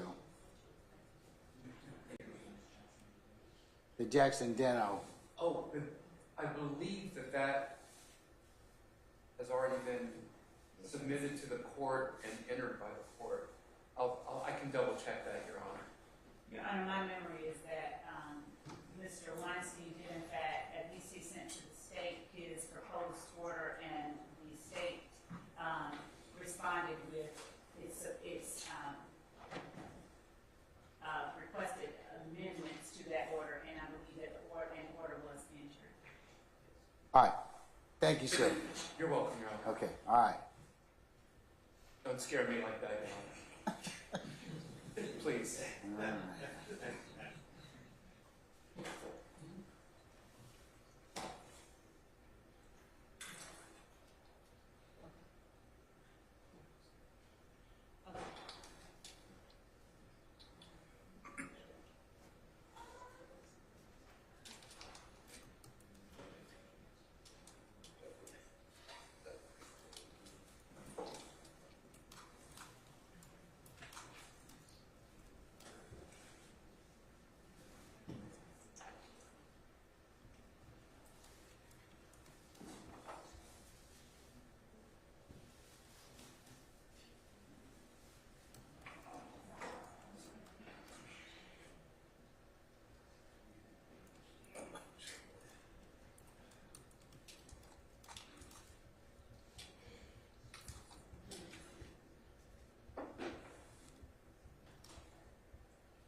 Okay, go ahead and call Miss Bennett, please.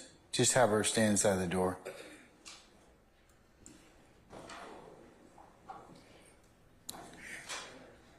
Miss Bennett, we're good.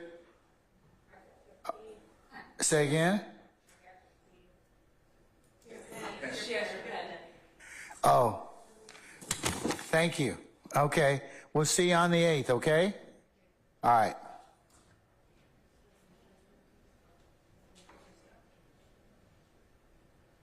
All right, you should tell her that she's going to get her phone back. We will? Okay, all right. Okay, is there anything else I need to take up with you all? Other than the schedule for Tuesday will be, and that's Tuesday the 2nd of April. I plan to take up Mr. Williams' motion limine number 2 related to Baker versus the state, recently decided. I plan to take up, related to that, Mr. Shart's motion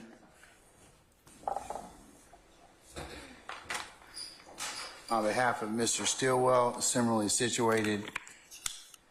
I plan to take on a motion to redact the conviction of Mr. Winfrey and the motion for the recordings of Mr. Derek Wise, as well as the motion and amended motion filed by Mr. Apt. All right. Do you want to renew my motion for severance based upon prejudice? And another 105 instruction? And a 105? Okay, all right. Okay. This is an unindicted act that we are now going forward with for a number of days, and will continue to go forward for a number of days. The prejudicial spillover is enormous, Judge.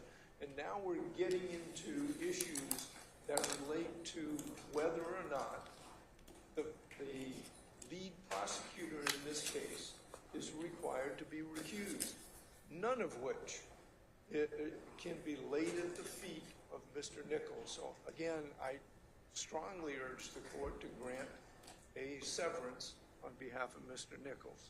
Okay, for the reasons I've stated otherwise and been stated earlier, I'll note your motions. I'm going to deny them. I'll give you a continuing objection, sir. Okay. All right, the other thing with the court's exhibit in regards to Ms. Bennett, that will be placed under seal. All right, is there anything else I need to take up with you all before I release you all for until Tuesday the 2nd? Tuesday the 2nd,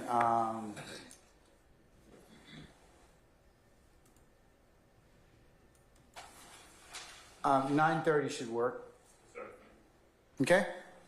All right, we're in recess then, okay? All right, have a nice weekend. Okay.